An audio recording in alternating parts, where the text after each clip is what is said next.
Yes, thank you very much. Well, that was a short video clip that tells us about the significance of today's gathering. Looking forward to the next decade of cooperation between the Republic of Korea and the United States in the sector of the nuclear energy. Well, distinguished guests and ladies and gentlemen, welcome to the next decade shaping the future of US-ROK cooperation. This is hosted by the Atlantic Council in partnership with the Korea Hydro and Nuclear Power, the Korea Atomic Energy Research Institute, and the Doosan Inability. My name is Shin Ji-e, and it's an honor to serve you here today as your MC. And today we have gathered at an important midpoint, which is the halfway mark between the significance of the signing of 123 agreement between the United States and the Republic of Korea back in 2015 and its renewal set for 2035. Well, it is therefore a true privilege to welcome you all to this significant gathering. A warm welcome to all of you who are here with us in Hangyu. It is truly valuable that you're here with us despite of your busy schedule. And of course, we have the online, joining us online. Well, thank you very much for joining us virtually, and thank you for tuning in from wherever you are. Well, however, please note that our live stream today will be only available in English, as I am also eager to learn about all the insights as well as the discussions that will be held here today. Ladies and gentlemen, let me remind you to please use your receivers on the desk. Channel 1 is for Korean, Channel 2 is for English. Now, having said that, let us kick off the opening section with a special welcome message. Although Mr. Frederick Kemp, the President and CEO of Atlantic Council, could not join us here in person today, he has kindly sent us a video message for this occasion. So let us watch the remarks through the screen. Good morning to those of you who are joining us in the Republic of Korea, and good afternoon and good evening to those of you who are watching us from around the world. I'm Fred Kemp, President and CEO of the Atlantic Council. Thank you all for joining us. I'm delighted that the Atlantic Council is partnering with KHNP, Doosan Inability, and the Korea Atomic Energy Research Institute to host this forward-looking conversation on the future of nuclear energy cooperation between the United States and the Republic of Korea. I had the honor of hosting Dr. Joo-ho Wong, the President and Chief Executive Officer of KHNP, at the Atlantic Council headquarters in Washington, D.C. last fall. I want to express my sincere regrets that I was unable to join this conversation in person today, as I'm in The Hague at the NATO Head of State Summit. The Atlantic Council has pursued the same mission for over 6 decades, shaping the global future together with partners and allies. Building enduring relationships with countries that share the United States' vision for a safe, secure, and prosperous future has always been at the core of our work. Last month, President Donald Trump signed 4 executive orders aimed at accelerating the deployment of next-generation nuclear reactors in the United States, with directives to strengthen the U.S. civil nuclear export program, streamline reactor licensing, and bolster domestic nuclear supply chains and workforce. The Trump administration has articulated an ambitious agenda for nuclear energy policy with its series of executive orders and with its choices for key leaders at the Department of Energy and the Nuclear Regulatory Commission. It's clear that nuclear energy has a crucial role to play in global energy security and geopolitical competition. And the only way for nuclear energy to realize its full potential is through cooperation with partners and allies. As newcomer countries declare their interest in deploying nuclear energy technologies, it's crucial for the U.S. and our civil nuclear allies to work together to ensure the highest standards in safety, security, and non-proliferation. The U.S. and ROK can foster security in the Indo-Pacific and ensure that advanced nuclear energy technologies are deployed safely and responsibly worldwide. Many of the experts who will speak today played a central role in shaping the 123 agreement from 2015. You will also hear from the next generation of leaders from industry, government, and academia who will steward nuclear cooperation between the United States and the Republic of Korea for the next decade and beyond. So thank you for joining us, and I look forward to a great conference this week.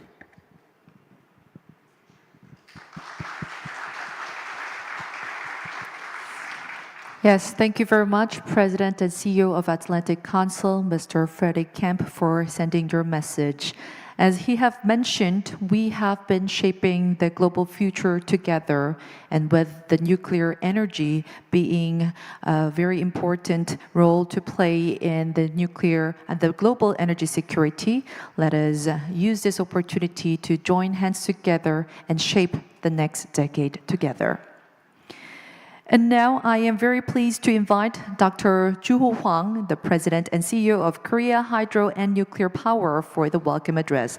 Let us welcome him to the stage with a big round of applause.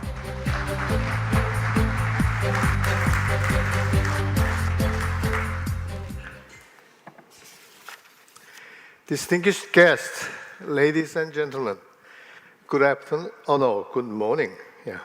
I am Joo Hwang, President and CEO of Korea Hydro and Nuclear Power. I am very much pleased to welcome you all to the beautiful city of Gyeongju, home to KHNP's headquarters and proud main sponsor of this important conference. I would like to express my sincere gratitude to Mr. Frederick Kemp, President and CEO of the Atlantic Council, for hosting this event with us. Mr. Kemp and I first met in Washington, D.C. in February 2024, and again in September of the same year to sign a partnership agreement on Korea-US nuclear cooperation.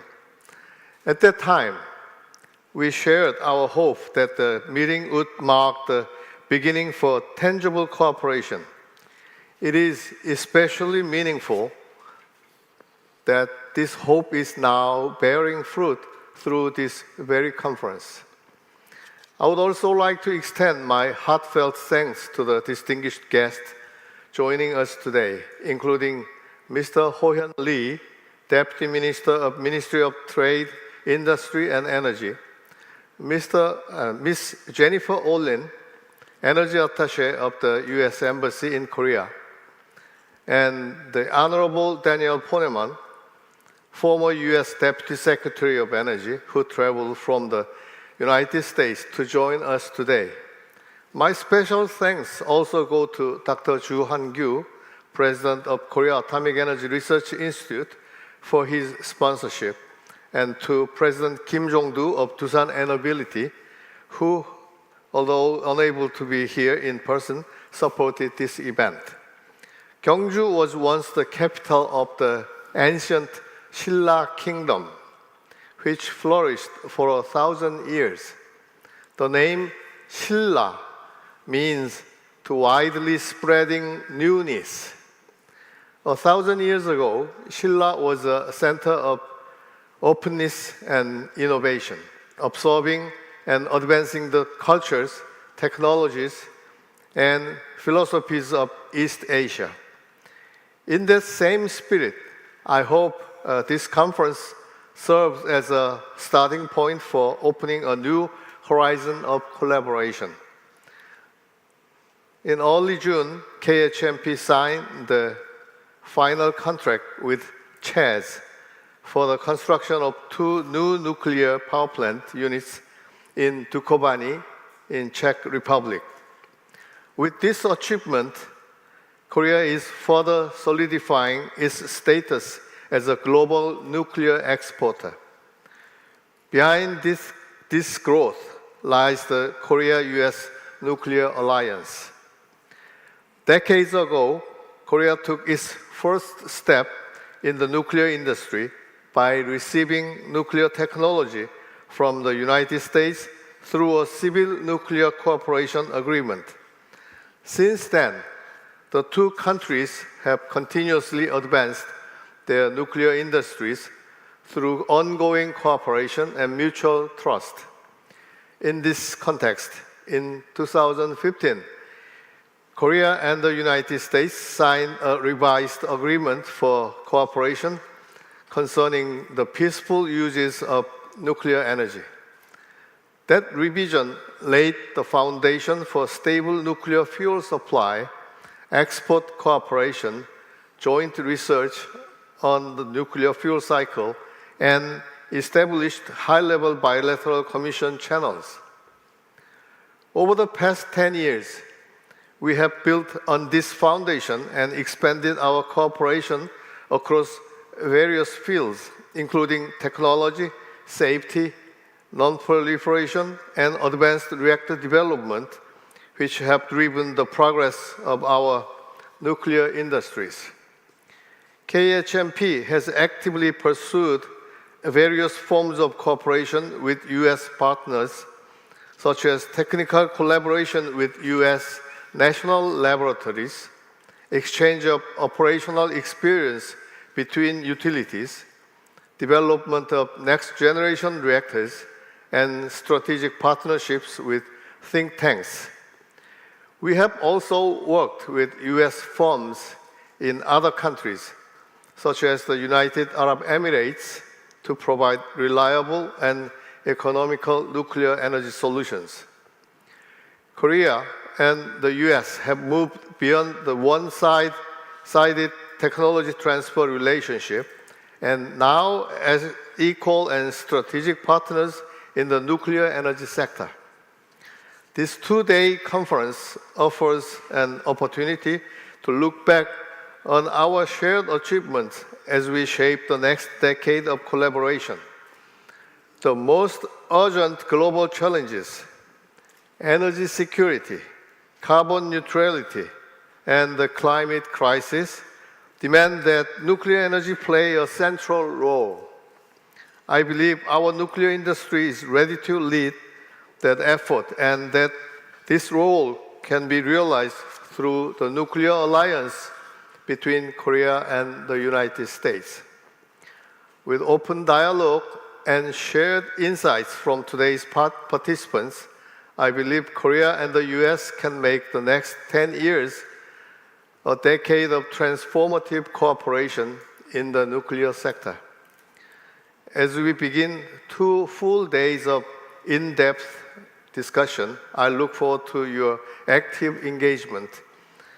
I hope this gathering will serve to deepen Korea-US nuclear cooperation and set the course for a forward-looking partnership. Thank you.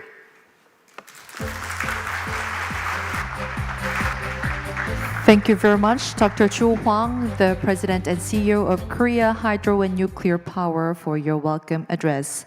As he have mentioned, as this place, Hangyu, has served as a platform for collaboration, it will serve its role once more with this collaboration between United States and Republic of Korea will continue for the next decade.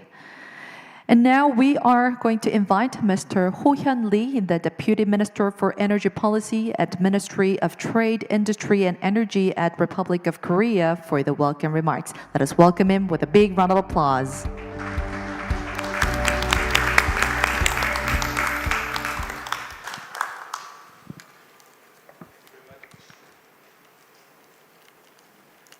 Good morning, everybody. Distinguished guests, ladies and gentlemen. It is an honor to be part of the US-Korea Nuclear Cooperation Conference organized by Atlantic Council in recognition of the 10th anniversary of the revised Korea-US Agreement for Peaceful Nuclear Cooperation. Before I start, I would like to extend my special gratitude to Hangyu Joo, President of KHNP, and Hangyu, President of KERI, co-sponsor of this valuable event. Especially special gratitude to Mr.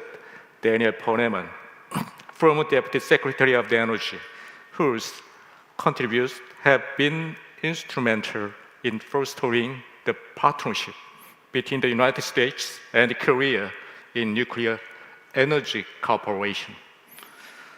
Mr. Poneman's service was well acknowledged last year when he was awarded the Bronze Tower Order of Industrial Service Merit on Nuclear Safety and Promotion Day.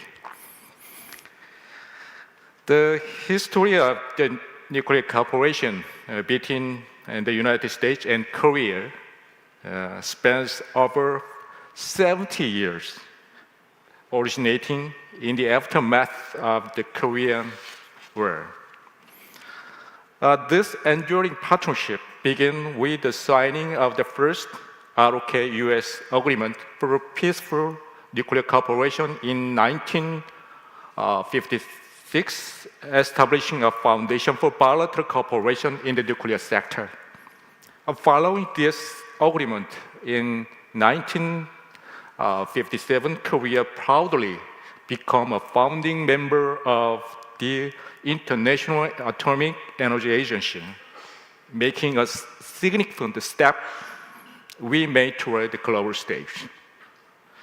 In the ensuing 2 decades, collaborative efforts involving US academic institutions, researchers, and industry leaders culminated in the successful completion and commissioning of our inaugural commercial nuclear power plant, Korea the first in 1978.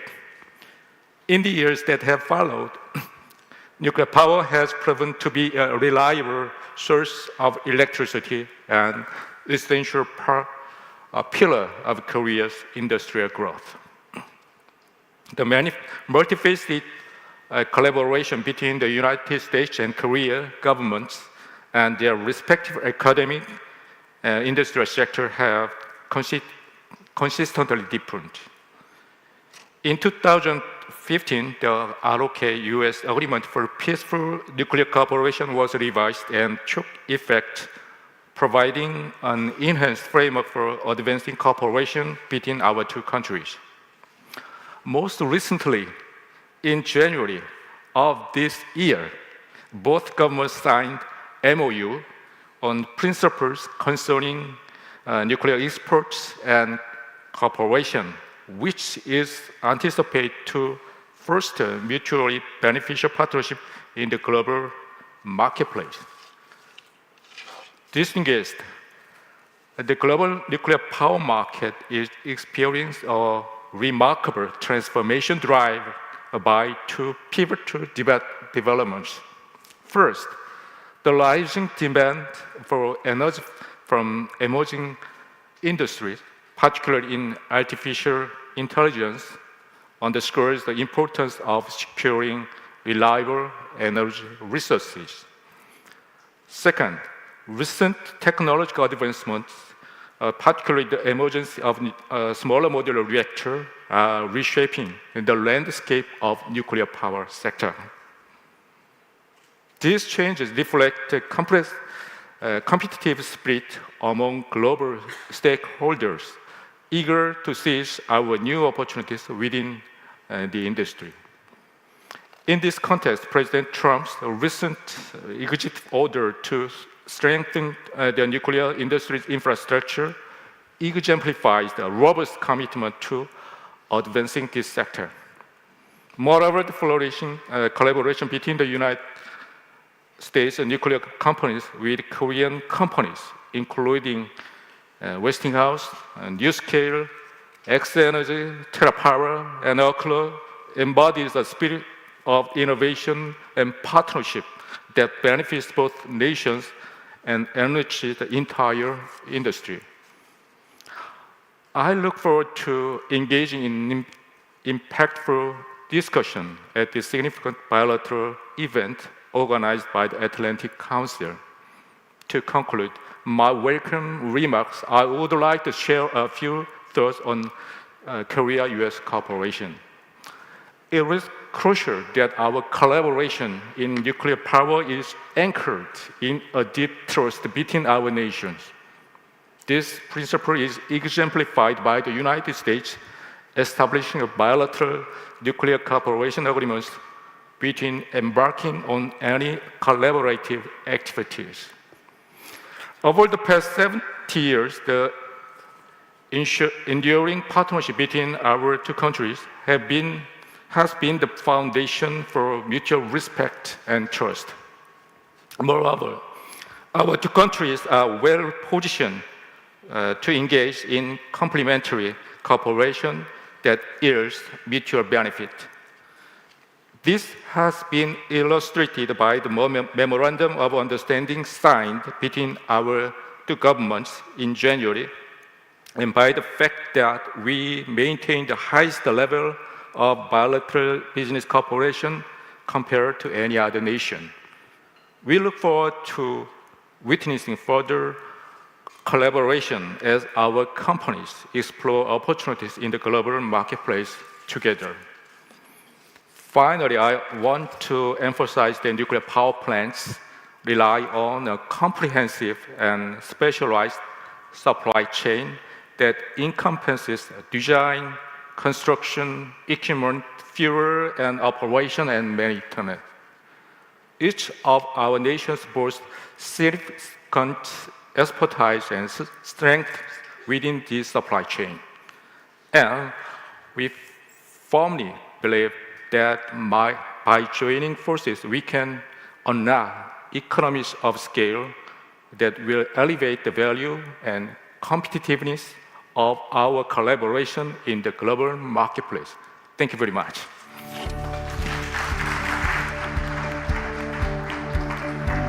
Thank you very much, Mr. Ho-Yeon Lee, the Deputy Minister at Ministry of Trade, Industry and Energy of Republic of Korea.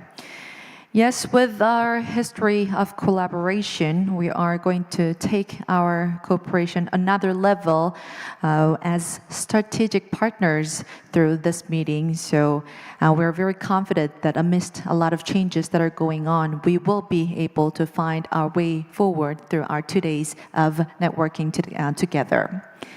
And now we're going to invite Ms. Jennifer Wolin, the U.S. Department of Energy Office Director and the Energy Attaché of U.S. Embassy Seoul for the welcome address. Let us welcome her to the stage with a big round of applause.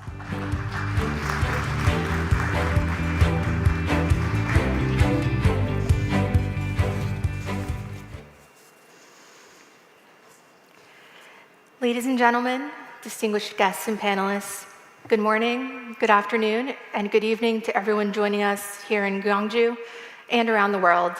It is my great pleasure to welcome you to this year's conference. As we gather today, we are reminded of the importance of international collaboration and dialogue as we work together to address the complex challenges of our time.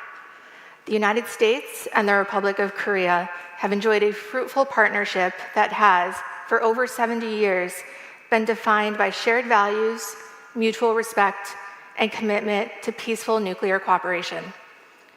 Recently, President Trump issued several executive orders focused on revitalizing the U.S. nuclear energy sector, aiming for a renaissance in nuclear power. These orders establish a framework for achieving ambitious goals like deploying 300 gigawatts of new nuclear energy capacity by 2050, deploying advanced reactor technologies, and reforming nuclear reactor testing. The executive orders represent a significant push by the White House to prioritize the U.S. nuclear energy sector and ensure American energy dominance in the global nuclear market. And while these executive orders are primarily aimed at the U.S. domestic energy market, we believe a key aspect of this nuclear renaissance will include collaboration and cooperation with foreign partners, such as South Korea. The US-ROK Civil Nuclear Partnership can reshape the global energy landscape, promote energy security, and mutually benefit both countries. The US and ROK are key players in the international civil nuclear supply chain and share long-standing industrial ties. The current US-ROK Agreement for Cooperation Concerning Peaceful Uses of Nuclear Energy, also known as the 123 Agreement, has been in force for almost a decade and has facilitated a broad range of significant civil nuclear cooperation. Our 123 Agreement was designed to be a forward-leaning, modern, cooperative framework to enable government and commercial peaceful nuclear cooperation, both bilaterally and on a global scale.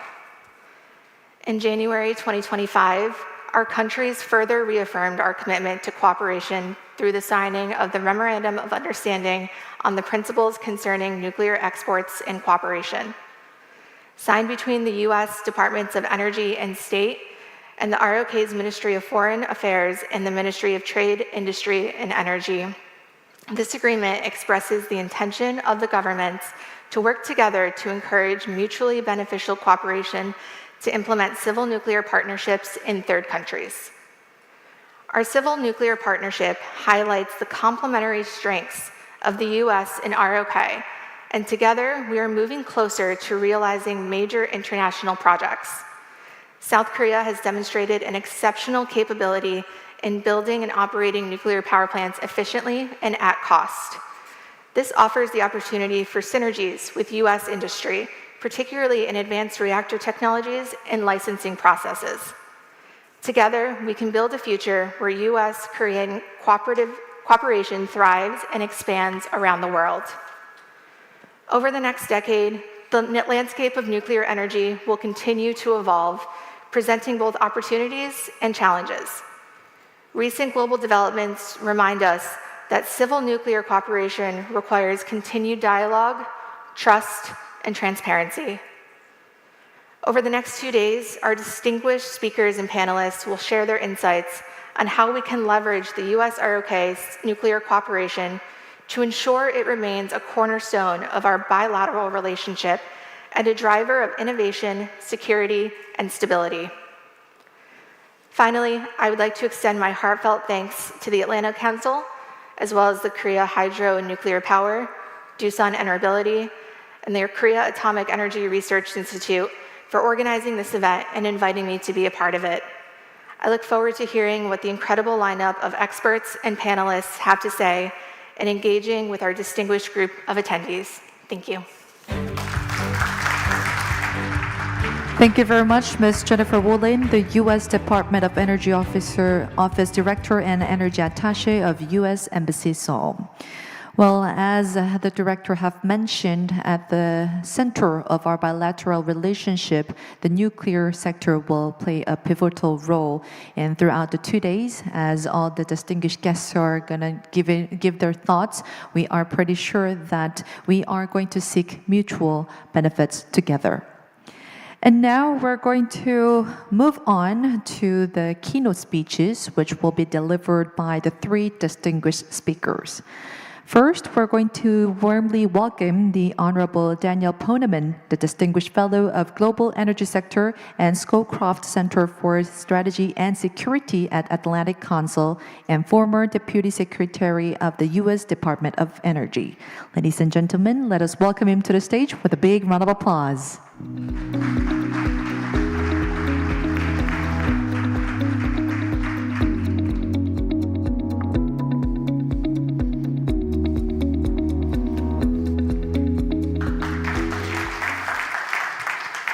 I just picked that up. It looked so good when you did it, Dr. Huang, so, and Minister Hyun. Good morning, everyone. Let's try that again. Good morning, everyone. Got to make sure the blood is circulating. I am delighted to be back here at Hangyu Joo for the 2nd time in 7 months. And it's always wonderful to visit with my good friend, Dr. Hwang Joo-ho, who is truly a visionary in our industry and a leader of global stature. It's just been incredible to see, Dr. Hwang, what you have done in these years. And great to spend time with you and Dr. Hangyu of the Korea Atomic Energy Research Institute. All of us share a passion not only for nuclear energy, but for bike riding. So another form of team chorus that we're going to hopefully exploit in the years ahead. I would like to thank and pay tribute also to Atlantic Council President Fred Kemp, who I thought gave a very gracious message and unfortunately could not be here. But who is here is the outstanding leader of the Nuclear Energy Initiative of the Atlantic Council, Dr. Jennifer Gordon. Jennifer, where are you? She's pulling the strings from the back. So she has done an amazing job at advancing the mission that all of us here believe in. We're particularly, I think, honored and graced by the presence of outstanding representatives from both governments, which I think shows the intrinsic nature of this relationship. Vice Minister Lee Ho-yun, it's good to see you again, and I just had the pleasure of meeting Jennifer Wolin from my own beloved Department of Energy, and I think you could see how the dovetailing of the underpinning of government-to-government cooperation is so pivotal. And we have been acknowledging here the 10th anniversary of the extension of the Korea-US Peaceful Nuclear Cooperation Agreement. And my brother, Ambassador Pak No-byuk, is out here somewhere. And yes, my younger brother, I think, to be technically accurate, and we'll be hearing more from him later. So to all of these individuals and to the institutions that they represent, KHNP, CARI, the Atlantic Council, Doosan Honorability, I think all of us owe a great debt of gratitude for bringing us together to not only commemorate the past, but to set the course for the future. So let's pause and give all of these fine institutions a round of applause. Now, in the upcoming panel, I will have a chance to talk about some of the specifics and the executive orders which Jennifer Wolin has already framed for us.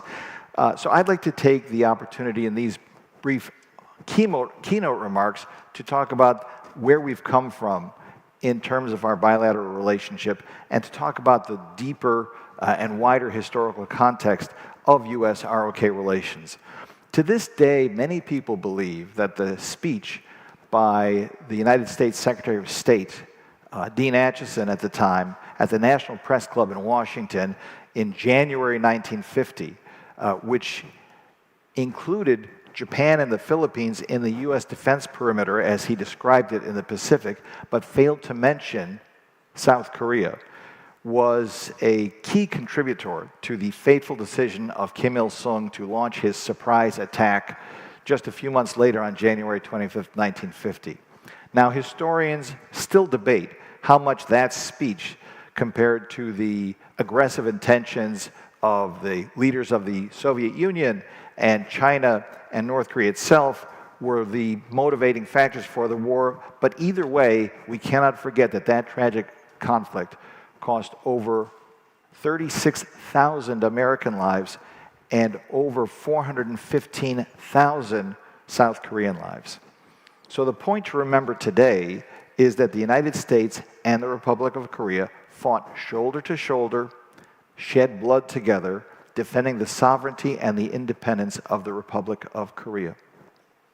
And to this day, the national security interests of our two nations remain deeply intertwined. That bond between our countries was tested the very first day I joined the National Security Council staff at the White House during the presidency of George Herbert Walker Bush 35 years ago, not quite as far back as the Shilla Kingdom, but quite some time ago, when I was handed the assignment of dealing with the dangerous emerging situation in North Korea. And I'll never forget the first thing I learned from my senior director for Asia, Doug Paul, and I was the nuclear person. I didn't know about Korea. And he said, as he was explaining the issue to me on my first day on the job, one thing you have to remember about the North Koreans. I go, what's that? He said, the North Koreans do not respond to pressure, but without pressure, they do not respond.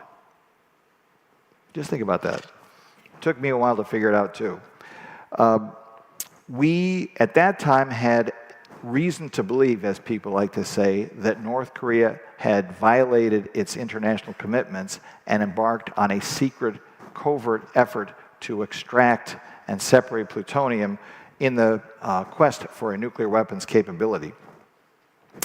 Tackling that challenge consumed most of the next 4 years of my professional life, culminating in the conclusion in October 1994 of the agreed framework, which halted the dangerous at that time North Korean plutonium production program.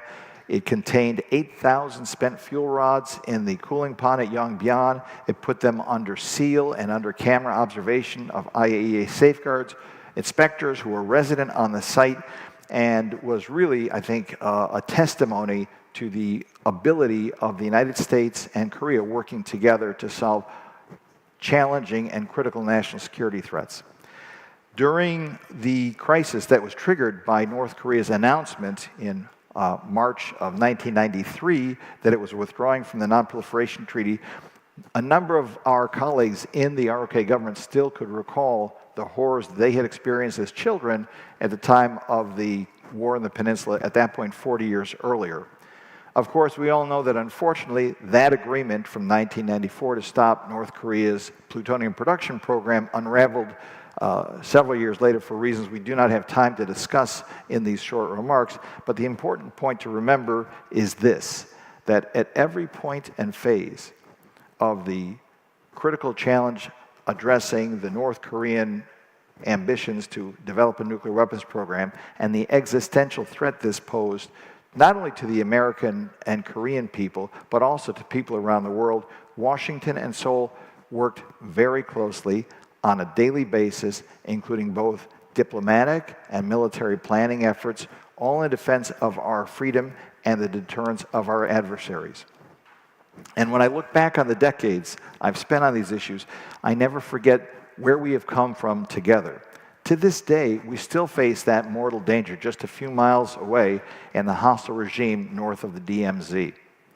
Indeed, that danger has been growing as North Korea has continued to advance its nuclear weapon and ballistic missile capabilities and abandoned the goal of the unification of Korea, claiming instead that the ROK, and I'm quoting here, is the primary foe and invariable principal enemy. We have to take that deadly seriously. And that is why the rock-solid security relationship between the United States and the Republic of Korea is more important than ever. We have dealt with the ever-changing challenge of a hostile North Korea armed to the teeth. On many occasions, we have tried, with varying degrees of success, to contain and to constrain that threat through diplomacy. It is never easy to negotiate with Pyongyang. And to be honest, the challenges presented by the North often threaten to split the US-ROK alliance. Indeed, many of Pyongyang's words and actions were designed precisely to do that, to split the US and the ROK, but we never allowed them to drive a wedge between us. Our alliance is robust, and our two governments have always managed to find common ground to strengthen our collective security and avoid any and all efforts to divide us. And that common experience and common roots in shared security interests has always underpinned the economic and commercial cooperation between our two countries. The progress that Korea has made in developing a world-class nuclear program throughout this period has been nothing short of remarkable. Of course, a major milestone in the development of the Korean nuclear program outside of the borders of this peninsula was the historic deal with the United Arab Emirates, where the close cooperation produced a shining example to the world of the right way to build a commercial nuclear power program adhering to the highest levels of professionalism, project management, safety, security, and non-proliferation. Today, a combination of factors, including the ever more dire climate crisis and the extraordinary increase in demand for clean, reliable 724 power at scale, not only to meet the needs of the artificial intelligence revolution, but also to decarbonize not only power generation, but also transportation and industrial processes, creates both an opportunity and a responsibility for American and Korean companies to work together ever more closely in ensuring that when the new wave of reactors gets built around the world, that these reactors are built on time and on budget, and that they adhere to the highest levels of safety, security, and non-proliferation. The US-ROK cooperation in the peaceful uses of atomic energy for the benefit of our own citizens and for the people around the world is embedded in that broader bilateral relationship. This relationship is strong, vibrant, and of vital importance to the security of the region and indeed of the world. It is based on shared interests and values and the bonds that tie our two nations. That is why I am looking so much forward to today's discussion and know that it will continue that great tradition of cooperation that has borne the test of time so well and will continue to do so for many, many years yet to come. Thank you very much for your kind hospitality, and I look forward to today's discussions.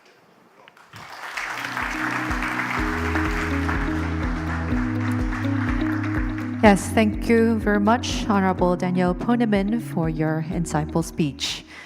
And continuing with our program, where it is our privilege to now invite Mr. Hangyu Joo, the president of the Korea Atomic Energy Research Institute, to deliver his keynote speech. Ladies and gentlemen, let us welcome him to the stage with a big round of applause.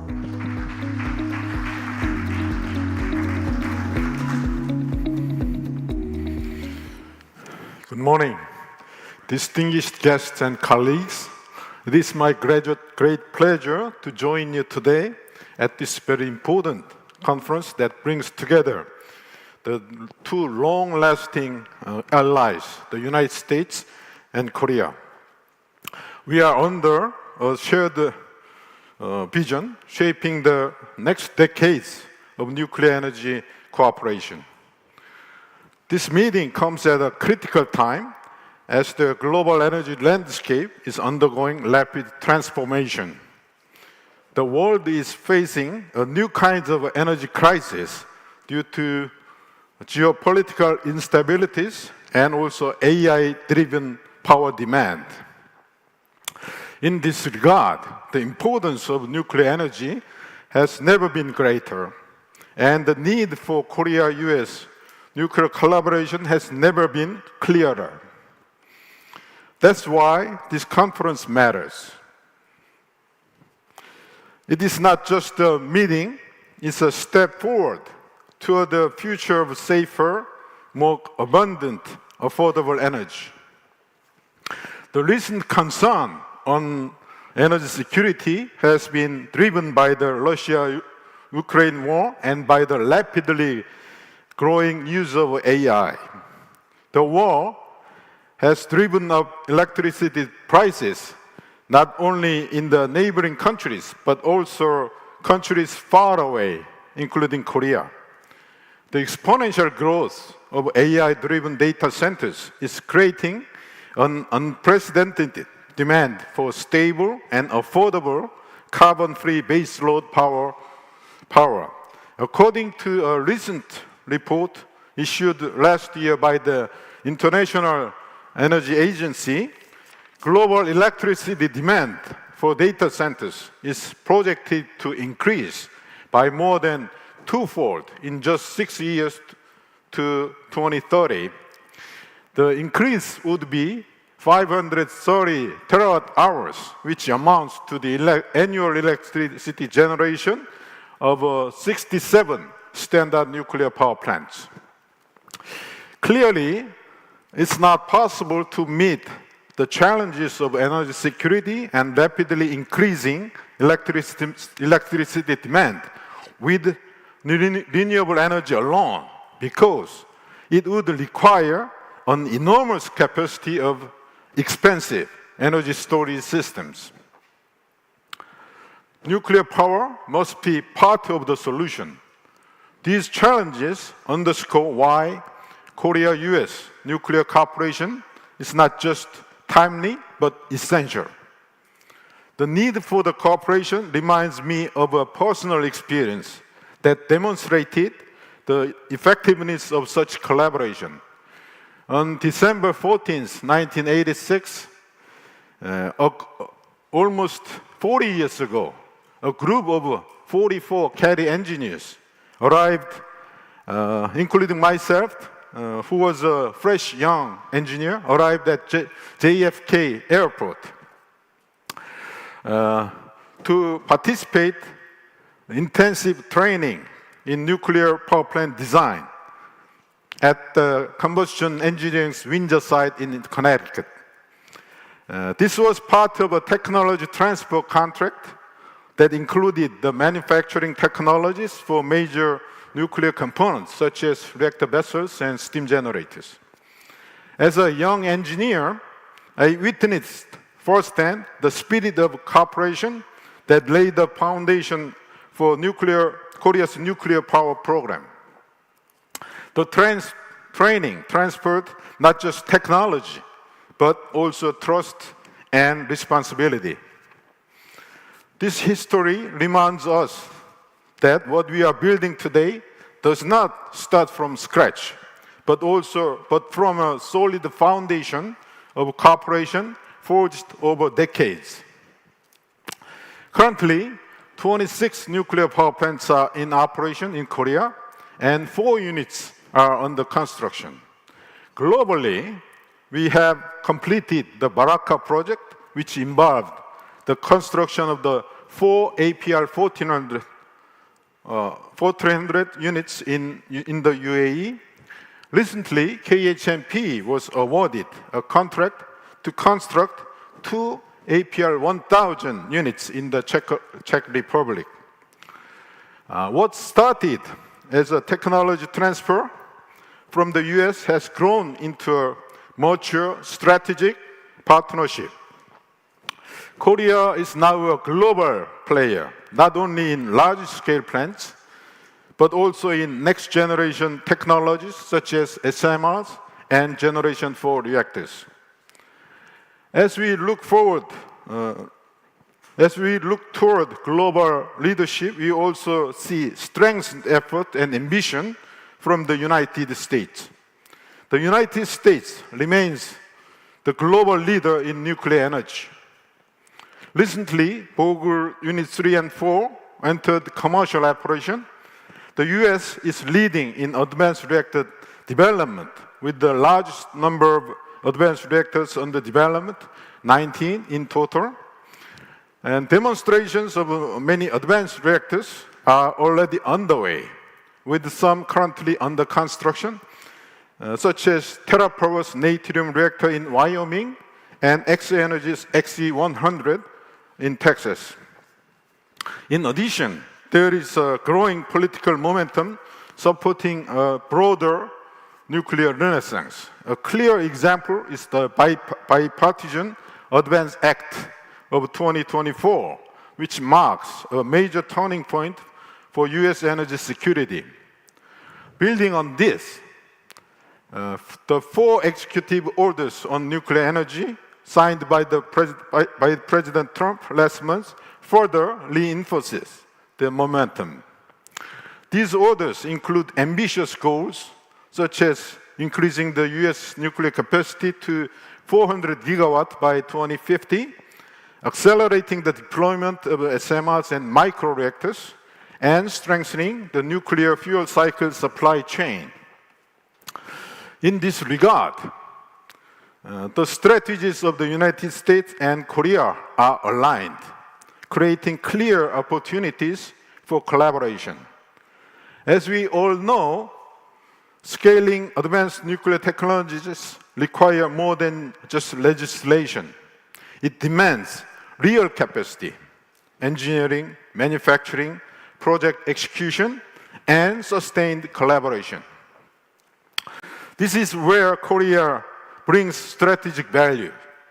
Our reactor designs are proven, our EPC capabilities are world-class, and our supply chains, including companies like Doosan Enerbility, have already contributed to the US nuclear power projects such as Vogtle Units 3 and 4.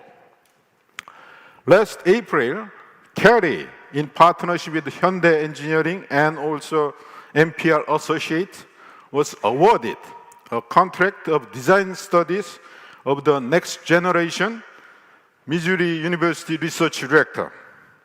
This is quite significant because Korea's nuclear reactor technology that was planted 66 ago with the Trigger Mark II research reactor built at the old CARI site by Americans has now matured enough to participate in a reactor construction project in the US. Also, it is very important to note that our national laboratories identify and implement joint R&D opportunities, producing synergy across technology development, export readiness, credibility, and safety. Moreover, this partnership is not merely about reactors or fuel cycles. It is about shared values, non-proliferation, safety, and transparency, all built on mutual trust.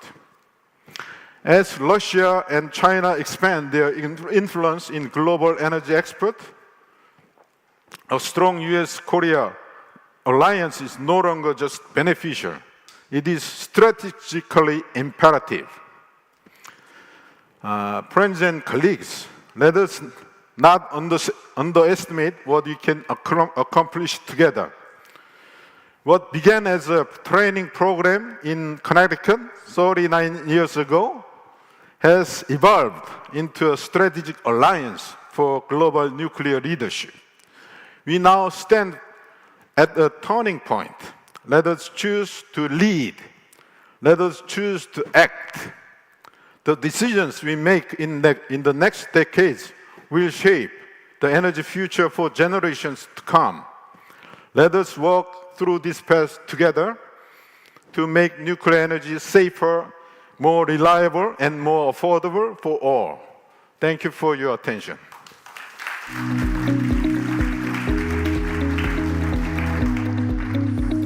Yes, thank you very much, Mr. Hangyu Joo, the president of the Korea Atomic Energy Research Institute.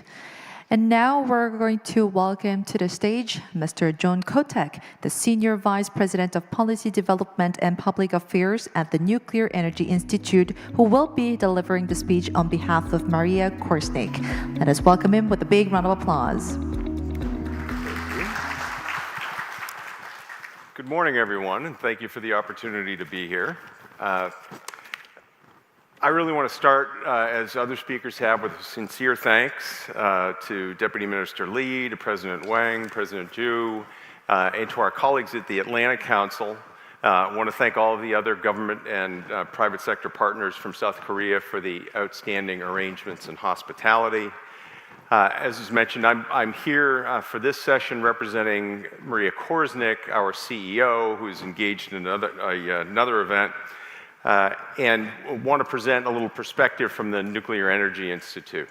So NEI is what we refer to in the United States as a trade association. We work on the policy and regulatory interests of our more than 350 members in the US nuclear energy technologies community, including reactor designers, universities, national labs, vendors and suppliers, and the companies that operate all of the nuclear reactors in the United States, including several members from right here in South Korea who have business or other interests in the United States.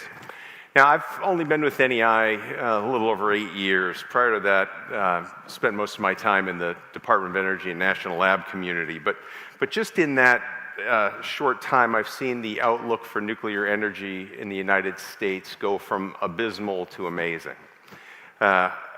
We've seen quite a bit of transformation, as has been referenced this morning and as will be referenced throughout the program. And we'll talk about that a little bit more later today. But when I think about my career and how it informs the remarks I'm going to make today, I think back to starting again as the Honorable Deputy Secretary Poneman did in the Bush Senior administration, where I started out in the nuclear energy R&D program and where I last served in the years 2015 to 2017, leading the DOE Office of Nuclear Energy at the end of the Obama administration. And over those more than 35 years in the nuclear energy sector, I've seen a remarkable transformation in nuclear energy policy. Again, when my career started, it was really the waning days of US really unquestioned global leadership in nuclear energy technology outside of the old former Soviet Union. And sure, we were still starting up reactors in the United States at that time, but most of those were over cost and schedule as a result of the 3 Mile Island accident and the freeze on construction and changing regulations in the US. We were a major producer of enriched uranium, as Mr. Poneman can certainly relate to at that time. And we were exporting technologies globally, but those activities would soon diminish. So it was a difficult time to be getting into nuclear energy, and frankly, it only got worse in the Clinton administration. Right? We saw our government's nuclear energy research budget fall essentially to zero. Support for nuclear energy among our public and our elected officials dropped to very dismal lows. Interestingly, for our discussion here, it was our international partnerships at that time that really helped to provide what I refer to as the faint pulse that kept the US nuclear energy program alive during those dark days. So as I mentioned earlier, for me personally, I began my career in DOE working on fast reactor component research and demonstration programs. Those were funded jointly by the US and other countries, particularly by another longstanding nuclear energy partner, the country of Japan. And such cooperative efforts continued through the 1990s. And rather than terminate those agreements prematurely, for the most part, the Clinton administration was satisfied to let those play out, reach their natural conclusion. As a result, our nuclear energy research activities didn't come to a hard stop, but they coasted down. And it enabled the US to sustain capabilities that might otherwise have been lost. As we reversed course and began rebuilding the US nuclear R&D program towards the end of the 1990s, the Generation 4 International Technology Road Mapping Project marked a key turning point. And I would imagine there were some folks in this room who were involved. We had essential contributions in that effort from South Korea, along with other nations, including France, Japan, Canada, and others. And out of that effort grew programs such as the Next Generation Nuclear Plant Program, the Global Nuclear Energy Partnership, and other efforts that laid the groundwork for the dramatic expansion in commercial nuclear innovation that has the US on the verge of a second wave of new nuclear construction. These experiences from early in my career convinced me of the importance of the extremely solid and enduring international partnerships we had formed via civil nuclear cooperation. As we look forward, we can see that other nations are positioning themselves to dominate the next wave of civil nuclear construction. I firmly believe that it's in our collective best interest to combat this trend and to work in close cooperation to compete and win in the growing global marketplace. I'm pleased to note that the Trump administration has identified nuclear energy as a strategic industry and is making plans to deploy a wide range of new nuclear energy systems to meet growing energy needs across the US economy and for our national security. And I'll have more to say about that, as will others, later in the program.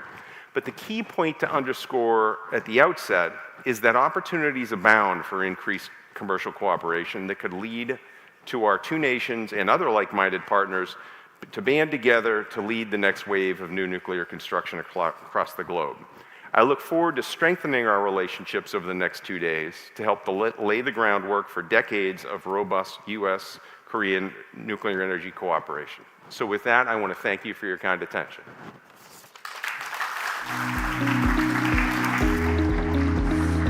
Yes, thank you very much, Mr. Kotek, for delivering the remarks. And with that, we are going to conclude the opening session for the next decade, shaping the future of US-ROK nuclear cooperation. We're going to take about 30 minutes of break for refreshment before we begin with our first session. Well, during the break, we have the coffees and the refreshments ready for you outside, so please feel free to grab a drink, network, and also to relax. Please make sure to return to your seats until 10:25 as we will be beginning at 10:30.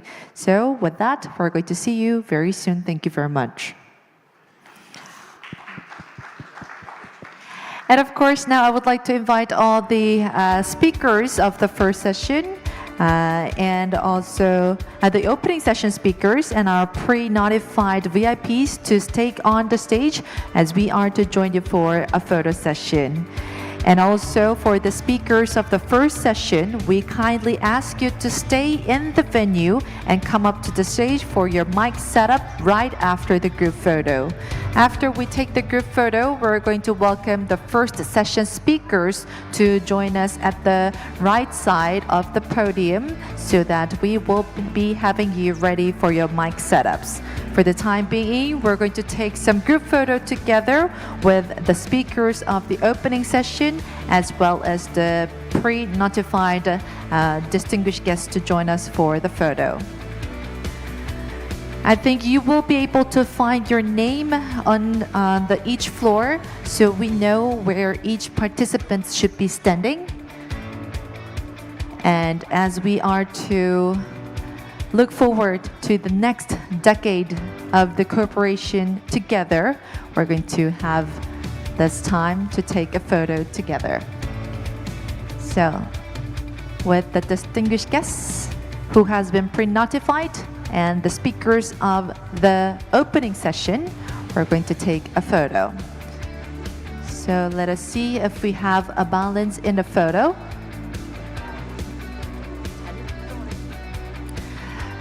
So those at the second floor, make sure to stand in between.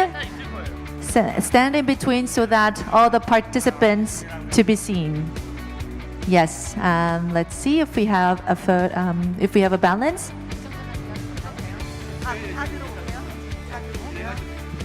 Okay, so since everybody is seen in the photo, first photo, always a formal one. So we're going to look tall, look at the camera, bright smile on the count of 3. 1, 2, 3, smile. That was for our bright future together ahead of us. And now we're going to do the fighting together. I hope you know this pose. We're going to put our right fist up. And we're going to say fighting all together. Well, in Korea, fighting means that we're rooting for each other. It doesn't mean that we're making a quarrel. So when I say the next decade, please reply by saying fighting together. Okay, so next decade, fighting! Thank you very much, and we're going to end this session with a big round of applause. Thank you, everyone. We would like to take that in a photo, so if you could clap your hands together for our next future collaboration. Thank you very much. And with that, we completely end the photo session. Thank you, everyone, for joining us. And at 10:30, we will be back with our first session. So the speakers of the first session, please come to the right side of the podium so that we can have your mic setups ready for you. So once again, the speakers of the first session, please join us at the right side of the podium to get ready for the mic setups. Thank you very much, and we'll see you all at 10:30.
우리가 싸워야 할 상대는 기적이다.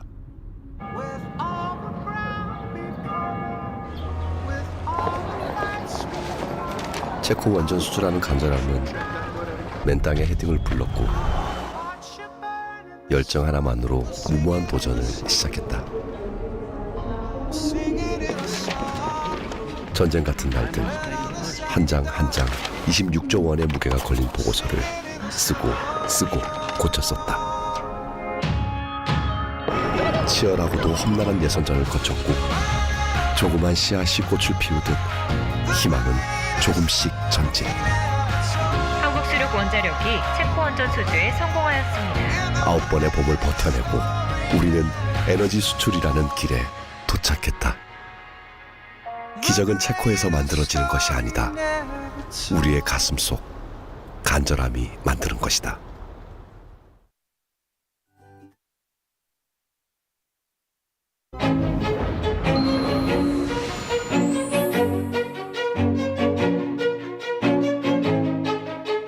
CARI develops technologies for safer and more efficient operation of nuclear power plants, as well as preventive measures for nuclear power plants in case of extreme natural disasters like earthquakes and tsunamis and multiple disasters. We are enhancing the efficiency of nuclear power plant operations by developing nuclear fuel and materials with improved safety and economy. We safely manage radioactive waste and spent fuel for future generations and use nuclear energy to reduce particulate matter. We are researching technologies to solve social issues. To develop technologies that add security to safety, we are researching nuclear safety.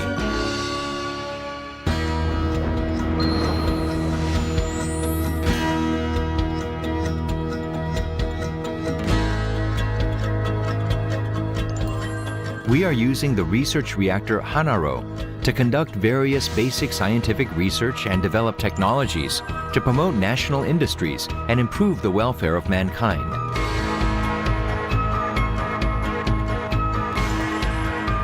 We are researching food resources to respond to climate change. New radiation convergence technology that will lead new high value-added industries. And technologies to sustain state-of-the-art science and technology, such as nano, IT, biotechnology, environmental science. We are researching nuclear energy technology to help everyone live a healthy and happy life all the time.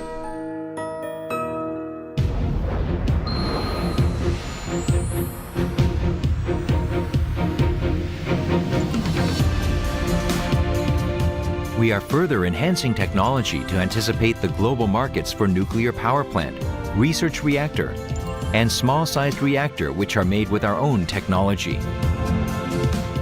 We are researching technologies for nuclear energy to prepare for the global decommissioning market, which will become larger in the future, and technologies to be used for development in extreme environments. Future nuclear power technology will provide a new growth engine for national development and create valuable jobs. We will lead the way forward.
우리가 싸워야 할 상대는 기적이다.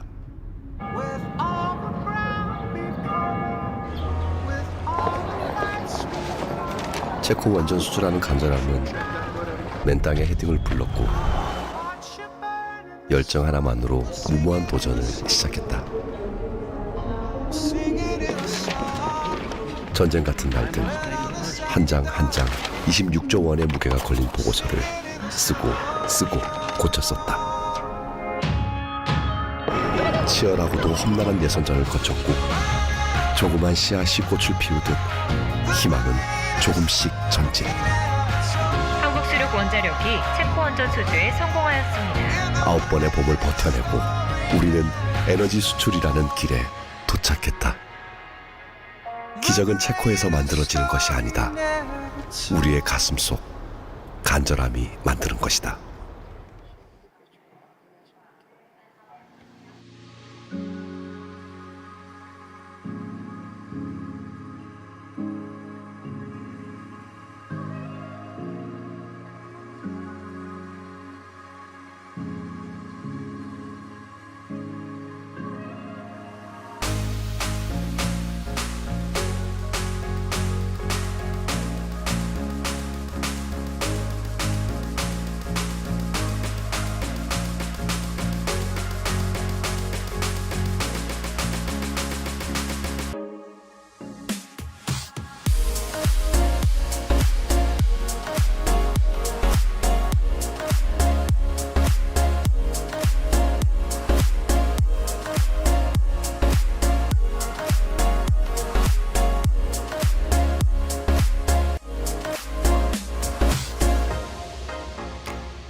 Welcome back, everyone. You're currently here with us at the next decade shaping the future of US-ROK nuclear cooperation. Well, before we get started, I'd like to share with you what you can expect here with us during the 2 days. Well, we are structured into 5 sessions. Session 1 to 3 will take place today, while session 4 and 5, along with the closing session and closing remarks, are scheduled for tomorrow. For detailed program information, you will find a QR code inside the notepad on your table. So simply scan it with your mobile devices to access all the details conveniently. And without further ado, let's move on to the session 1, which will be centered around the theme of US-ROK nuclear energy cooperation. This session will be led by the Honorable Joyce Connery, the Principal Owner of Connery Strategies and the former Chair of the U.S. Defense Nuclear Facilities Safety Board. Well, she retired earlier this year after more than 23 years of experience in the distinguished service in the U.S. federal government. She now leads the Connery Strategies and served 2 terms as the Chair of the Defense Nuclear Facilities Safety Board. Her extensive career also includes key roles at the National Security Council under the President Obama and Bush, where she oversaw the Nuclear Energy Cooperation, Non-Proliferation, and the Threat Reduction. With her deep expertise in the nuclear policy and the international security, I believe Ms. Connery will bring invaluable perspective to today's session. So, ladies and gentlemen, please join me in welcoming her to the podium with a big round of applause. Thank you. Well, thank you for that kind introduction, and I want to echo the thank yous that we heard in the first session to the Atlantic Council, to KH and KNHP, to Carrie and to Doosan and her ability for sponsoring this important conversation. We took a long flight to get here, and I think that our long journey mirrors the long journey that we've had with cooperation with ROK on issues of nuclear energy. So I'm thrilled to be here, and I want to thank each of you for representing your various industries, government, academia, and the think tanks. The expertise in this room spans several generations of leaders and practitioners. So I did want to just give a little bit of an overview of what this panel is going to be before I invite up our first speakers. So the idea of this panel is that we want to basically set the stage for the rest of the conversation. We want to talk about, mark the decade since the renewal of the US-ROK Nuclear Cooperation Agreement, the so-called 123 Agreement, and talk about where we are at the midpoint of this agreement. This section will reflect on the history of the bilateral cooperation and the key outcomes of the 2015 renewal. We'll also assess the continued relevance of US-ROK civil nuclear cooperation amid evolving global dynamics, which keep evolving, as you probably know, and explore how the partnerships should adapt to address emerging challenges. So with that, I want to invite our first speaker to the stage, and that is His Honorable Robok Pak, who is the former Special Representative for the US-ROK Civil Nuclear Cooperation Agreement and visiting professor from Konya University. Sir. Thank you.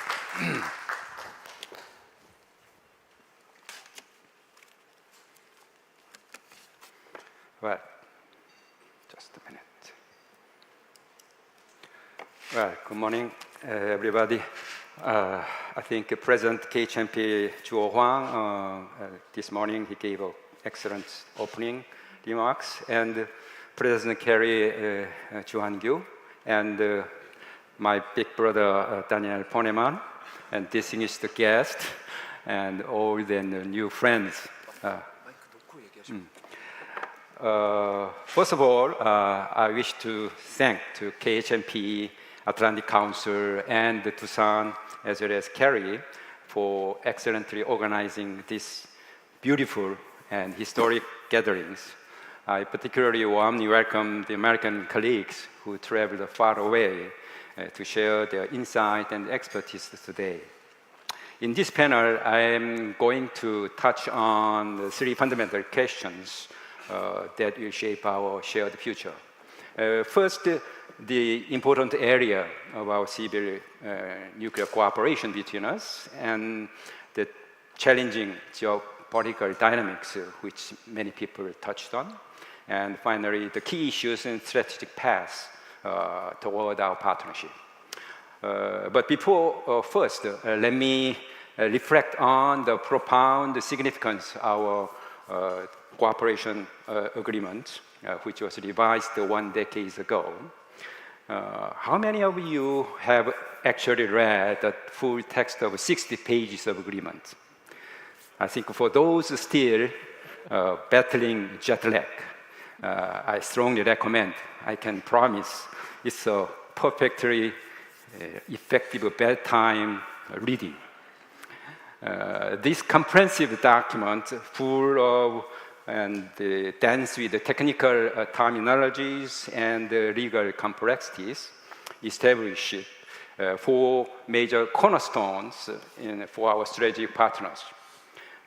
First, the spent fuel management technology development and the nuclear export process, and the resilient nuclear supply chain, together with the high-level bilateral commissions to implement. This marks a fundamental shift from the previous approach of the control and oversight towards some genuine equal partnership for cooperations. Since the signing of the agreement, the 3 major developments have emerged.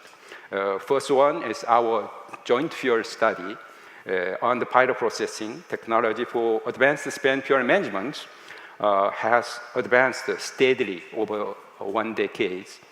I heard that it has a technical assessment yielding a very positive result, but unfortunately, due to the insufficient policy support between 2 sides, the result has not been yet transitioned to the industrial applications, which has potential for us to realize. The other 2 breaking through occurred under the leadership of the President KHNP, Joo Hwang. Last February, as we know, KHNP signed a 10-year agreement with Centrus for low enrichment uranium supply for commercial reactors. Korean side hopes this partnership will also provide fuel access for next generation SMR, because Centrus is currently the only US company licensed to produce HALEU. Additionally, South Korea secured an 18 billion contracts for the nuclear power plants with the Czech Republic, based on the US-ROK nuclear alliance. It is another good example after the UAE that will continue in export areas cooperation, even in Europe.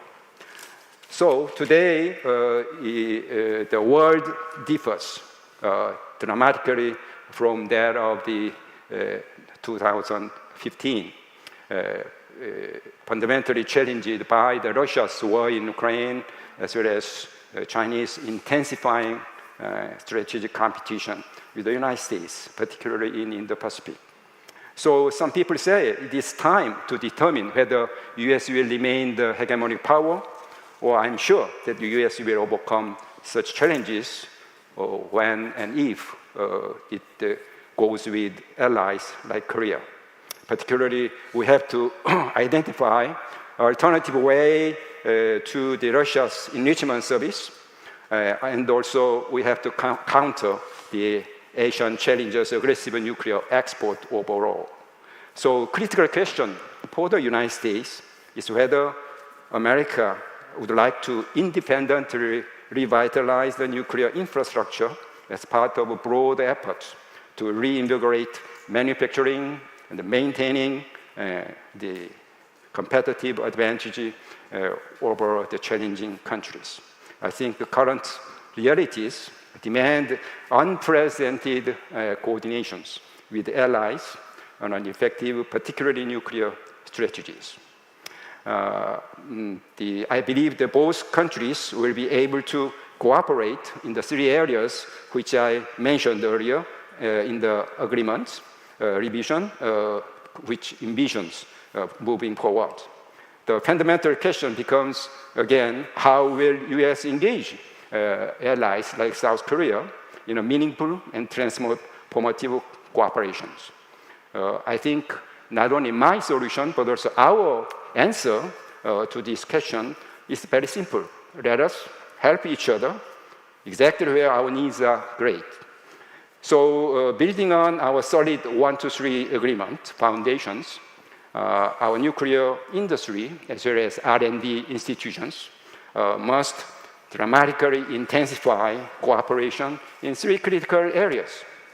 First one, the speedy construction of nuclear power plants, not only in the United States and abroad.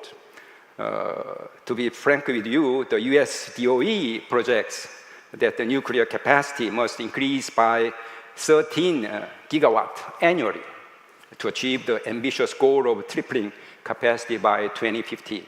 However, realistic assessments indicate US domestic capacity reaches only 3 gigawatts, making industrial partnership absolutely essential for the remaining 10 gigawatt requirement. So second, we must develop sophisticated mechanism ensuring stable nuclear supply, as I indicated. Third, after completing a decade and a little bit more of joint study on pilot processing research, I think we can jointly develop deployment plans for this breakthrough technology for next generation reactor or effective spent fuel management strategies. So our nuclear technology development can evolve into practical solutions. Our strategic mutual benefit will also expand. So how about Korea's explicit nuclear stance in the future? We have to wait the clear answer, but we can examine Korea's biannual basic plan for electricity supply and demand adopted last February by Ministry of Trade and Industry Energy. This comprehensive plan mandates the construction of 2 additional large-scale nuclear plants and 1 SMR by 2037 or 2038 and by 2035 respectively. So nuclear power will maintain its steady 30% of electricity generation share in Korea and harmonizing the role of nuclear, new renewable energy sources. Given this promising development, I hope Korean and American industries, as well as R&D institutions, alongside with also institutions like Atlantic Council, will be able to present some more concrete nuclear cooperation proposals through bottom-up approach. As for the US, I hope the Trump administrations will take into some full account 3 key areas. First one, it is critical for the US administration and Congress to present more swiftly concrete measures to streamline the R&D regulations and resolve the financial support for challenges all of the nuclear development areas. And second, I hope that the US administration also will be able to demonstrate reliability as a partner creating mutually beneficial outcome with the allies and partners like Korea. And finally, our nuclear cooperation can transcend just bilateral cooperation and relations to embrace broader collaboration with the third-party countries abroad. So in conclusion, I sincerely hope that this conference will serve as a definite starting point for building our robust nuclear cooperation framework and that the future of CO2-free energy depends upon us, depends upon our partnership we forge today and in the future. Thank you for your kind attention.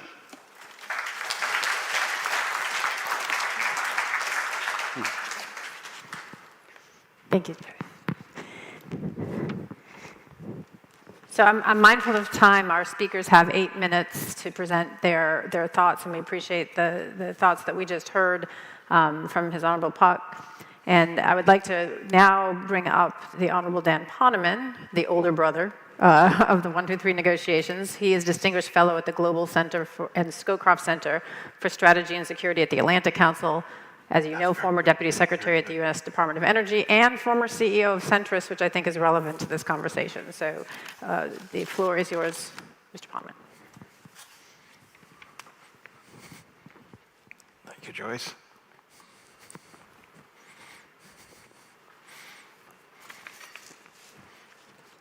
Earlier today, I know you met my twin brother. That was Skippy Poneman. No, I will pick up where my younger brother, Ambassador Park No-byuk, left off, and I think all of us in this room owe him a debt of gratitude for the tireless efforts to bring the 2015 123 into effect. How about a round of applause for Park No-byuk? So this morning I talked about history. In these short remarks, I'm going to talk about the here and now and the future. This is a critical time for security in East Asia and for our alliances. Challenges that are posed by China and Russia to the existing world order, the specter of Ukraine hanging over Taiwan, the signature initiative of former President Yoon to have a rapprochement between Korea and Japan is now in a little bit of uncertainty, and I think in this respect it was actually quite interesting that President Lee Jae-myung has already met with Prime Minister Ishiba, and I think this is a promising sign that the prospects for trilateral cooperation may continue, and I'm going to have a very specific proposal in a few minutes about that. But just to level set a little bit and to reinforce some of the remarks, including that Dr. Joo made earlier today, let's face facts. We've already passed 1.5 degrees centigrade. We're on course to something like 3 degrees centigrade or higher.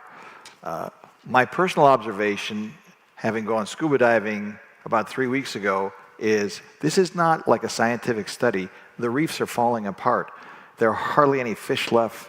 It's a tragedy that's unfolding in real time before us. And so the world, some 31 governments have committed to triple nuclear installed capacity through the COP process by 2050. And in fact, I think Ambassador Park said to have the US triple, which was the goal of the last administration, to add 200 gigawatts. The new executive orders call for 300 gigawatts more, even more ambitious terms than were earlier expressed. Meanwhile, recently, Russia announced the size of its order book for reactors globally. Anyone know the number? The size of the order book.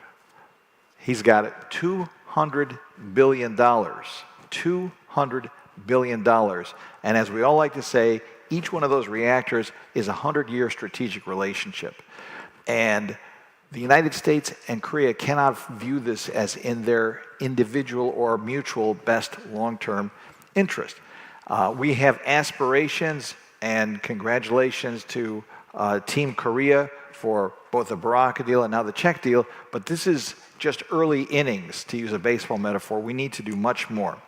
The Ukraine war underlined the folly of depending on Russia for the world's energy. And there's nowhere that the dependence on Russia is more acute than in enriched uranium. So to keep within my time limit, I'm going to focus now not on the other areas, which I think are very worthy that Ambassador Park articulated, but on the enrichment piece, because as has been noted, I've been working on this a long time. Russia has 44% of the world's installed capacity to enrich uranium. China's got another 10%. The Europeans have 30% plus. The United States and Korea, and frankly Japan, we should not be dependent on either countries with adversarial interests such as Russia and China, or on a monopoly out of another continent. We should take care of our own future. Now, I will not dwell on them because others have done so and will again. These 4 executive orders recently announced by the President actually put a huge momentum behind U.S. efforts to get back into the leadership position that, as John Kotek said, we once enjoyed virtually unchallenged and sadly sacrificed over many years of mistakes and mishaps. So here's my specific proposal. We have an urgent need to enrich uranium. Probably the most painful issue negotiated in the 2015 agreement was just that, and we may get into that in the Q&A.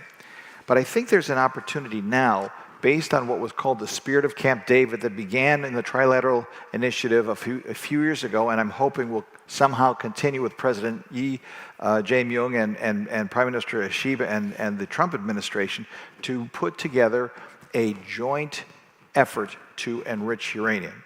As has been noted by Ambassador Pak, the only license, not to be melodramatic, in the world, the only license in the world to make high-assay, low-enriched uranium is possessed by the company I used to work for, Centrus Energy, ably represented here today by Mr. Sean Olbert. He can talk to it more authoritatively.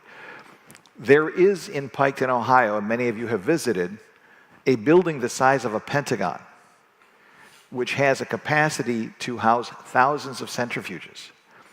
We have a statutory requirement in the U.S. to eliminate imports from Russia by 2028. That's on the order of between 2 and 3 million SWU per year. We have a site, we have a U.S. company that has the IP, we have a strong partnership already signed by myself initially and Dr. Huang, and has been lately reinforced and expanded by my successor. Why don't we build a plant? Why don't we build a plant in Ohio? And why don't we let Japan and Korea and the U.S. work together on this? The U.S. Congress has authorized by a vote of 96-3 a program to enrich uranium. The Congress has appropriated $3.4 billion. I think there's an opportunity for like-minded IAEA-compliant nations to invest in this. You'll get some participation in the economics of a plant. You get some claim on the material coming out of the plant. If we're going to be tripling the installed base of nuclear energy, there's going to be a huge demand for both low-enriched uranium and high-assay low-enriched uranium. So I think this is an idea that's worthy of consideration, and it would have the concomitant benefit of solving the overdependence the world now is reliant upon China, Russia, and frankly, Europe. We need to reinforce and reinvigorate the U.S.-Pacific alliance with our treaty allies in Korea and Japan.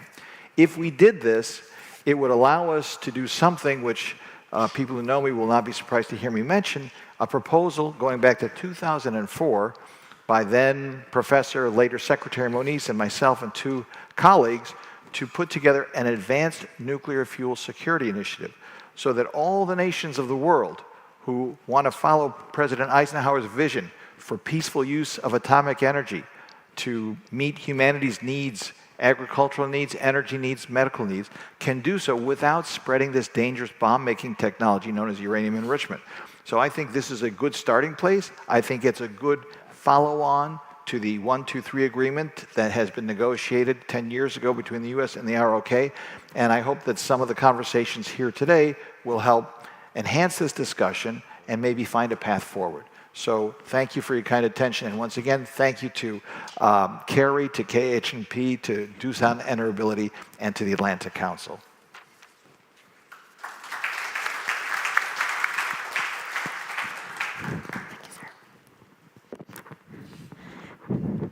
We can always count on Mr. Poneman to come up with unique ideas and proposals to stimulate conversation. So we appreciate that, Mr. Poneman. So next up, I would like to bring to the podium the Senior Vice President of the Korea Atomic Energy Research Institute, Kerry, Cha-Young Lim. Dr. Lim. Yeah. Thank you.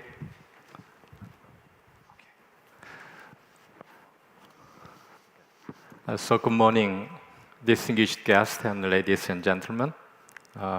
It's my honor to talk about the R&D cooperation between ROK and US in this important venue. To deliver my thought clearly, let me use Korean for my presentation. So please use the interpretation tools. So we already heard about these global trends on this nuclear landscape. And, in Korean, sorry.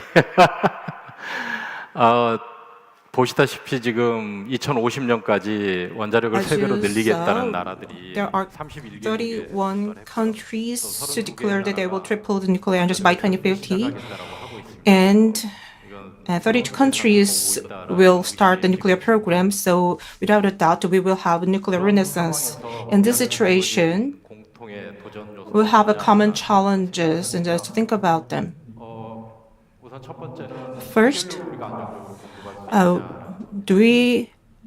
can we stably supply nuclear fuels? If you look at the natural nuclear requirement, it will be 50,000, which will be increased to 200,000, and the enrichment requirement will increase to 170,000.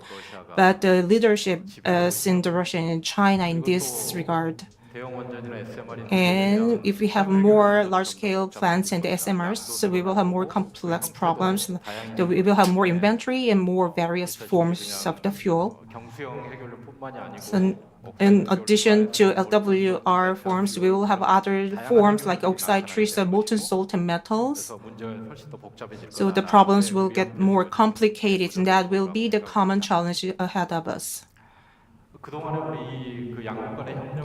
If you look at the cooperation between the two, it has been very successful. In 1956, it was started when Dr. Sisler met with the President Lee Seung-man at the time, and at the time, the cooperation at the government level started, and we also have a very good technical cooperation. We have INERI and JFCS, which ran very well, and also we had the regulatory cooperation channel. As you can see on the slide, it has been very good.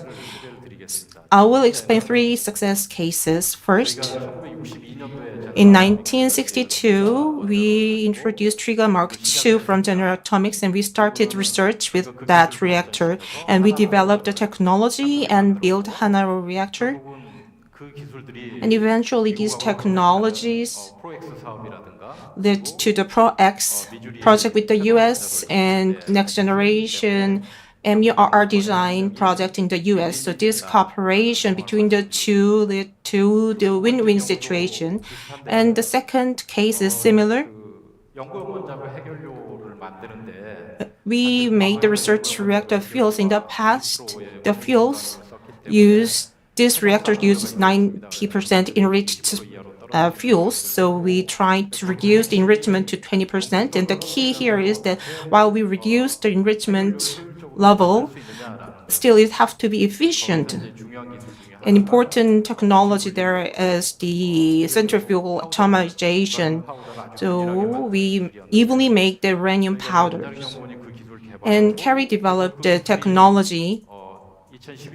And at the joint 2012 Nuclear Security Summit, it was introduced and also made a contribution to reduce the enrichment around the world. And you can see these pictures. We received the DOA NNSA certificate of appreciation. And the third case is this.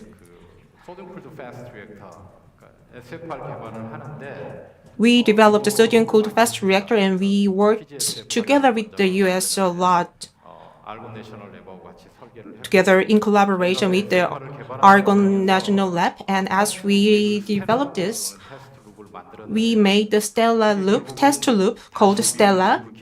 And the technology is used once again in the US.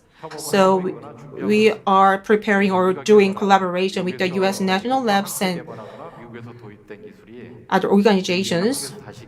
So the technology that we introduced from the US was developed here, and then it go to the US for further cooperation. So these 3 success cases shows the importance of the R&D cooperation between the two countries, which resulted in win-win situations. And then what we have to do in the past, the new Korean government came into office, and they also pledged the clean energy transition toward the carbon neutrality. And now the paradigm is shifting from the public initiative to the private sector-led programs. And the US is also promoting the nuclear industry. And in this situation, I will talk about the cooperation in the public area. This framework works very well. already works very well. The Kerry and the national labs in the US 잘 are 되고 working very 있고, 그래서 effectively together. 어드밴스 모델링 앤 시뮬레이션 분야나 아니면 코드 베리피케이션, 밸리데이션, 어드밴스 퓨얼 굉장히 다양한 기술 분야에서 이런 협력들이 잘 이루어지고 있습니다. 이 협력들을 잘 발전시켜야 될 거고요. 이 협력 여기서 그치지 말고 이제 우리가 이 협력 분야를 좀 더 광범위하게 확장할 필요가 있습니다. 그게 공공과 민간이 협업하는 체제를 저는 제안하고 싶습니다.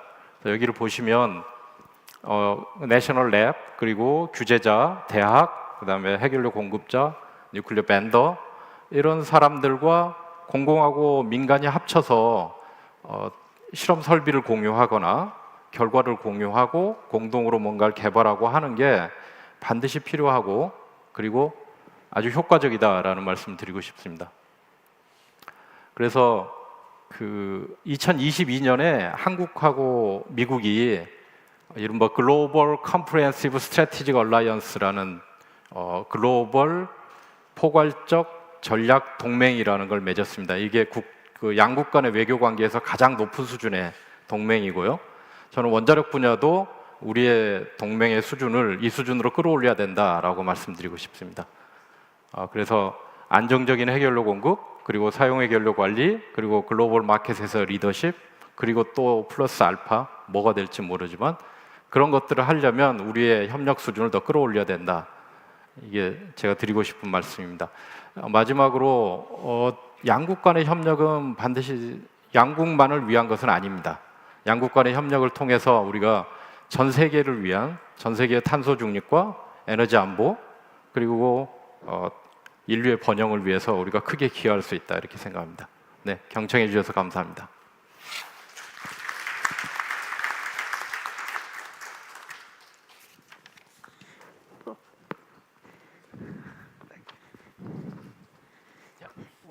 Thank you, Dr. Lim. I think probably everybody here, who here has not been to a U.S. national lab? Who here has been to a U.S. national lab? I think a lot of us actually started our careers off in the U.S. national laboratory system, so we can attest to the strength of that, and we appreciate your emphasis on R&D cooperation. And with that, I would like to invite President Lisa Marshall, or President Emeritus Lisa Marshall to the stage. She's the immediate past president of the American Nuclear Society and a scholar in her own right. So, ma'am. I like saying president. Thank you. Past president. Distinguished and honored guests. I'm going to take us to the 30,000 and then zoom in, I think at the 5,000 or so, and then zoom out again, just because. Right? So nuclear energy is, let's go to that. Okay, so nuclear energy is a global endeavor that plays out in materials, experts, governance, and purpose. The 123 agreement is one format. There remains challenges and opportunities to how this agreement is operationalized. Alternative models put pressure on the 123 agreement that definitely warrants our attention and action. I come to the nuclear enterprise from the academic world, and more recently from professional organization, the American Nuclear Society, and the OECD Nuclear Energy Agency working groups. My research is grounded in energy geography, the spatial dimensions of nuclear energy, and its socioeconomic impact, engineering education, and stakeholder and community engagement. I'd like to give context to what brings us to this moment and future moments for nuclear science and technology, couched in atoms for peace and commercialization of science and nuclear science and technology. Agreements, collaborations, and frameworks continue to evolve as energy has been recognized as the foundation of modern society. We are squarely within another energy transition era, and the latest drivers have been climate change. Our response has been a move to decarbonization, ushering in a lower carbon economy. Nuclear energy has always figured predominantly and now contributes to 10% of the world energy and approximately 30% of its low-carbon electricity. Nuclear energy is a global endeavor, crossing boundaries as we look at our supply chain, entanglements among post-colonial territory and partner nations for needed materials, experience, and economics. There is a nuclear necessity, and it plays out in bilateral, trilateral, and multilateral relations. Three themes are reinforced as one examines any nuclear nation. They are central to who and what we do. Energy security, national economic development and international economic development, and environmental stewardship. These themes are relevant in the early 2000s and remain so today as many established, new, and emerging nations. I'm going to skip that one for a minute. There are 25 agreements with 49 countries, the IAEA and Taiwan in effect. They form a nuclear ecosystem. The US Atomic Energy Act calls for safe and reliable civilian or civil nuclear cooperation with strong non-proliferation standards, setting a stage for what nuclear territoriality must exist. The US-ROK bilateral agreement dates to 1956 and has incorporated transfer of nuclear materials, equipment, and technology. And I would add human capacity as well. Balancing sovereignty, territoriality of nations is tested with nuclear technology. New knowledge is not unidirectional, but is afforded through exchange. Of course, conditions are created for misuse of transferred technology and experience, disagreements over enrichment and reprocessing, questions around the strength of safeguard measures, and during the US congressional review, conflict between executive and legislative branches in the interpretation and execution of the contract could bear out. Energy security and technology aspirations also fall under sovereignty and territoriality. How do we incorporate these in inevitable growth? What impact does nuclear maturity have on the bilateral agreement? How do parties adjust? BRICS, as an intergovernmental organization, is expanding as the counter to the West, serving as a geopolitical and socioeconomic medium for the global South. A BRICS partner country category emerged during the Kazan summit in 2024. Also in 2024, you have approximately 30 nations express interest in being partners or members. You also have BRICS outreach for geographic regionalism that was launched in South Africa in 2013 and BRICS Plus by China in 2017. The economic and technological capacity and advantage of this bloc cannot be underestimated. China's nuclear belt and road initiative intensifies technological competition. Russia, leading vendor of over 65% of the world's world's reactor sales from 2012 through to 2021. Until the Ukrainian war. The turnkey approach for new and emerging nations, nuclear nations, without infrastructure. The Republic of Korea and other nations are crucial to socioeconomic and geopolitical positioning. We've had disputes over intellectual properties, which was resolved in January of 2025, through a refocus on collaborative global nuclear markets. So, sovereignty and influence of nation states are central to bilateral, trilateral, and multinational agreements. The 123 agreement does not escape this fact. The Secretary of Energy, Chris Wright's memo upon taking his position sends a clear message of energy independence, affordable and abundant. Nuclear energy is one of the prime fuels. The impact of the May 2025, last month's executive orders in this space play predominantly as well. We're looking at leading diplomatic engagement and negotiations for agreements under Section 123 of the Atomic Energy Act to enable the United States nuclear industry to access new markets in partner countries. And then also you have within 90 days, the federal government will produce strategies to increase financing for the US nuclear projects and promote nuclear trade, making financial and technical support available to support foreign adoption of nuclear energy. We must also take into account other trade agreements, international and regional tensions that may impact the 123 agreements. At its essence is a trade agreement to many players and students of nuclear diplomacy. The US and ROK have an established agreement, a mature relationship to expand global nuclear markets, and how the next decade and beyond are cultivated in this international and regional environment bears attention and care. Thank you.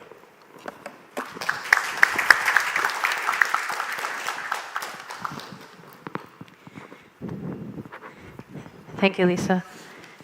So finally, for prepared remarks, I'd like to bring up to the stage Professor Byung-Jun Jang, who is a professor of the Department of Nuclear Engineering at Kyung-Hee University. Thank you, sir. Okay, thank you very much. It's very good morning, everyone. The global changes in nuclear sector over the past 10 years have been greater than those over the previous 30 years. That's my belief. The role of nuclear power are diverse. Clean energy source, secure energy source, flexible and massive power supply for AI data center, and challenging energy source for the developing countries. As SMRs are popularized, the role of non-electric nuclear power as a replacement for existing power sources, hydrogen production, process heat supply, and propulsion are also expected. Accordingly, the outlook for the global nuclear power industry is expected to change drastically. The renaissance of nuclear power plant construction, which was delayed due to Fukushima nuclear power plant accident, is expected to resume. New and massive nuclear power plant construction is expected to supply the expanded electricity demand. To replace the old existing nuclear power plant construction will be accelerated. The recognition of energy security, especially in European countries, will boost nuclear power plant construction. In areas where it is difficult to build large-scale nuclear power plants, the horizons of nuclear power is expected to expand through SMRs. These changes over the past 10 years also herald a major change in the structure of US-ROK nuclear cooperation. Therefore, it is necessary to examine the current status of US-ROK cooperation after the revision of the US-ROK nuclear cooperation agreement in 2015 and prepare for the future. Cooperation in the industrial sector includes both existing and newly added areas. South Korea has the ability to manufacture nuclear fuel, but not to enrich it. Therefore, it depends on the United States for some uranium enrichment. Bilateral and multilateral cooperation among nuclear safety regulatory agencies is ongoing, and we are cooperating with EPRI as a member on a variety of technical issues. KHNP's APR 1400 received a design certificate from the US NRC, which was the first case for a foreign nuclear power plant and an excellent example of cooperation between the two countries, in which the US Nuclear Safety Regulatory Agency guaranteed the safety of our nuclear power plants. Doosan Enerbility is one of the companies that supplies the main equipment for Westinghouse nuclear power plant and is positioned as a foundry for SMR developers such as NuScale and X Energies. In addition, Hyundai Engineering Construction is cooperating for Westinghouse Bulgarian nuclear power plant construction project. There has been continued human exchanges at the academic level. Korean student goes to US for doctoral studies or postdoctoral research, and some of them return to Korea, while others remain in the United States as engineers to carry out SMR-related technologies development or as researchers in National Research Institute. The INERI project, an exemplary joint research project conducted by Korea and American researchers, was discontinued in 2015. So government-sponsored joint research projects have ended, and the specific reason is not known. Korea currently has 26 nuclear power plants in operation, and when the 4 new nuclear power plants under construction are completed, it will soon have 30 nuclear power plants. And 2 more are scheduled to build. Considering the 4 Baraka nuclear power plants exported to the UAE and the Dukovany nuclear power plant to be exported to Czech Republic, there are about 40 nuclear power plants under management. Therefore, a considerable amount of enriched uranium is required. In addition, the supply of nuclear fuel has been unstable since the Russo-Ukrainian war. Therefore, there is a reason to enrich low-enriched uranium. Hence, we must begin a substantive discussion on this. The spent nuclear fuel has reached the limit of storage capacity of nuclear power plants and is expected to be saturated soon. Therefore, we are preparing for the permanent disposal of spent nuclear fuel. Meanwhile, we must also conduct research on spent nuclear fuel itself, and we want to strengthen the cooperation with the United States on this. The possibility of these are left open in the 2015 revision of US-ROK Nuclear Cooperation Agreement, and the high-level bilateral commission was established as a window, but it has not been held since then. This poses a doubt on the will of 2 countries to cooperate for the past 10 years, and it should work as planned. It may be necessary to have an attitude of holding meetings annually through Joint Standing Committee Nuclear Energy Technology between US and ROK in the past. There is also a need to restart the INERI program among researchers. The friction between Westinghouse and KHNP on intellectual property right was not beautiful. At the time of license agreement, the relationship between combustion engineering and KEPCO was different from that between Westinghouse and KHNP. Combustion engineering was willing and friendly in licensing agreement. KEPCO was also actively participated in the negotiations. Combustion engineering, which had no major project at that time in the US, actively guided KEPCO which contribute to localization of nuclear technology in Korea. The biggest problem from my standpoint is that the current global vendors' view in the nuclear power market, they see it as a fixed pie problem. They are obsessed with competing for one or two projects and are unable to expand the pie itself. It should be viewed as an expanded pie problem, but it is not being done that way. Perhaps the government should step in and take on this role. Thank you very much.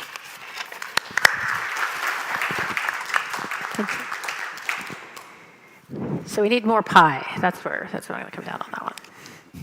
So first of all, I want you to all give a round of applause for our speakers and the viewpoints that they just brought to discuss. So now we come to the fun part, the question and answer part. And my job as moderator is to get even more interesting things out of you than you presented to us earlier. So it's been 60 pages, 10 years. So a lot of time has passed. A couple of changes in government on both sides, including a couple of changes in views about the need for nuclear power and how we are going to execute that.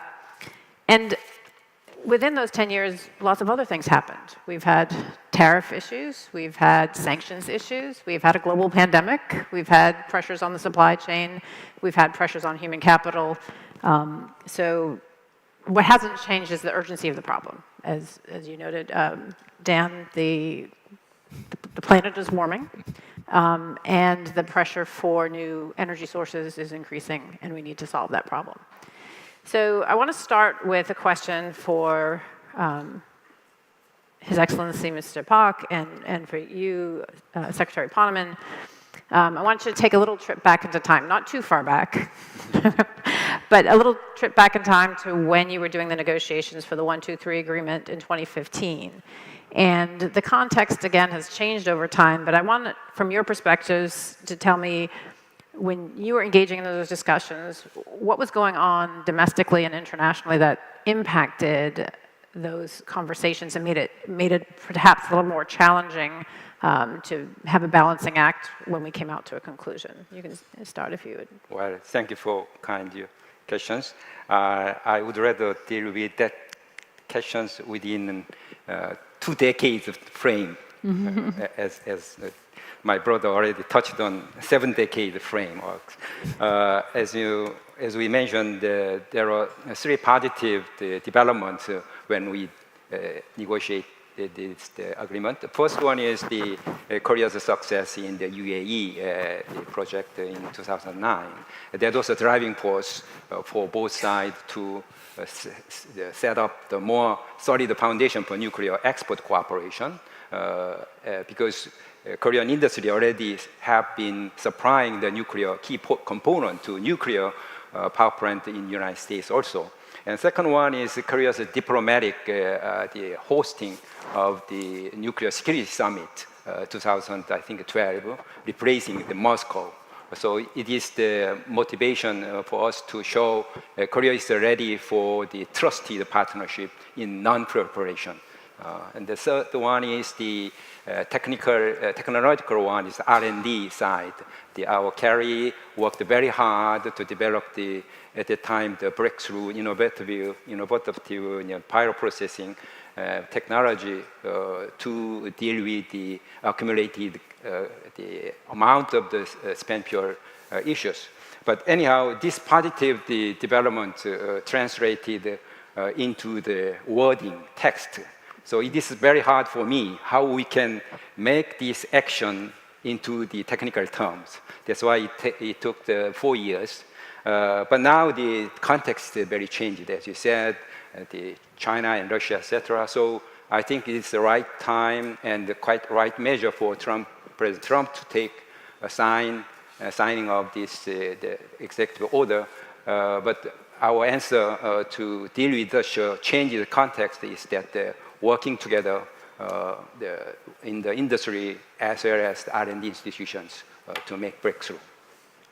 So I appreciate that. So just when you're in negotiations with, whether it be bilaterally or multilaterally, you have to look at the context in which you see yourselves and you see your partners. So you saw Korea as an ascendant. You had this great success in UAE, which, by the way, the US didn't feel so great about because we were the losers on that tender. So I want to turn to you, Dan, because we were in the conversations in the White House and other places with regard to the Korea 123 agreement at that point in time.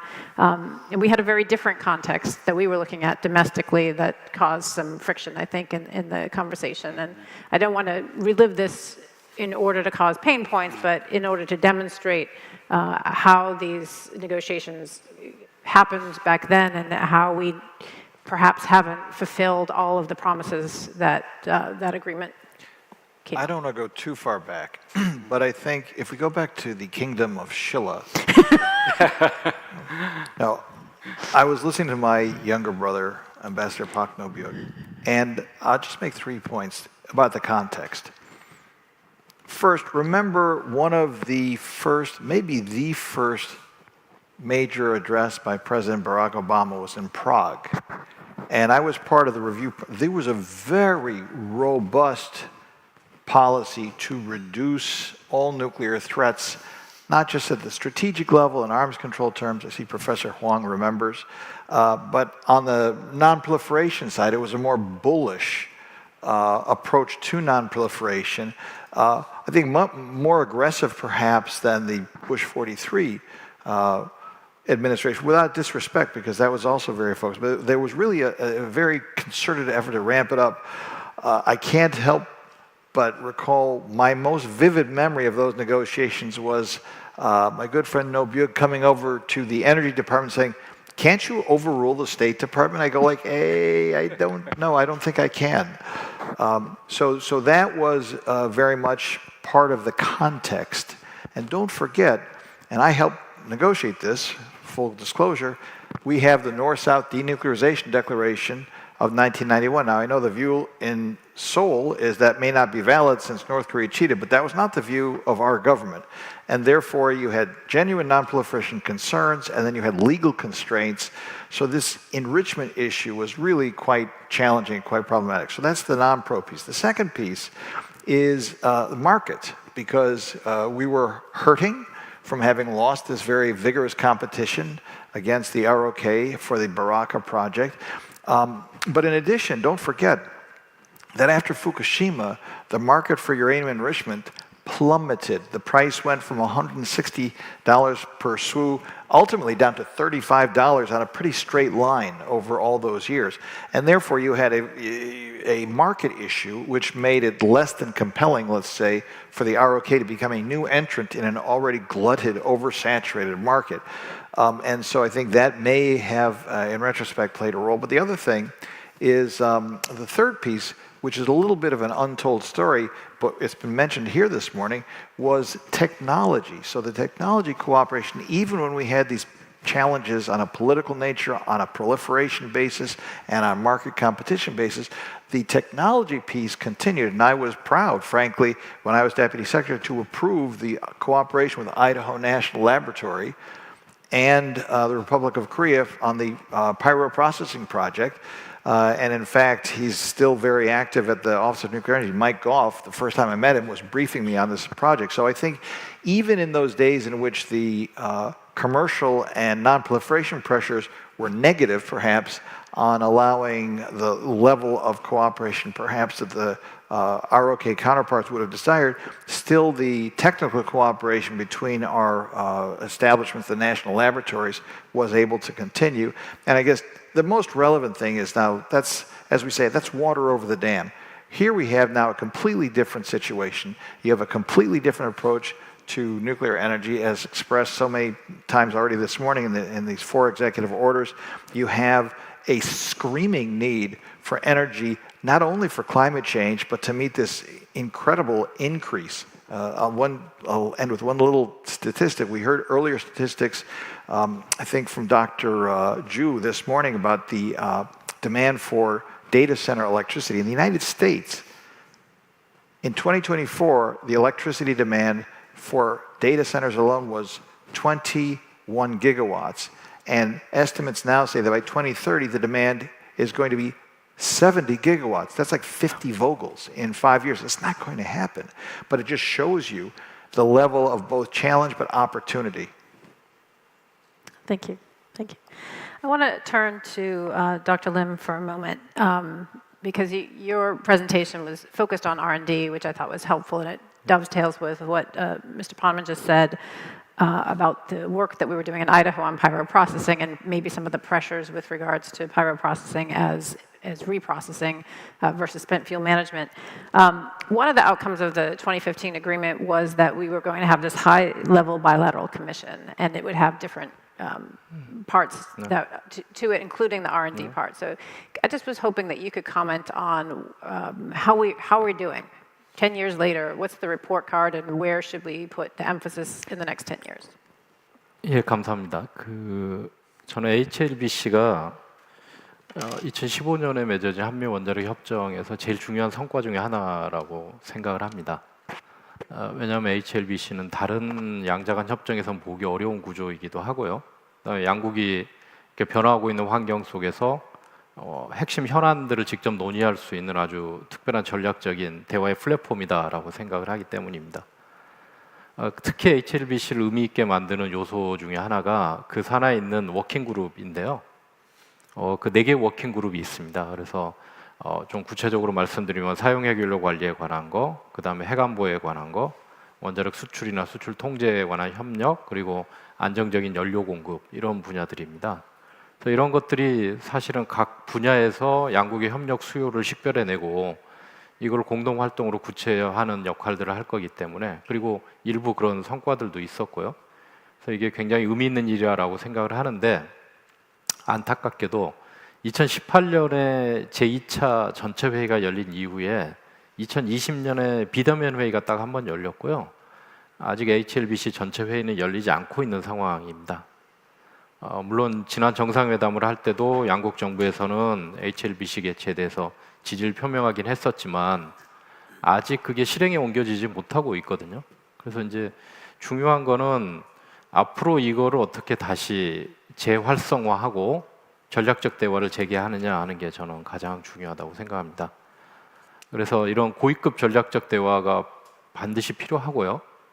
그 다음에 이제 그거하고 더불어서 제가 아까 말씀드린 랩투랩 리서치 같은 그 관련 부처 간의 협력, 뭐 과학기술 담당을 한다거나 아니면 또 제가 제안드린 공공이나 민간을 지원하는 어떤 대화 협력 체계, 이런 것들이 좀 다양하게 운영될 필요가 있다, 그렇게 생각을 합니다. 그래야 이제 한미 양국이 우리가 직면한 현안들을 아주 긴밀히 대응해 나갈 수 있다, 이렇게 생각합니다. 감사합니다. Thank you. So if we're looking at recommendations, if we can make recommendations, if I'm hearing you correctly, and this kind of goes back to what you said about a bottom-up approach and influencing our leadership, it sounds to me like revitalizing the high-level bilateral commission and making it maybe more relevant to these days would be kind of top on the list of things to do. So this is to Lisa and to Dr. Chung. I think you both touched on the global dynamics, the competition with Russia and China and civil nuclear exports, and the importance of continued US cooperation. And I think, Lisa, you were kind of framing it in terms of almost a sociological impact of how the West versus some of these other countries, how that manifests itself. So I would turn to you and then to Dr. Chung to comment on how, in the next 10 years, the US and Korea can counteract that dynamic. Thank you.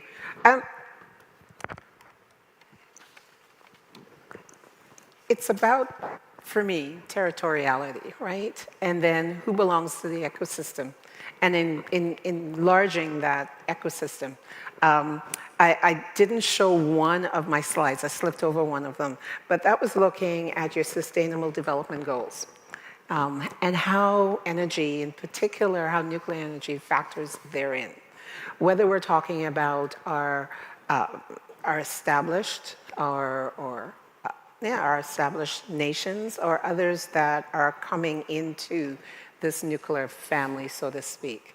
And there's a need for us to couch what we do and how we do it in this particular framework, from my vantage point, so that then we are enlarging the family, so to speak, and that then speaks to what Honorable Poneman talked about in way of our climate. And this is the one climate that we have. And we're seeing indications of its distress. And that distress is not in the near future, but it is actually now. And therefore, for us to enlarge a family, because we're also looking at this 100-year relationship when we look at our use of our technology and kind of your human capacity building that's necessary into the future. So, I couched it in this that there is this dichotomy that is out there, that you've got us and then you've got others. And the others are growing in influence, right? Just as we hopefully are not too far behind, but how we couch what we do and what is necessary for socioeconomics, for geopolitical, for the planet overall is an important task that we have at hand that needs to get some TLC, right? It has been put as this energy dominance, or that we're in this particular race, but ultimately it is for the planet in and of itself, right? And its occupants, both human and non-human.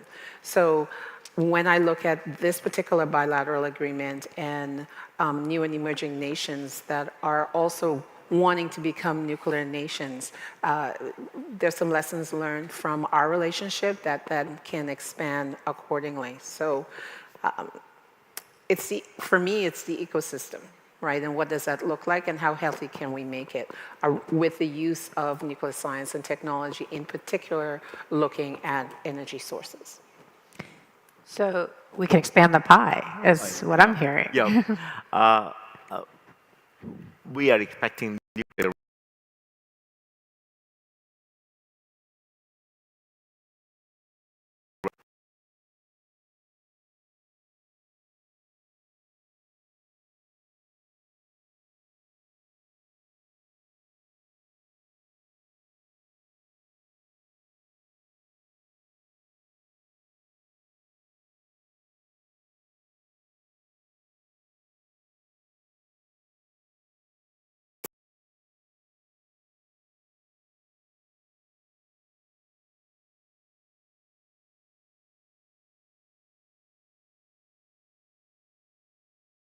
and construction capability, which you don't have in the United States so by now, but each other's capability of politics. And these days, what I feel is politics become extreme, go extreme. So I feel a bit dangerous for that. So I think we need some administrative power to sort out that. That means when I started my professional career in 1990s, we had a joint standing committee between the US and Korea every year. But we don't have now. But I think we may have to restore that kind of activity. We have to meet every year to talk everything.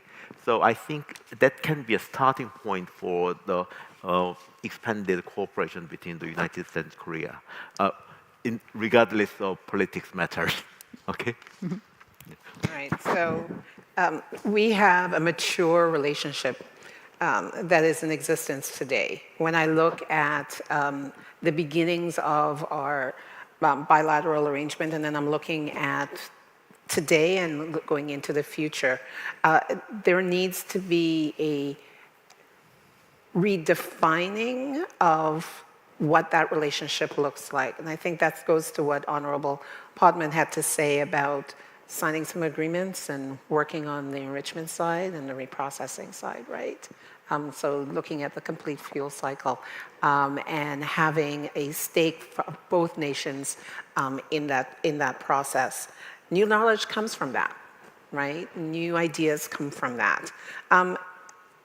Next level cooperation. What else are we not thinking of that we can do together, right? And to look past or look into the nuclear futures, both of the technology and where it's going, and then also of the relationships and the agreements that have been signed, and what kind of reinvention of these arrangements can we come up with for the advancement of both nations and regions that we have a vested interest in helping. Well, I think we should we should address the urgent issues and the common challenges. So I already mentioned during my presentation, we have common challenges like this uranium supplies and spent fuel handlings. Nuclear safety is almost it's constant issues. And non-proliferations. All those issues we should tackle together. So we should focus on the common challenges we are facing. Then I think that's the beginning of our talk. 2 minutes. 2 minutes with the president. What are you going to say?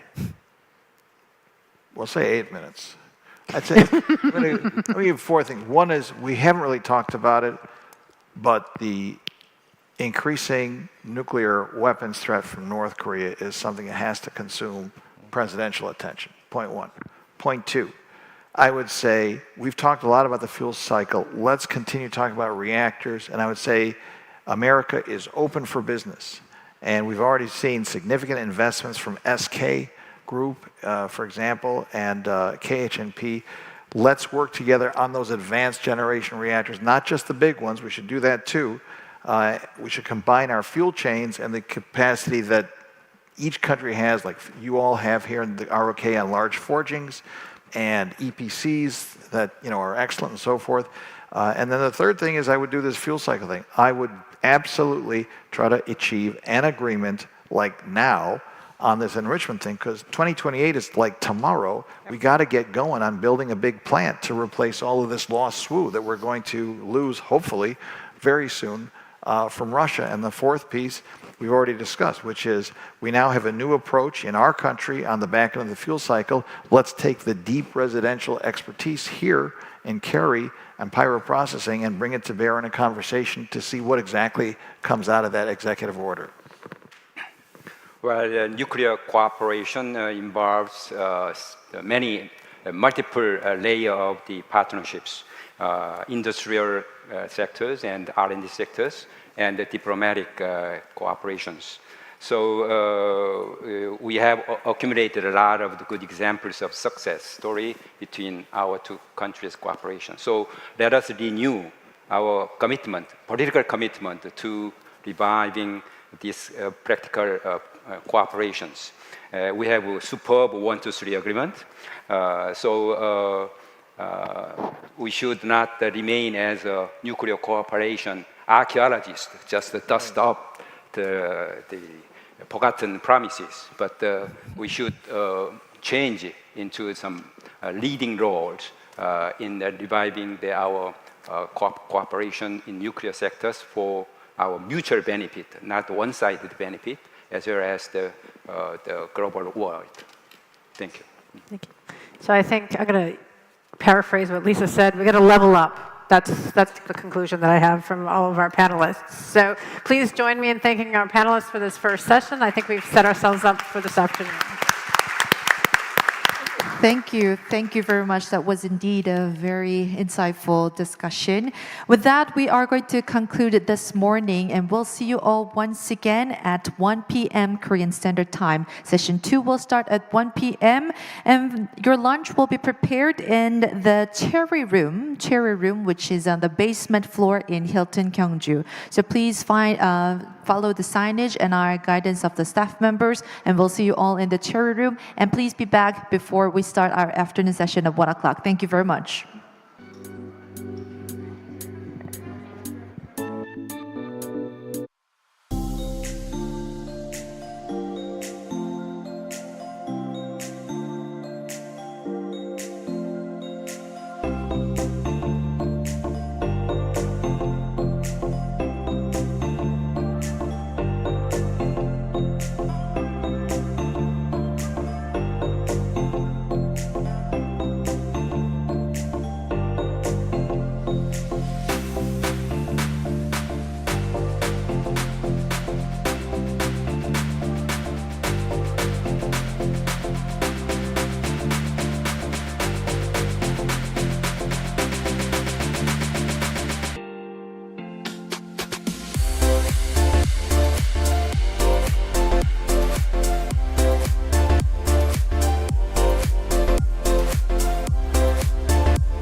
Ladies and gentlemen, welcome back.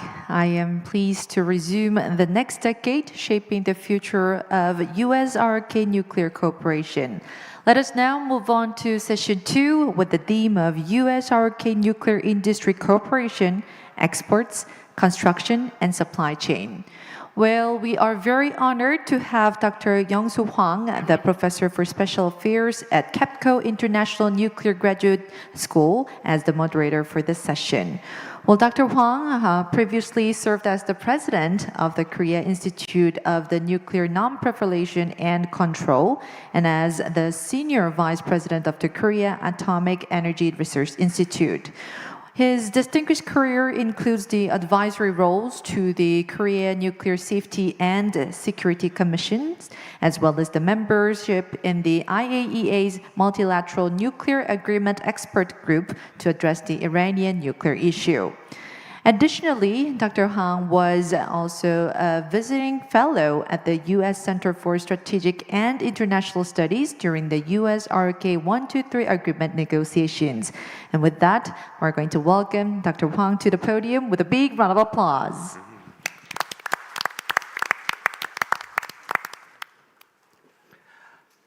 Thank you for that kind introduction. Frankly, I'm very sleepy because I just came coming back from DC and it's almost midnight in DC. Well, anyway, I deeply appreciate Atlantic Council and KHNP and of course my old Kerry to give an opportunity to serve for this kind of wonderful international conference to talk about how to really move on from now on.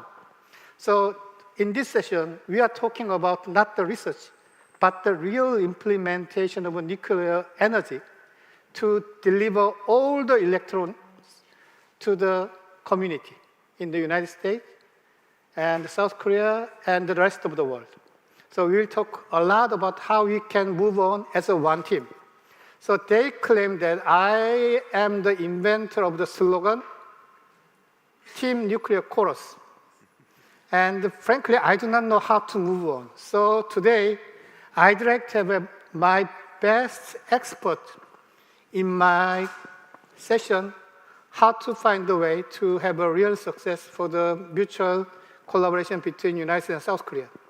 So how many people watched the Mission Impossible Episode 8 in this room? Raise your hand. Just a few. Today, instead of filming Mission Impossible, we will film Mission Possible, the cooperation between United States and South Korea. So we will work on not final reckoning, but we will work on ultimate reckoning between United States and South Korea to move together as a one team. So we have wonderful speakers. So I'd like to introduce those people, my expert, 5 eagles, one by one throughout my session. So my first guest speaker will be Mr. Lim. Mr. Lim is serving as a senior vice president for KHNP, and he is responsible for everything about nuclear export.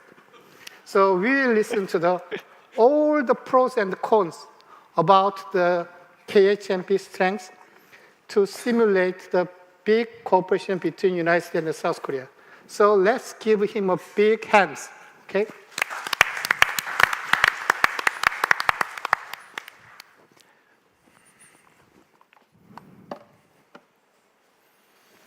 Good afternoon. I'm Seung-Yeol Lim, Vice President and Head of Overseas Business Development Department in charge of overseas projects.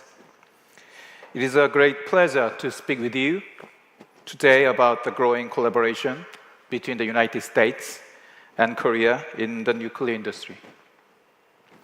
Korea's nuclear journey began with the United States. After the signing of the US-Korea Nuclear Cooperation Agreement in 1956, Korea introduced its first research reactor, Trigger Mark II. In 1962, with American support. In the 1970s, we took our first step into commercial nuclear power by constructing Korea Unit 1, a turnkey project led by Westinghouse US company. Since then, Korea has steadily advanced its nuclear sector to ensure stable energy supply and support its industrial growth. Today, we operate 26 commercial reactors with our deep expertise in construction, commissioning, operations, and supply chain management. We are expanding our presence in the global market.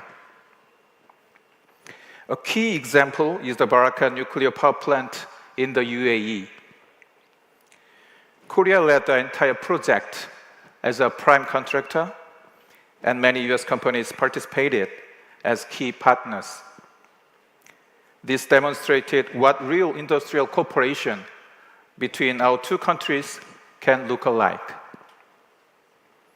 And just 3 weeks ago, on June 4th, KHNP signed the final contract with ČEZ, the Czech energy utility, to build 2 new reactors at the Dukovany site. Major US nuclear vendors are expected to take part in this project as well, strengthening US-Korea collaboration in the global nuclear market. As these examples show, the US and Korea have worked together across the nuclear value chain. This isn't just about doing business together. It reflects a deeper, strategic industrial partnership where we complement each other and grow together. The US has led the development of nuclear power since 1951, when it became the first country in the world to generate electricity from nuclear energy.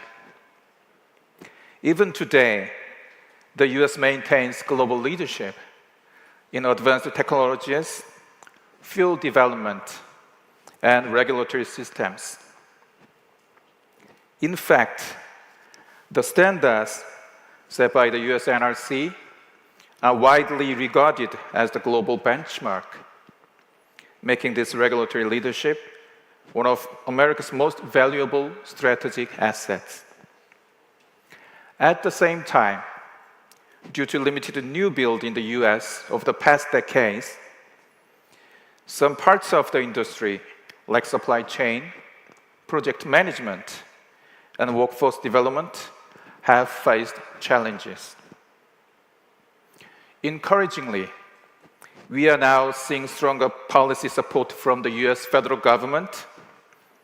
In May 2025, President Trump signed an executive order to help rebuild the nuclear industrial base, accelerate deployment of advanced reactors, and streamline regulatory procedures.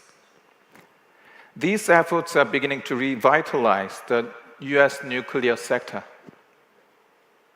In this context, cooperation between Korea and the US has the potential to benefit both countries in real, tangible ways. Korea brings proven strengths in plant construction and operations, project management, and supply chain. The US leads in technology, regulation, and financing. By combining these assets, we can build powerful cooperation models in areas such as new build project, SMRs, fuel technology, joint R&D, and co-investment. Earlier this year, our two governments reaffirmed their commitment to jointly entering the global nuclear market. This was a welcome step forward, reflecting a shared strategic vision. But so far, this framework has largely remained at the level of principle. Now is the time to turn that vision into concrete, practical cooperation. Korea and the US have decades of shared trust and experience. I believe we can evolve into even more strategic and practical partners in the nuclear industry. I hope today's discussion can serve as a meaningful turning point in that direction. Thank you very much.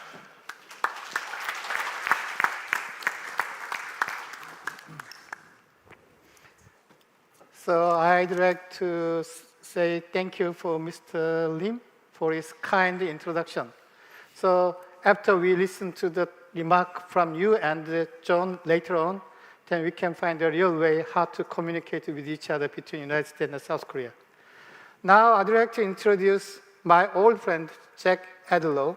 He is the president of Jack Adel International, and he has a lot of experience to work with the Korean nuclear society. So I'd like to listen to his own remark and try to find a better way for the future collaboration. So this floor is yours. Thank you very much. Thank you very much. And good afternoon to everybody after your lunch. It was a wonderful lunch. I hope you're all relaxed. My name is Jack Adel. I am involved in the transportation business for radioactive materials, transport of radioactive materials. So I'm going to talk about many practical things today. It's a little different than some of the other papers you've heard. And since I'm a transport guy, I'm going to walk around a little bit just to show that I can transport myself at this point.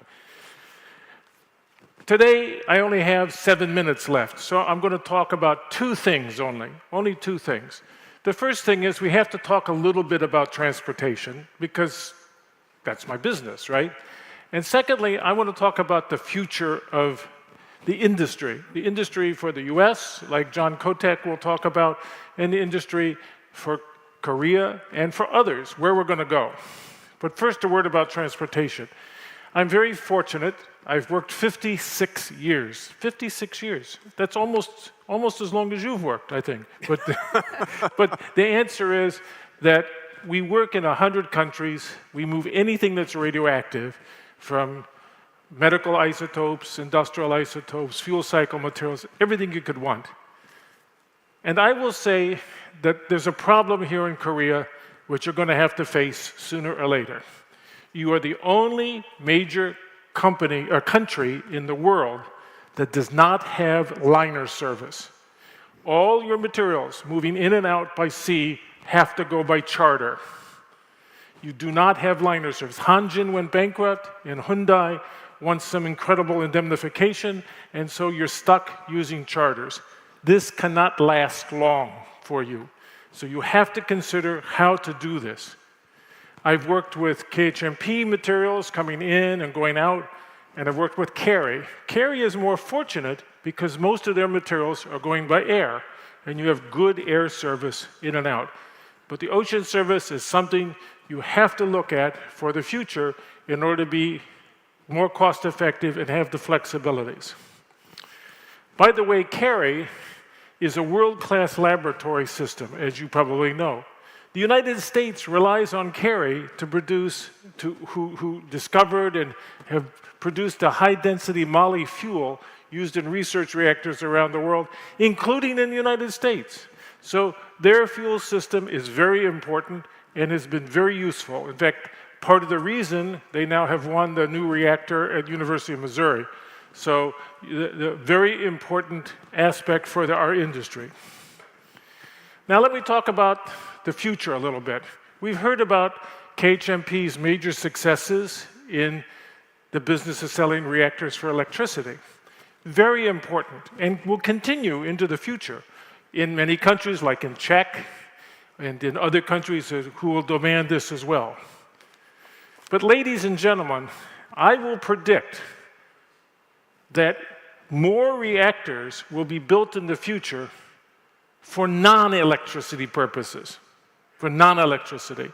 There will be people who want heat, like Dow Chemical wants heat for their plant. X-Energy is building down in Texas. And people will want heat for steel production. and people will want heat for other components. District heating in some countries are looking at this. Then there will be steam for other applications. Oil companies like Petrobras in Brazil want 24 microreactors to provide the heat to bring the oil up rather than burn the gas. Exxon is looking at it. Chevron has invested in a microreactor company for the same reason. So desalination will become important around the world. In fact, Nanonuclear, an American company, just signed an agreement with the country of Namibia to study how to use nuclear for desalination. There will be hundreds or even thousands of these reactors built over the years, the next 10 to 20 years, because of the demand. Now, there will also be huge amounts of demand for the hyperscalers, right?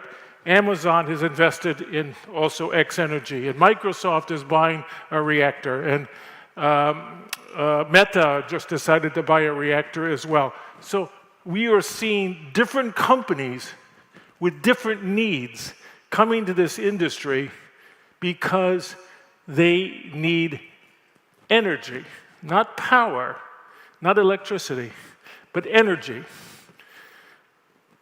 A friend of mine who came from SpaceX, he was working at SpaceX, and he decided to come into the microreactor business. And I met him about 3 years ago, and he said, you know, I don't understand your industry. I just don't understand it. I said, what's up? He says, well, a reactor is not that complicated. I mean, at SpaceX, we build rockets that go up and come back and land in a spot, you know? Or we build satellites that are going all over. Look at what Musk has done with his communication system around the world. These are, he says, but reactors are very simple machines. They just produce heat. That's what they do. They're a heat-producing machine. So you all make them too sophisticated. I mean, you just need heat out of these things. I can build a machine. I can get the machine approved right from a regulatory point of view. You just tell me, do you want one machine a month, one machine a week, one machine a day, one machine an hour? We can produce the machines, but we need fuel. Okay? We need fuel. So the answer is that this discussion we're going to have about fuel cycle is critically important because, as was said before, enrichment services come primarily from Russia, a lot from China, from Europe. And we need more options because we need fuel. We need LEU fuel for reactors. We need what they call HALEU now for research reactors.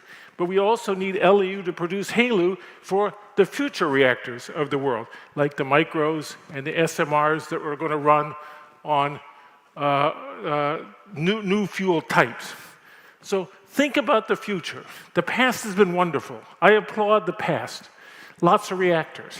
But the future will be different. It will be up to you, particularly those of you in the back. All of you raise your hands in the back. You are the future people who are going to be doing these things. The people in the front, terrific. I love you all. The back people, those are the ones who are going to be the future. So listen to me. I have 10 seconds. We got to do it faster. We got to do it more efficiently. We have to provide the energy for the rest of the world for the future. Thank you all very much. Thank you. Thank you. So I like Adel very much because he thinks that I'm just 56. Unfortunately, I'm now free for taking metro in Korea. That means I'm a little bit older than that age already. But I like his energy. So he has a lot of good points. Importance of the fuel cycle for the fresh fuel supply. Also, he talked about a lot about the HALEU. So in order to actually transport the HALEU, which might be produced by somebody in Central, in Ohio, you have to have a special transportation cask for the maritime transportation. So we are not ready yet for that reason. So we can discuss a lot of details about how to actually work together. Actually, there is one guy next to you from Doosan Enerbility. They are very good at the manufacturing transportation cask. So we have a lot of area to work together as one team. Now, I'd like to move to the young guy in our Mission Possible team. So he's very energetic, but his company, Doosan Enerbility, is the mighty powerhouse for the global nuclear supply chain. So let's give him a big hand to Se-Hoon Kim for his presentation.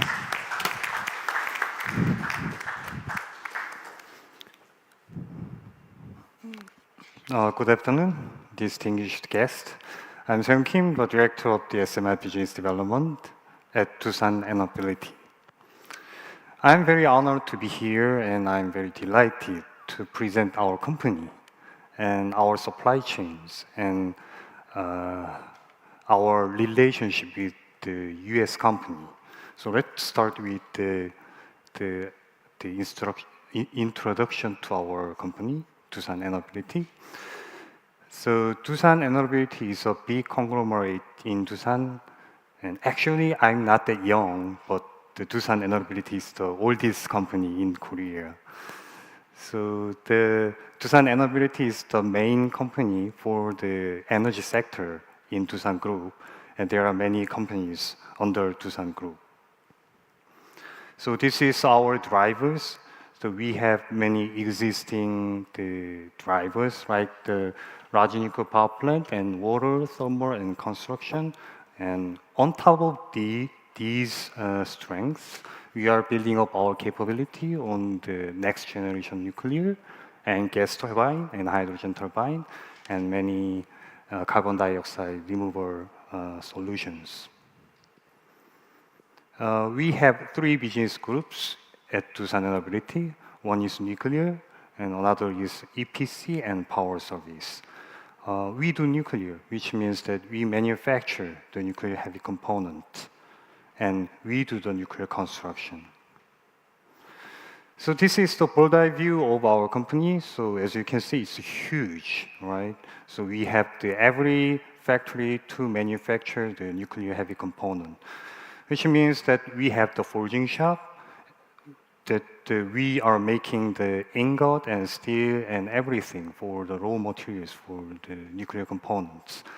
And the area of our facility is about 4.5 square kilometers, which is equivalent to the 600 soccer fields. It's huge. And I'd like to have one more thing to add, is that the Doosan Enerbility is only one company in the world who has the material fabrication shop and heavy component shop in one place. That's the beauty of Doosan Enerbility. And this is what we are doing. Actually, the Doosan Enerbility is the prime contractor for the domestic, the Korean large nuclear power plant business. So we design the components and we manufacture the component. And we supply the INC package and turbine and generator, and we do the nuclear construction. So that's all. We have fully integrated production line for entry press, the nuclear steam supply system. So we design and we make the steel and we forge and we manufacture and we ship it to the customer site. So far, the Doosan Enerbility has supplied 34 reactor vessels and 124 steam generators. So the biggest market, of course, it is the Korean market. The second one is the US market. And this is the 3 pillars for the SMI business. We call it the success factors for the SMI business. The first one should be the comprehensive understanding of SMI components. So we design, but we do not design for the SMI business, but we are aware of the component design. And we differentiate ourselves from our competitors with our expertise and experiences. And we have a robust supply chain in Korea, which has very long experiences in supplying the components for the Korean nuclear power plant. This is what we are doing again. So in the course of the construction, we are taking the responsibility of the fabrication. So we do the manufacturing design, we do the material procurement, we manufacture, assemble, and we inspect and test, and we ship. This is our business. And we call this the SMR foundry business. So this is the relationship with the SMR developers. First of all, Doosan is a only Korean company manufacturing the nuclear heavy components. So as a member of Team Korea, we are actively participating in the SMART project and ISMR project, and we are very deeply engaged in those projects. And for the US project, so we started the cooperation with NuScale in 2019, and as you know, the 6 years passed, and our relationship is very strong. So we are preparing the fabrication, and actually we are manufacturing the long lead materials for their module. And X Energy is a very good company which is developing the Gen 4 reactors, and we started the cooperation with X Energy in 2021. And for over 4 years, we have cultivated the relationship, and we developed the detailed design together. So we are doing the manufacturing trials for the X Energy project. And TerraPower project, so we are one of the component supplier, and we are doing and providing some manufacturing consulting services to TerraPower. So I think the SMR business is one of the testaments that the US companies and Korean companies are actively engaged together.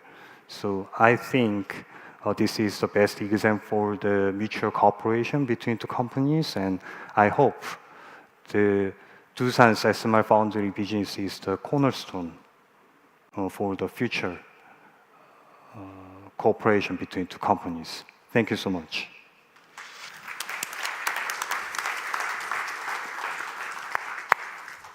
Thank you, Mr. Kim, for your comprehensive introduction to your Doosan Reliability. Actually, Doosan Reliability is the worldwide leader for the manufacturing of all the hardware for the nuclear business.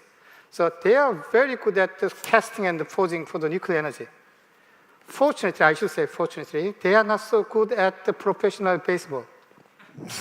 Doosan is at the bottom of our Korean league. Oh. I like it because I'm a good supporter of the Lotte Giant.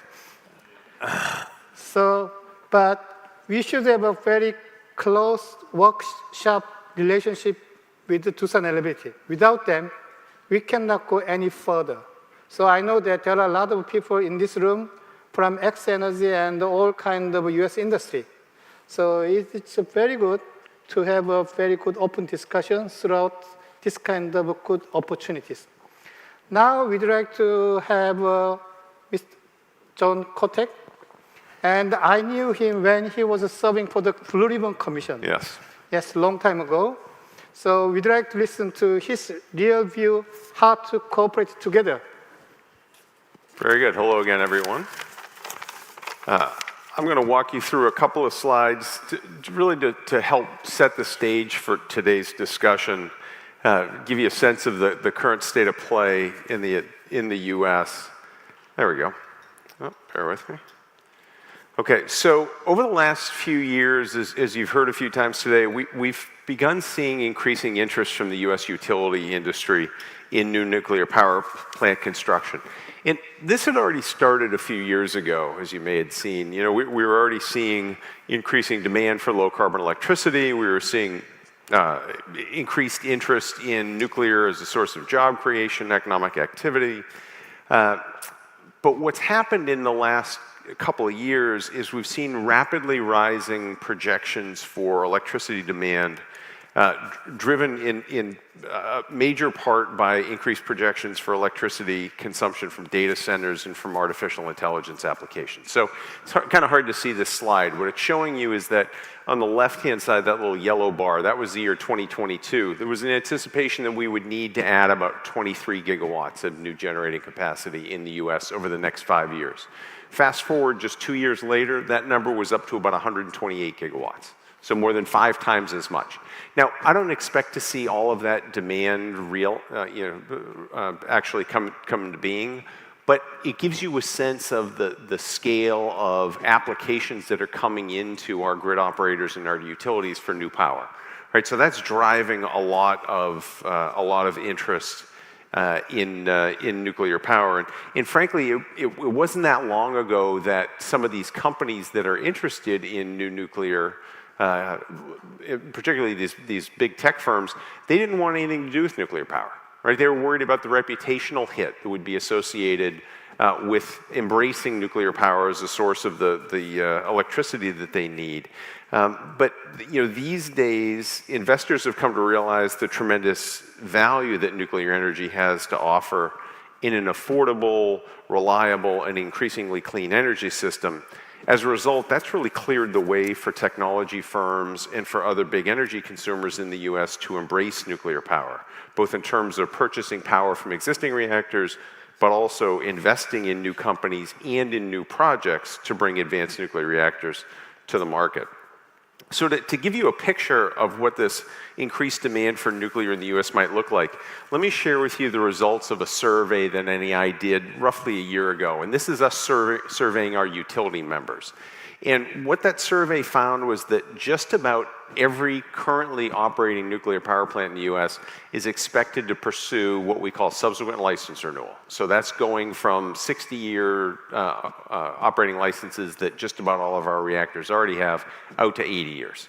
Okay, so utilities already see tremendous value in keeping the nuclear we've got. In addition, many of our reactor operators are planning to increase the power output of those existing reactors.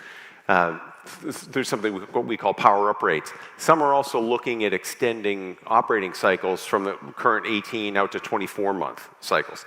As a result, we expect to see several reactors worth of nuclear generation added to our grid over the next 5 to 10 years, just from operating those plants and from restarting plants that had previously been shut down. You may have heard in the US we shut down more than a dozen plants prematurely, many of which were due to economic reasons. Well, 2 of those already have plans to come back. We may see a 3rd in the US. So as a result, we're trying to get more out of the nuclear we've got, but our member companies also anticipate the need to build more. Right? Now, just our NEI members who are responsible for a little less than half of the electricity on the US grid, they anticipate the need to add about 100 gigawatts of new nuclear generation by mid-century.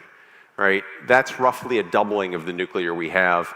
As you may know, the previous President Biden signed onto a pledge to triple global nuclear generation. President Trump in his executive orders talked about 4x nuclear in the US. So while this doesn't get you there, it gives you a sense that even before those executive orders, there was a lot of interest in our utility industry to add new nuclear power to our generating mix. All right? And these things are starting to happen. Apologies, it seems like I lost a picture here, but I wanted to give you a picture that we've been talking about new nuclear for a while in the US and in North America. It's starting to happen. So the TerraPower project has broke ground, right? Kairos is building their initial demonstration facility. Ontario Power Generation, of course, is building the GE Hitachi SMR design. We're seeing some other microreactor and university reactor projects going forward. So things are really happening, right?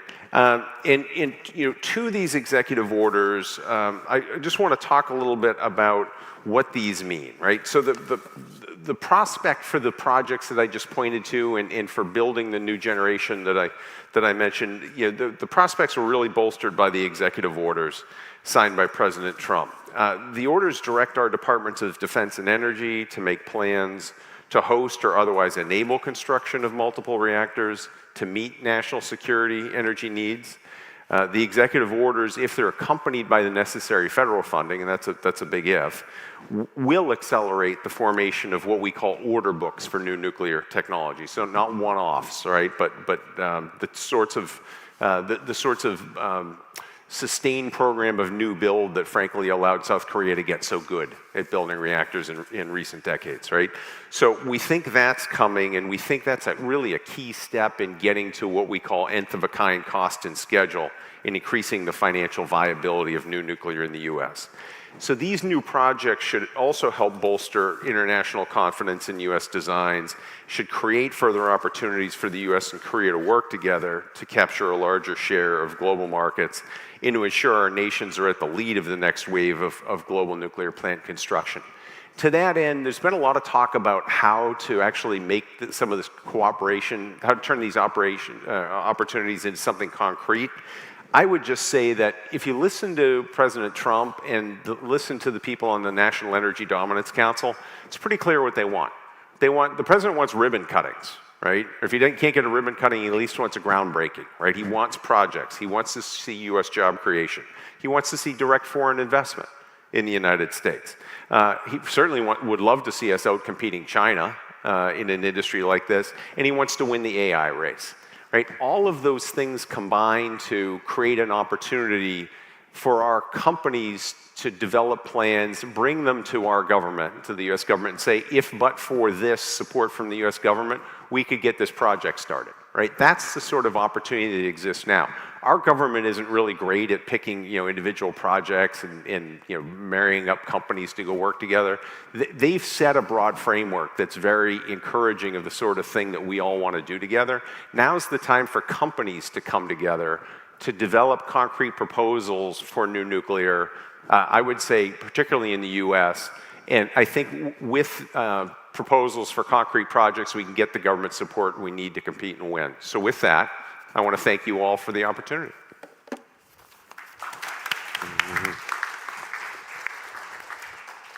So thank you, Jang. So we'd like to have a lot of question and answering for your kind remark. So now it's time to introduce Scott Campbell. So he is the young version of Tom Cruise. So he likes all the activities, like scuba diving and snorkeling and all other activities. And he used to work for the Reagan administration, for the Department of Energy. And he's now serving as the president of the Donald Baker Forum. And he operates a big law firm in the United States.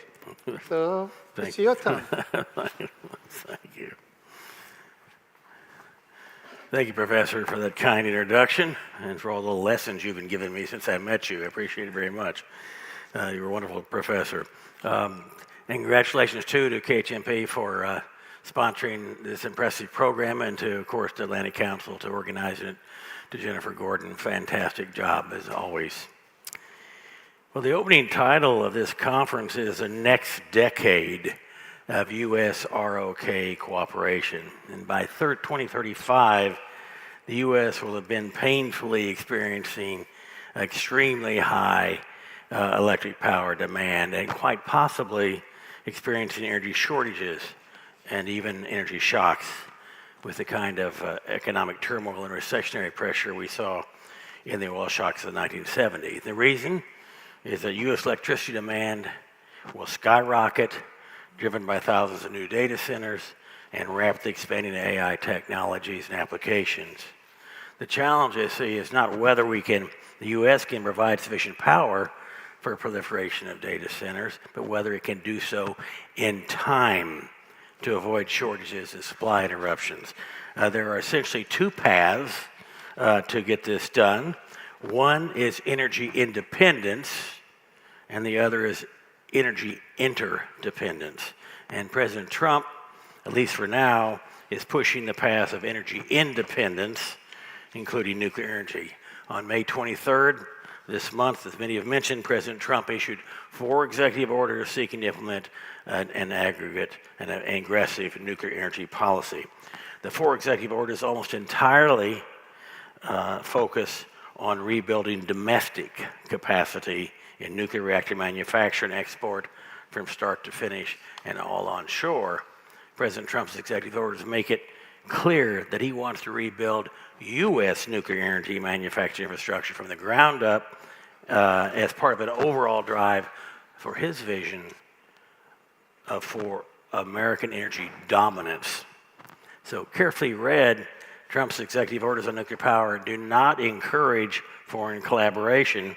In fact, there's little mention of international collaboration other than granting new 123 agreements so U.S. companies can sell into new markets. And there is some language encouraging leading institutions to underwrite reactor purchases from U.S. companies. But there is no attention paid to international partnering in this round of EOs. Now, that doesn't mean there won't be another round, and we could see that later. Also, we should keep in mind that there is a lot more to U.S. national energy policy than 4 executive orders, as important as they are. Fundamentally, Trump is seeking to recapture American capability to design, manufacture, and build nuclear power plants at home and sell them abroad. The anomaly, of course, in this approach is that much of it can't be accomplished anytime soon without foreign support. Trump's overarching goal is to make America energy dominant again, which it is today in oil and gas and once was a long time ago in nuclear power. So it's an ambitious quest by an ambitious president, but it could take decades if we're that all there is to it. There is no question that Trump's executive orders will markedly improve the outlook for an American nuclear energy revival. It's here now and it's gaining momentum, but particularly we see this for SMRs because they can be built on assembly lines and assembled largely on site and are affordable and flexible in size and location. Large light water reactors will be slower to benefit from Trump's policies as the industry lacks manufacturing capacity and has an aging workforce. So Trump's executive orders will certainly position the U.S. industry to meet spiraling electricity demand, but a go-it-alone strategy won't work to produce nuclear energy revival in time to meet spiraling demand.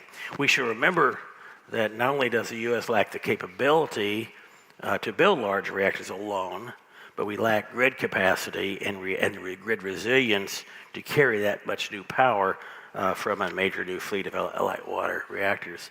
The condition, capacity, reliability, and vulnerability of the grid are seriously in doubt. That's why the U.S. military wants off-grid power and prefers SMRs, which are strongly encouraged by Trump's executive order for national security.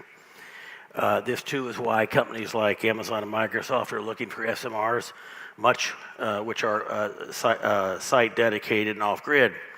But, of course, still, hyperscalers like Microsoft, Amazon, and Google are contracting for on-power grids with PPAs.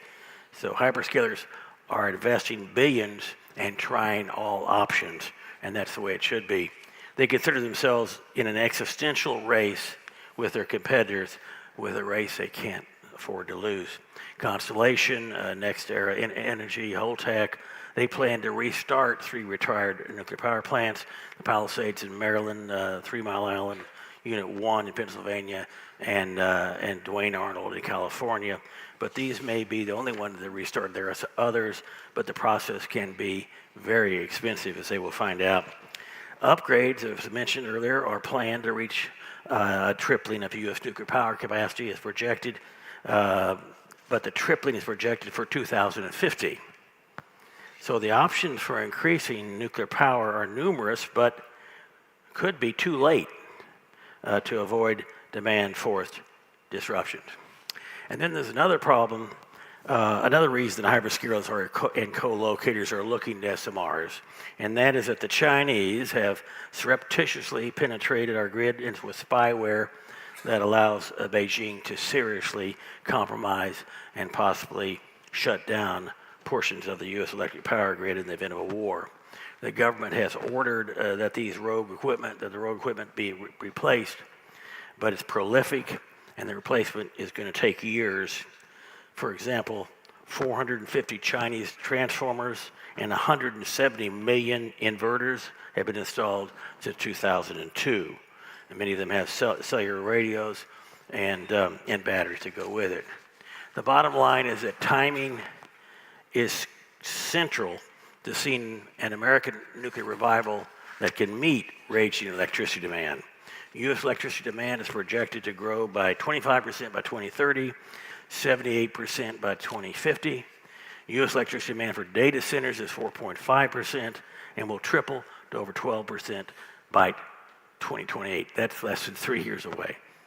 The growth rate in data center demand is simply daunting. So abundant natural gas will certainly be one availability and be one ready solution, but natural gas emits greenhouse gases, can only help bridge demand, and is not seen as a long-term solution, particularly to politically sensitive high-tech companies. But so far, there are no commercial SMRs readily available, and the data centers are being built now and fast. So timing is critical. And it's hard to imagine large new reactors coming online to avoid much of that crunch. That's really a long-term play. So we need SMRs to market sooner rather than later. And then there is a second problem, and that is that President Trump's nuclear energy executive orders fail to address the Chinese competitive challenge in nuclear energy. China plans to build nuclear power plants in developing countries around the world and control the energy supply for 100 years. At this stage in the nuclear revival, the China challenge can only be met through international partnerships, not by the U.S. alone. So keep in mind that Trump's executive orders are not the final word, but it is obvious that thought-leading policy institutions, national laboratories, industry associations, and the Energy and National Security Committees of Congress need to make the compelling case for international collaboration, as we're doing here today, or the U.S. will lose the race with China and may stumble badly in providing sufficient electricity at home. Thank you.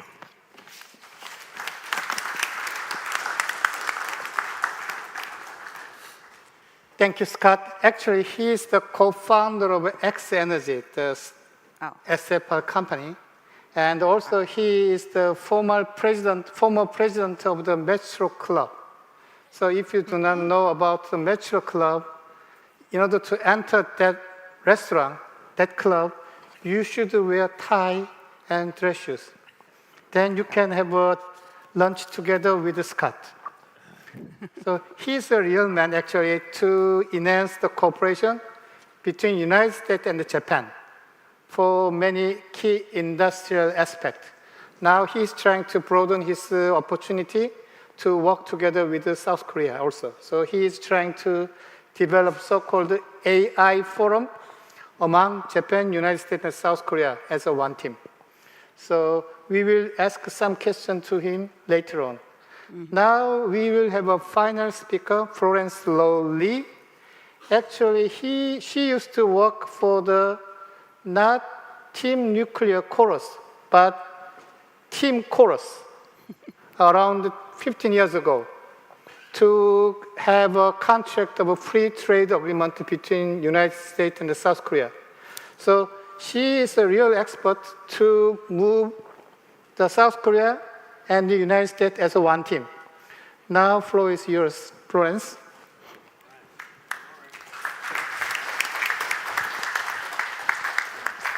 Oh, thank you. You know, it's a little bit challenging to be a last person in outstanding panels because some of the points have been already addressed, but it's a great opportunity to speak in such a great panel and a timely and important topic. Recently, President Trump announced a very ambitious goal to expand the United States nuclear power capacity from approximately 100 gigawatts today to 400 gigawatts by 2050. Achieving this target would mean adding 300 gigawatts of new nuclear capacity in just 25 years. That would mean that rebuilding almost entire global nuclear fleet which stood at about 300 gigawatts in 2040. This announcement underscores the urgent need to address future energy demand, mainly driven by rapid growth of artificial intelligence, while also strengthening national security and restoring US leadership in clean energy and nuclear technology worldwide. And some of these issues being addressed in elsewhere, so I would like to just focus my remarks on the connection between AI, rising energy demand, and the importance of international cooperation, particularly with the Republic of Korea. AI is no longer emerging technology. It is now embedded in every aspect of our modern lives, from ChatGPT to Google Maps, autonomous vehicles to military applications.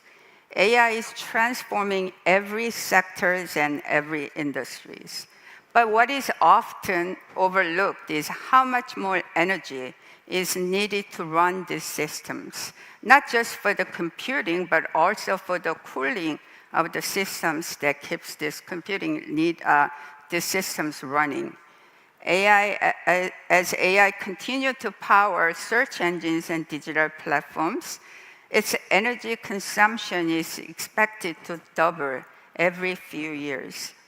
According to McKinsey report, US data center electricity use is projected to rise from 147 terawatts hours in 2023 to 606 terawatts hours by 2030. This is an increase from 3.7% to 11.7% in just 7 years. Globally, data centers already consume between 1 to 1.5% of total electricity, and that number is rising very fast. This projection makes one thing very clear. AI's energy demand will play a critical role in shaping the future electricity demand in the United States and globally. This is where nuclear energy plays an indispensable role, delivering reliable 24/7 baseload power that is critical for the continuous and uninterrupted operation of data centers. As a carbon-free source, it also helps companies and governments meet their climate targets without sacrificing the reliability. Emerging technologies such as SMRs and advanced reactors offer added advantages of a scalable, on-site generation with enhanced safety and minimal land use. President Trump's target of building 400 gigawatts by 2050 is a major undertaking, and one that will not just, it requires far more than just building the reactor. It would involve expanding the nuclear supply chains, modernizing the regulatory framework, and investing heavily in next generation technologies. If this vision is to be realized, the United States cannot do it alone. Collaborating with trusted international partners such as Korea will not be only essential, but it is necessary. Over the past 2 decades, Korea has established a strong reputation in nuclear power development with a proven record in construction, project management, and supply chain performance. The successful delivery of the Baraka nuclear project in the UAE is a prime example of a successful nuclear export and bilateral collaboration. Given this strength, Korea emerges as most neutral, natural, and strategic partner for the United States. Korea offers proven expertise in large-scale nuclear construction, a reliable and cost-effective supply chain, and demonstrated delivering nuclear projects on time and within budget. United States, on the other hand, brings leadership in advanced reactor technologies, enriched fuel production, and globally respected regulatory framework. By leveraging their complementary strength, the US and Korea can open new opportunities in third country markets. In this context, bilateral nuclear cooperation is not just beneficial, it is essential to meeting growing global energy demand, advancing the clean energy transition, and strengthening international energy security. There are several key areas where US-Korea collaboration could further strengthen to help move this vision further or forward, such as engaging Korean engineering and manufacturing companies early in the US SMRs and advanced reactor project to support design, fabrication, and delivery of key components, and establish a joint education and training program, including the university partnership, technical fellowship, and operator exchange. And this would address skilled labor shortage and prepare for the next generation of nuclear professionals. In closing, AI is driving urgent demand for clean, reliable power, and nuclear energy is uniquely positioned to meet this. Achieving President Trump's 400 gigawatts will require a strong partnership. By working together, the United States and Korea can shape the global nuclear energy landscape and help power the digital future. Thank you very much.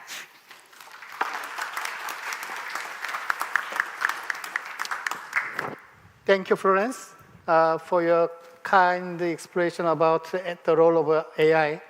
That will be the area that we should work together using the nuclear energy between the United States and South Korea to move on in the very near future. So I'd like to start some kind of conversation among ourselves. So today, throughout our session, actually, we talk about a lot of variety of the issues.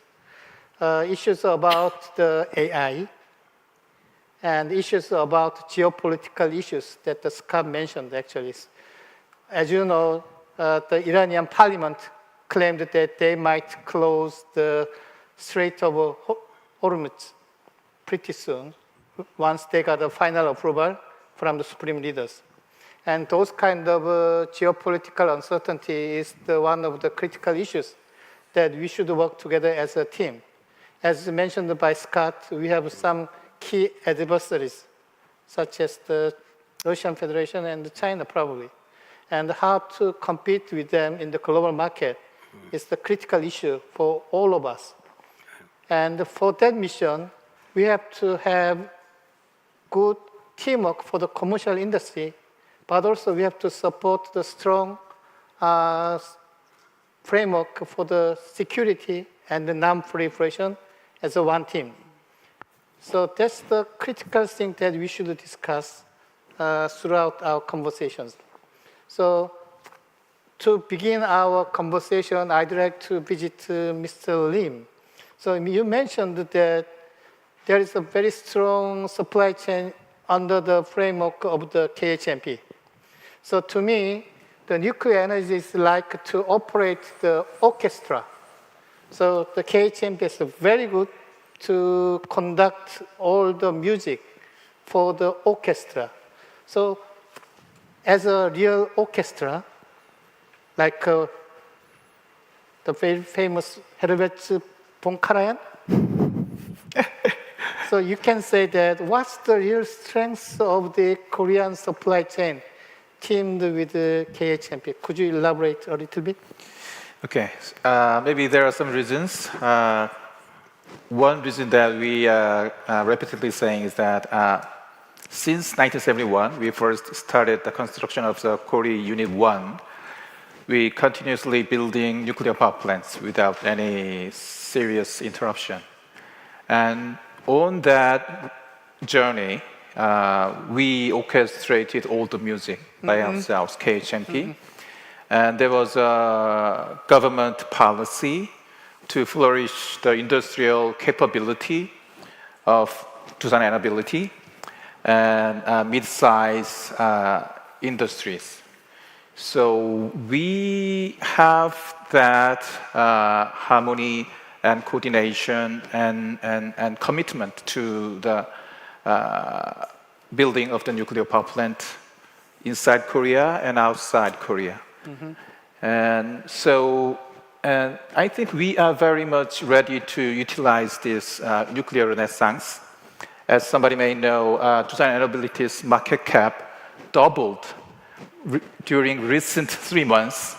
So, maybe Hyundai ENC too. So many Korean nuclear players are having capability and reputation from the world that they are very much capable of. Yeah, actually, to me, the nuclear supply chain is a very complicated matter. You need both soft power and hard power. So for the hard power, your Doosan Enerbility has the mighty capacity. And for soft power, both United States and the KHNP have mighty powers. Actually, all the beautiful musical scores are coming from United States, Westinghouse. And you have a good skill to harmonize all the components in supply chain as one team. So in Korea, we have a very profound experience on construction by Hyundai, Samsung, Daewoo, and other companies to really build the nuclear power plant. And you know how to manage all kinds of components in supply chain. So we'd like to have a golden opportunity to use your skill as a leader of soft power. I usually say you are the good conductor for the nuclear industry, and teaming up with the United States to really try to build a new build in our real world as soon as possible. So we can have a continuous discussion with the Doosan Enerbility later on. And now it's time to actually talk with Jack Adel. So you have an entire spectrum of experience between United States and South Korea on the nuclear energy, especially for this kind of a new era for the AI industry cooperation, which might need great electrons. Also, there are a lot of companies in the world, like Dow, who actually need so-called green steam, the high power energy. So we need a lot of different demand, electricity and steam and desalination and the hydrogen generations. How do you see the vision between United States and South Korea to move together as one team to acquire that kind of mission? Right. Thank you. A very good question, very important question, because it will be difficult for either country to do it alone. So we have to find ways to team together on these issues. I mentioned earlier one of the critical components in the nuclear industry here in Korea is carry.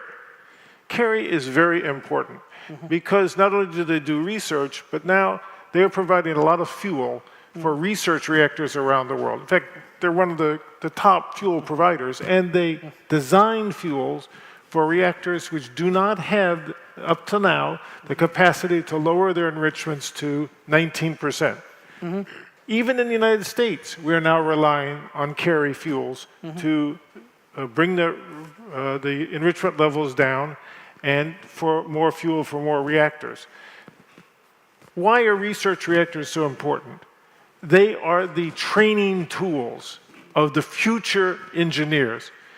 I suppose everybody who's a nuclear engineer came through a nuclear engineering program and worked at a research reactor at one time. They also produce medical isotopes, which are so critical to humankind, to the wellness of our people.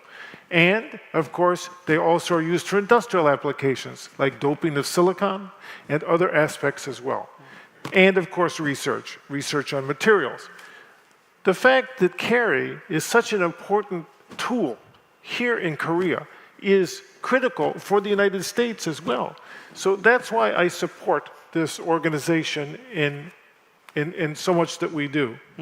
For the future, as we move to the next generation of reactors, which will be also based on HALEU, okay? Commercial reactors always run on 5%. Until the future, they're going to run at 19%.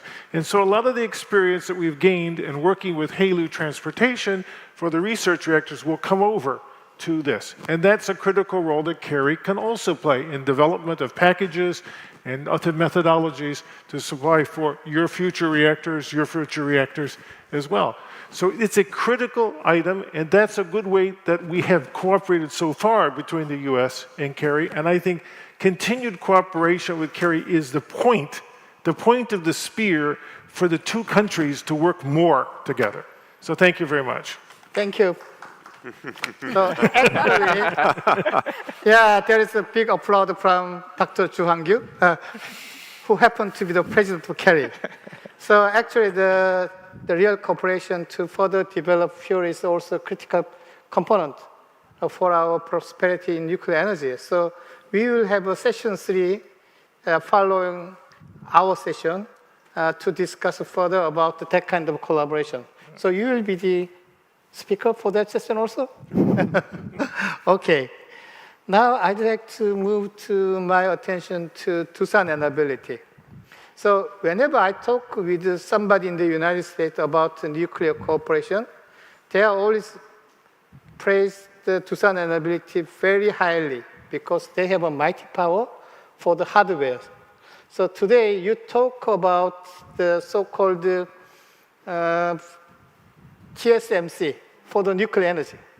So you do not have your own design, but you'd like to serve for the entire global SMR business. So could you elaborate that kind of effort a little bit further? Thank you for the question, Professor. Yes, actually there are over 80 SMR developers in the world, and there are a very limited number of the fabricators. So we are dealing with multiple kinds of the SMR design.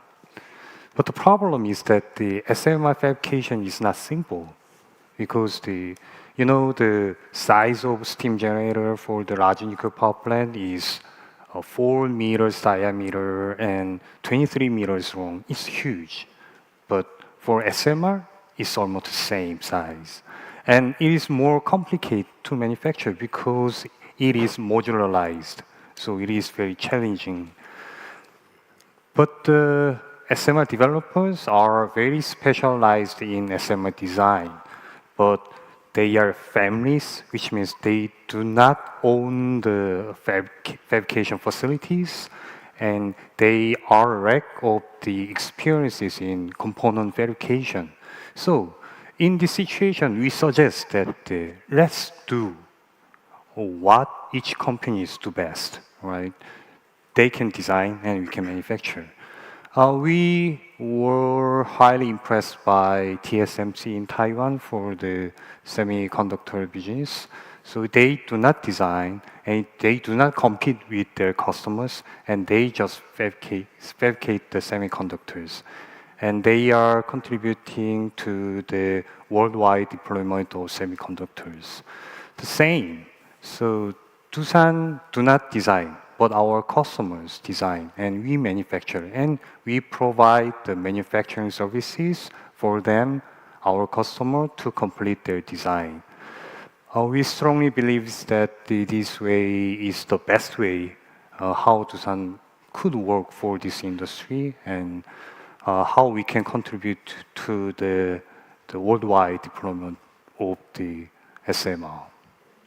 So you are saying that you are trying to develop the concept of SMR foundry model for the global society. So I wish you have a good luck for that kind of role of the foundry business in the future.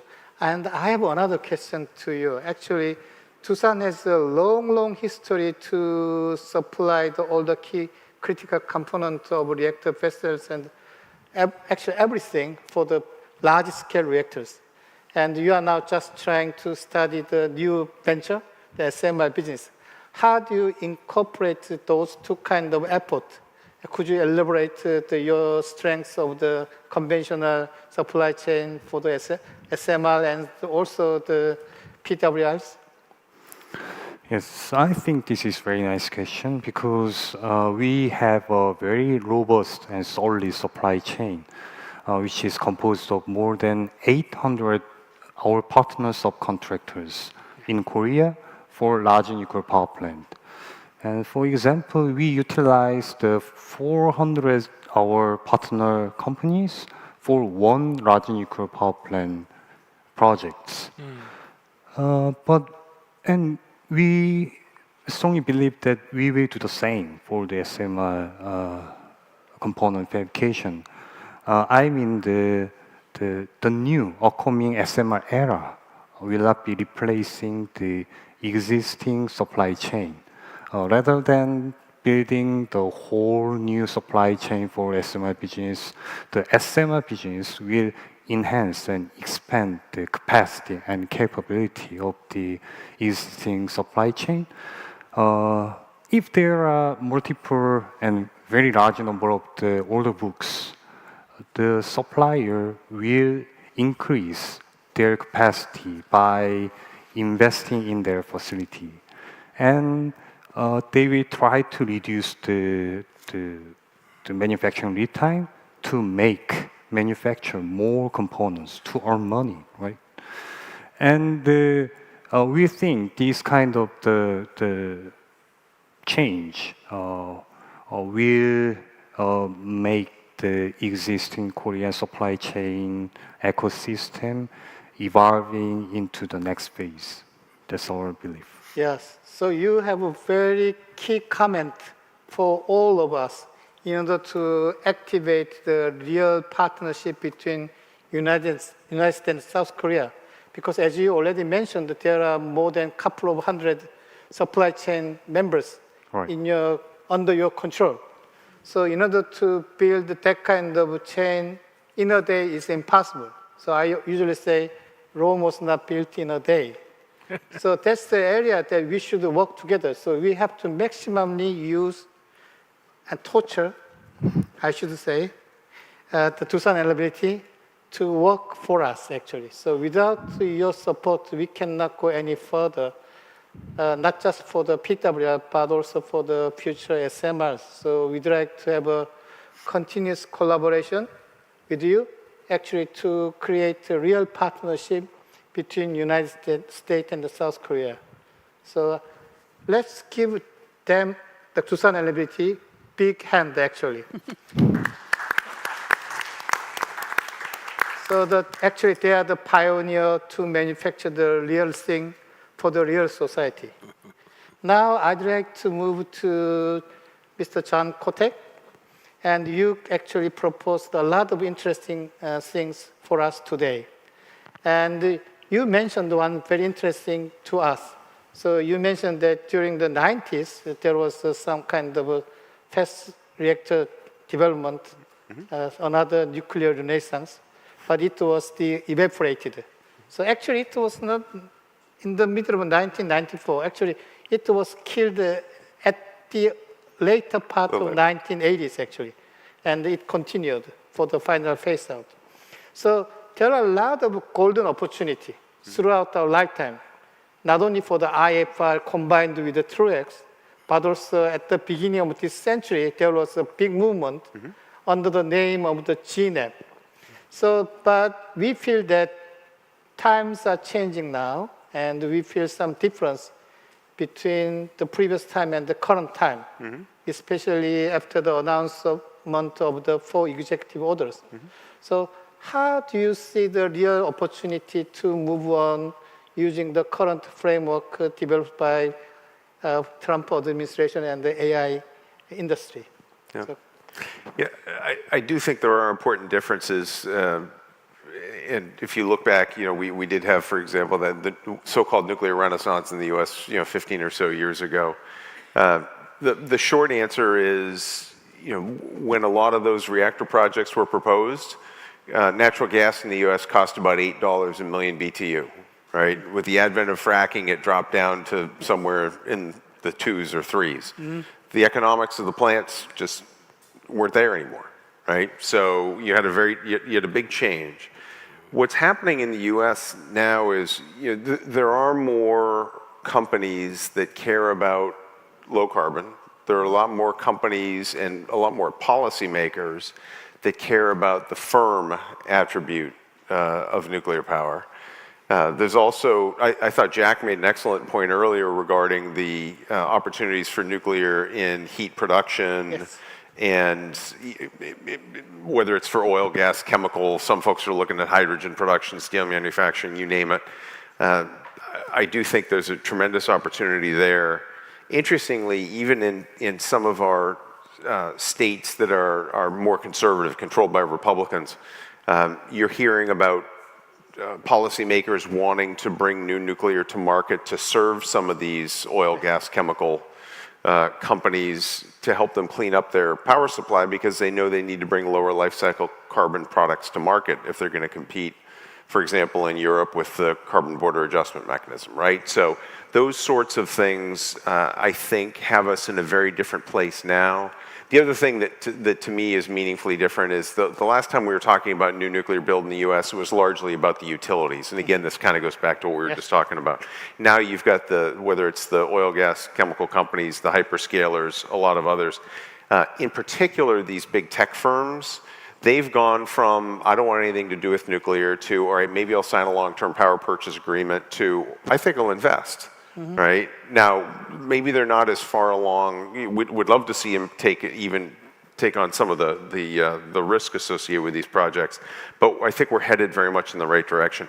I think those types of projects, coupled, frankly, with international participation, could really help move the needle and turn these projects to reality. Yes. So, thank you. May I add one point? Sure. Of course. I want to just add on to what you Please. said. I wouldn't say that the hyperscalers don't care about the cost of power. I wouldn't say that.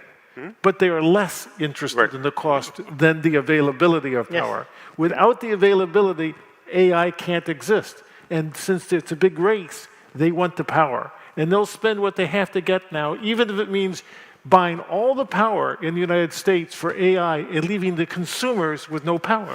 You'll see this happening more now. So thank you. So according to you two gentlemen, there is a real demand from AI industry as well as the petroleum industry and oil and gas industries together.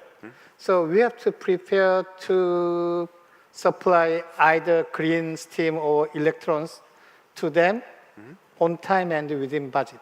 And fast. So that's the reason why you are talking about the serious cooperation between United States and South Korea, because my colleagues in KHNP is very good at providing the electricity and probably green it on time and within budget.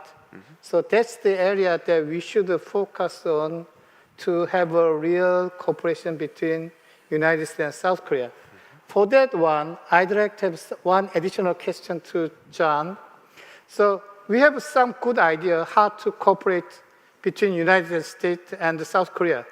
But I really would like to get your keen opinion whether Mr. Trump will like this kind of cooperation between United States and South Korea. So. Well, and I'd love to answer that, and then I want to turn to Scott Campbell because he'll have some insights on this too.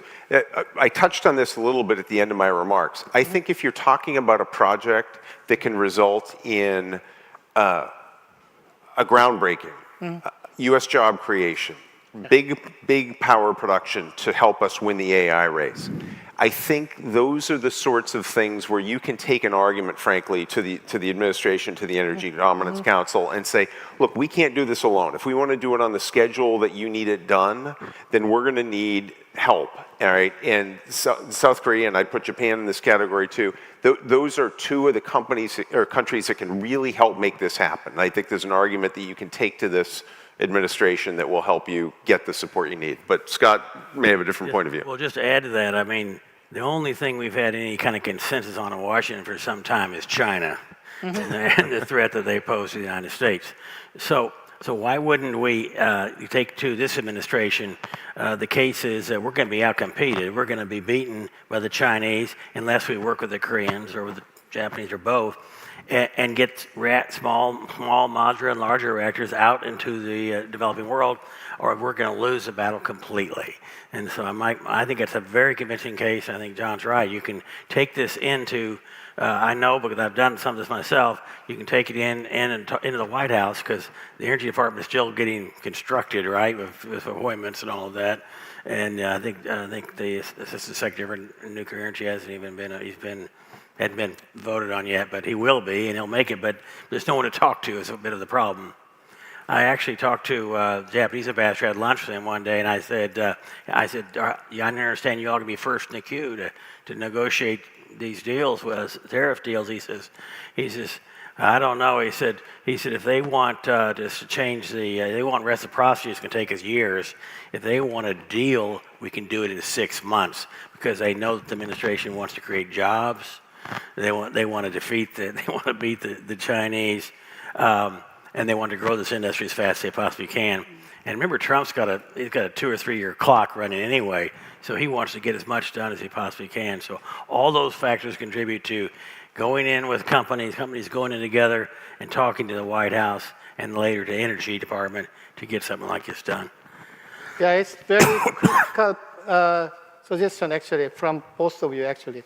So we have to work together along with our colleagues in this room to write a very decent recommendation to the White House so that they can really understand what's the pros and cons of our combination for the real implementation of nuclear energy, not only for the United States and South Korea, but also for the developing countries.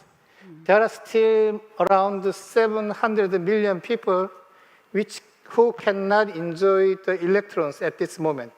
So we have a full responsibility to provide the electricity from nuclear power plant for those people in the third countries. And I was approached by World Bank last month and this month to work together for the third countries so that we can have a better chance to deliver the nuclear energy for them.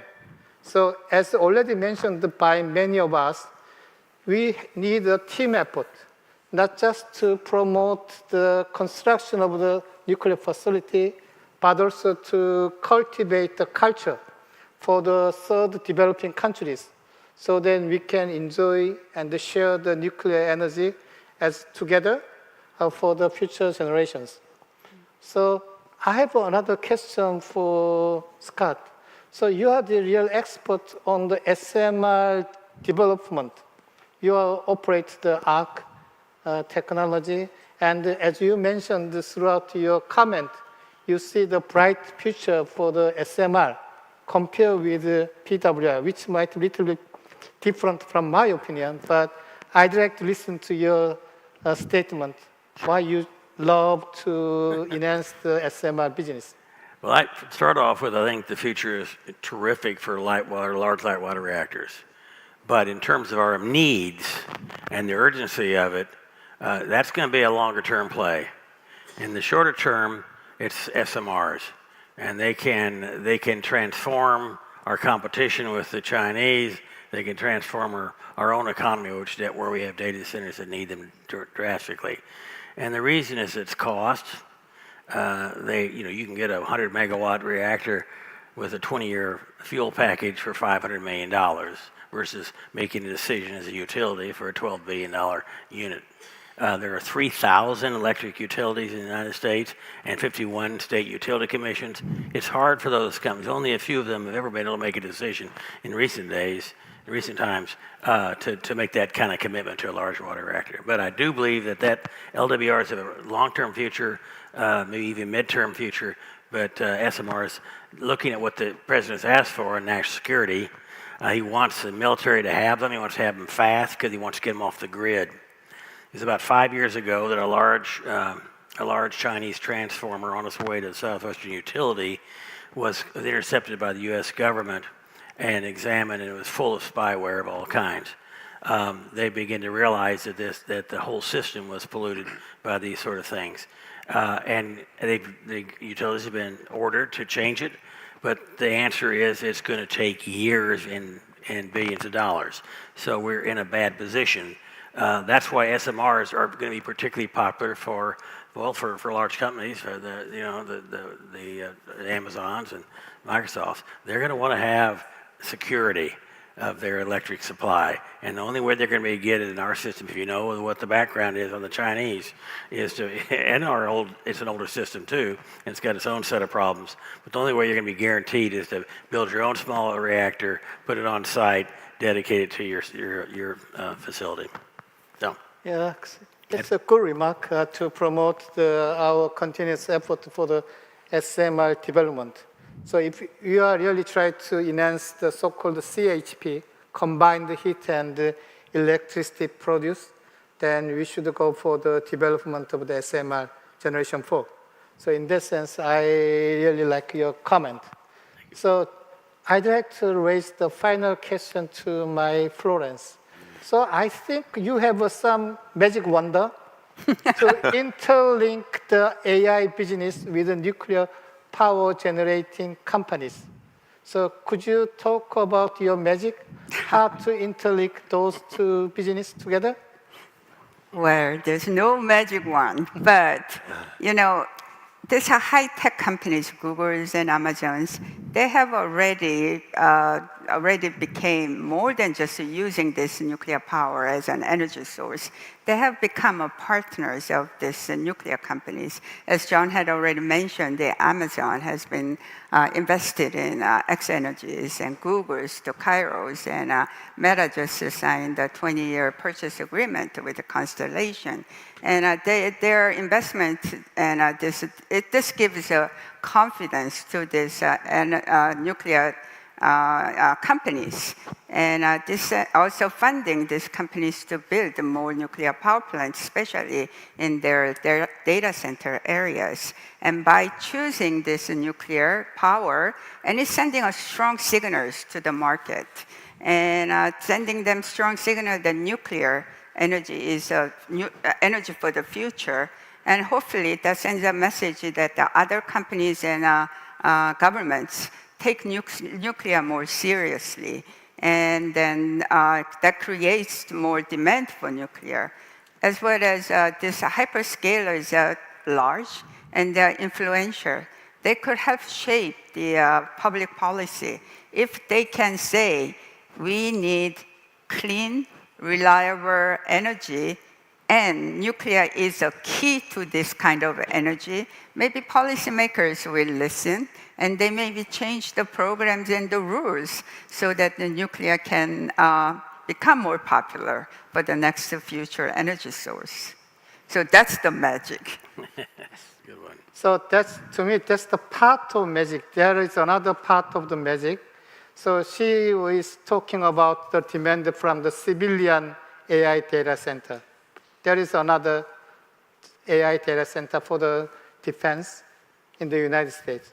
So Mr. Trump would like to promote so-called Golden Dome, which might require huge AI data center power in order to operate those kind of super giant AI data center for the Department of the Defense. You definitely also need energy, electricity also.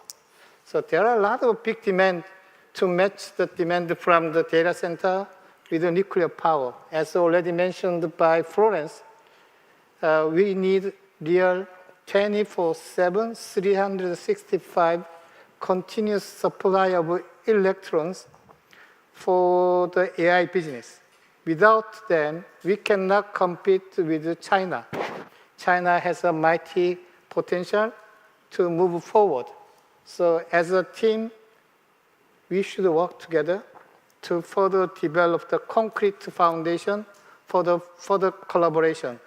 And now it's a real time to have a real action between United and South Korea. So we should write some kind of a report as a team to submit that kind of position paper to the global society as early as possible.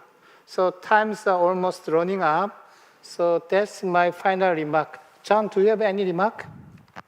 No. I just, well, one, I want to thank you for such a great conversation. And two, I just want to say, I really hope that one of the things that comes out of this conversation with the new administration here in South Korea is they see the nuclear industry in this country as a source of pride in addition to a source of economic opportunity and, frankly, a source of power over the long term. I just think it's such an opportunity for the country going forward, and I thank you for this conversation. Yes.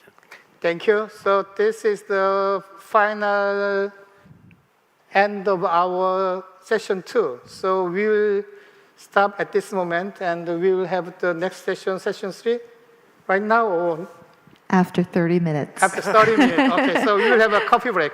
Thank you.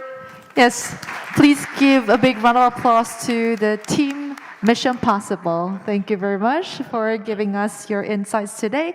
And with that, we're going to have a little break for about 30 minutes to refresh and to digest all the things that we have learned throughout session 2. We will be back at 3 o'clock to resume for the next session. Thank you very much.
go beyond South Korea and reach out to the world.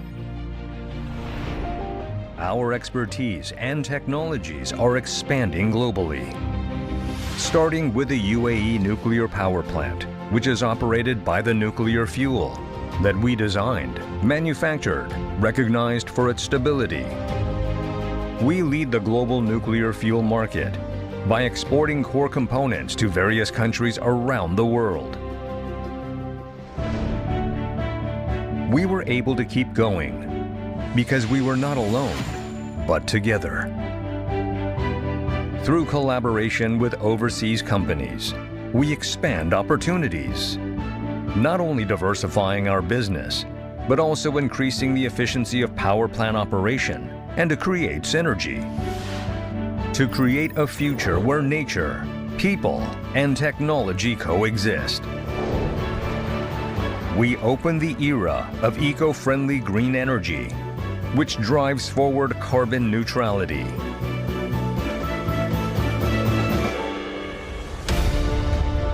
Our challenges do not stop here. Beyond now and into the future. Beyond South Korea and into the world. To become a new standard for nuclear energy, which will pave the way for the future. We will continue to move forward. Nuclear power for the future. New global standard. KEPCO Nuclear Fuel.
Ladies and gentlemen, we will be commencing our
Yes, we now move on to the third session of which will be held under the theme of Nuclear Fuel Cycle Cooperation, Enrichment, Reprocessing, and R&D. Well, we are very pleased to welcome Professor Hangyu Joo as the moderator of this session. Well, Professor Choi is an associate professor in the Department of Nuclear Engineering at the Seoul National University. And before joining SNU, he held faculty positions at KAIST and UNIST and conducted research at the Harvard University Belfer Center as well as the Carey. He currently serves on the expert committee on nuclear energy utilization and development under Korea's Atomic Energy Promotion Commission and is the vice chair of the OECD NEA Global Forum on Nuclear Education, Science, Technology, and Policy. His research focuses on the used nuclear fuel management, advanced reactor systems, and nuclear non-proliferation with emphasis on the molten salt chemistry and radioactive waste disposal. So with that, let's welcome Professor Choi up to the podium with a big round of applause.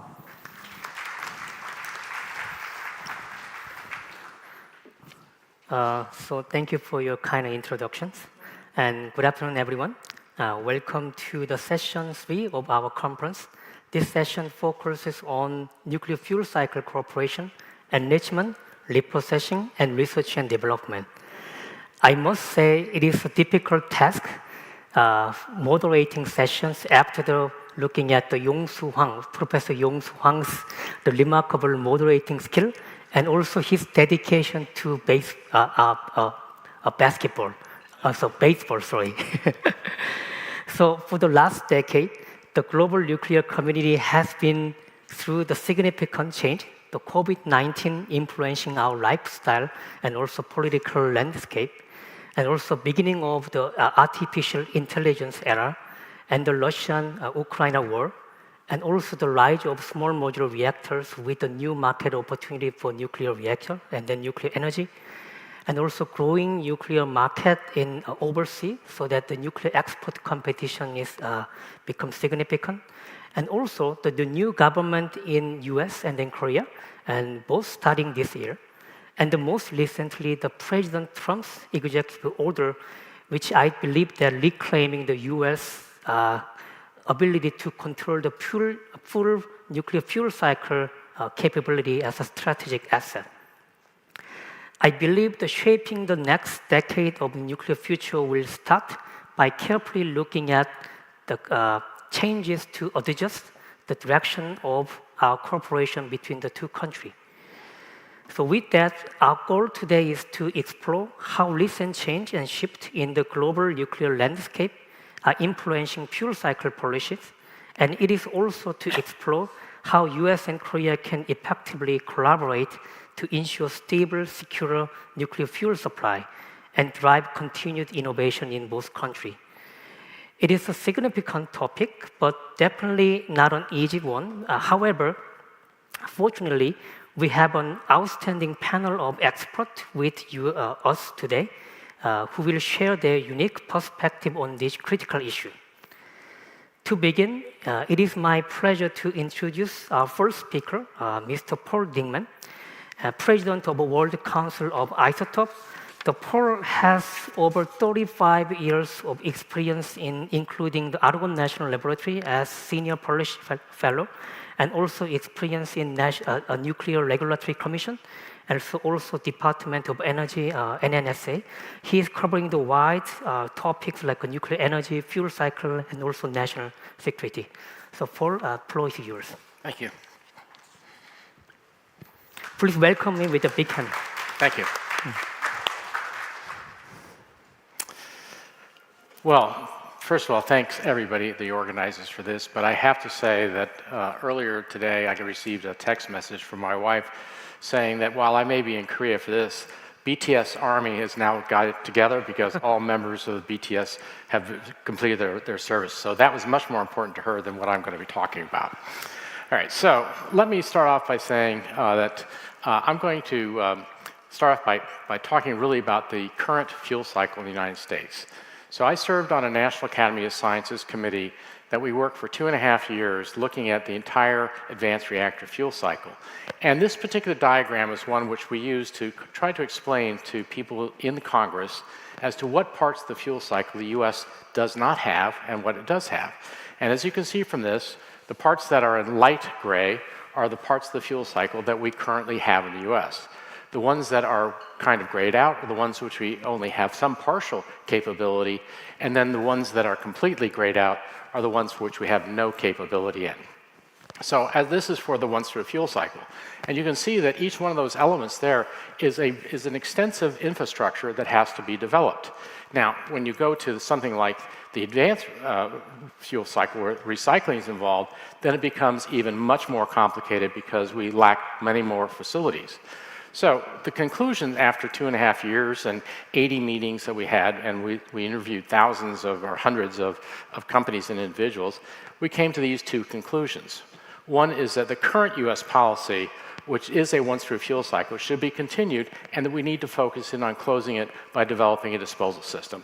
And the second, which is I think the really key part, is that we needed to continue to do research in recycling because we did not want to foreclose that as a future option. We saw this as something to be held in the future, but not really something the US would focus in on in today. So really, when you look at what is the state of the advanced reactor fuel cycle in the US, the concept really is walk, don't run. So if you look at it, most of the current reactors in the NRC licensing space are focused on low-enriched uranium or HALEU fuel and a once-through fuel cycle. So while recycling mixed fuels has potential, the ability to do this is far off in the future. And when you just look at the complexity of trying to build a mixed fuel, not only a facility to reprocess, but to fabricate, as well as basically to test. We have no testing capabilities for a lot of these mixed fuels. So commercial reprocessing is just, we don't have the infrastructure, and it's not likely to happen anytime in the future. And then the other part of the thing is that, we do think that this is viable at some time in the future, but the reason why if you think about it, the developers really want to focus in on getting through their reactors built and qualified first. So that's why they're focusing on using LEU and HALEU and not really looking at recycled materials at this time. So there are two considerations when you talk about when does it make sense to do reprocessing. Well, the first and most obvious one is when the cost of uranium exceeds the cost of recycled mixed material. And then the second item is the cost offset that you gain by having a material that has been reprocessed, and the cost of disposing of that material is less. So it's between those two things that create what's called an integrated fuel cycle. And unfortunately, in the United States, we do not have an integrated fuel cycle because we do not consider from the start to the end what the entire costs are, and we have an incomplete fuel cycle. So I do also want to point out one thing is that there are some companies in the United States that are focused on recycling of HALEU fuel, which they feel has a better economic value. I would say that that's, I'm not saying that isn't true, I'm just saying that the information and the ability to do that is just not there yet. So let's go next. So let's talk a little bit about the executive orders on reprocessing. And I do want to do a bit of a reality check. First of all, this ambitious, it lays out a foundation for saying we need to go forward in this area, but it lacks funding, and in some cases, there's parts with the EOs which have some legal problems. They don't fit within the existing Atomic Energy Act or the Energy Reorganization Act. So those things are going to have to be resolved and addressed, and currently the department has been charged to produce a report in 6 months, which hopefully will provide some further clarification and guidance. So I would also point out that the utilities, there's no utilities currently licensed for using a mixed fuel. And so the NRC, and an example of why the lack of interest on the utilities part could be examined by the fact that a few years ago, the Nuclear Regulatory Commission was in the process of creating a rulemaking on reprocessing, recycling, and it was stopped because the utilities and the industry had no interest in seeing the NRC pursue this. So this gives you a pretty good idea of why recycling has not advanced in the US. And then also the U.S. has a policy not to encourage and continue discouraging nuclear threshold development. So, all right. So what next? So where are we? Both the U.S. and the ROK have incomplete fuel cycles. And it's very clear that we have infrastructures that need to be developed. The really question here is that what can we cooperate on? And I think that we should cooperate on being able to close our fuel cycles, both in technical and regulatory goals. And this kind of fits within some of the things that Dan Poneman was talking about before. So we don't necessarily have to have those fuel cycles in each one of our countries. We can have an integrated fuel cycle by having an international supply chain. It's like we do in supply chains, we can have an international system. So we do need to focus in on having the, I believe we should implement what the National Academy of Sciences report said, and that is to focus in on long-term R&D, to move forward the advanced fuel cycle concepts, and also to preserve these viable future options. And then also, I think we need to both Korea and the US need to focus in on R&D to enhance safeguards and reduce, obviously, the operating costs for both recycle and improve repository performance. And with that, actually, I think I landed a minute early. So. Okay. So thank you for your insightful presentation.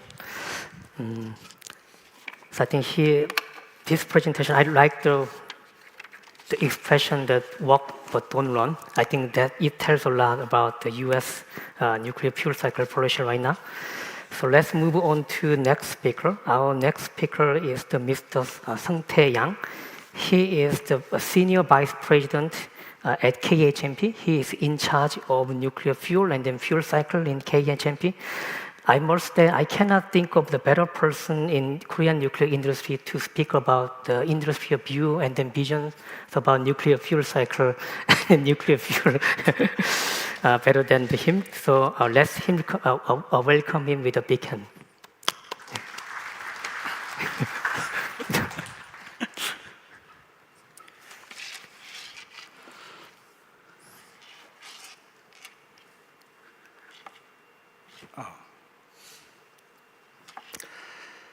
Good afternoon.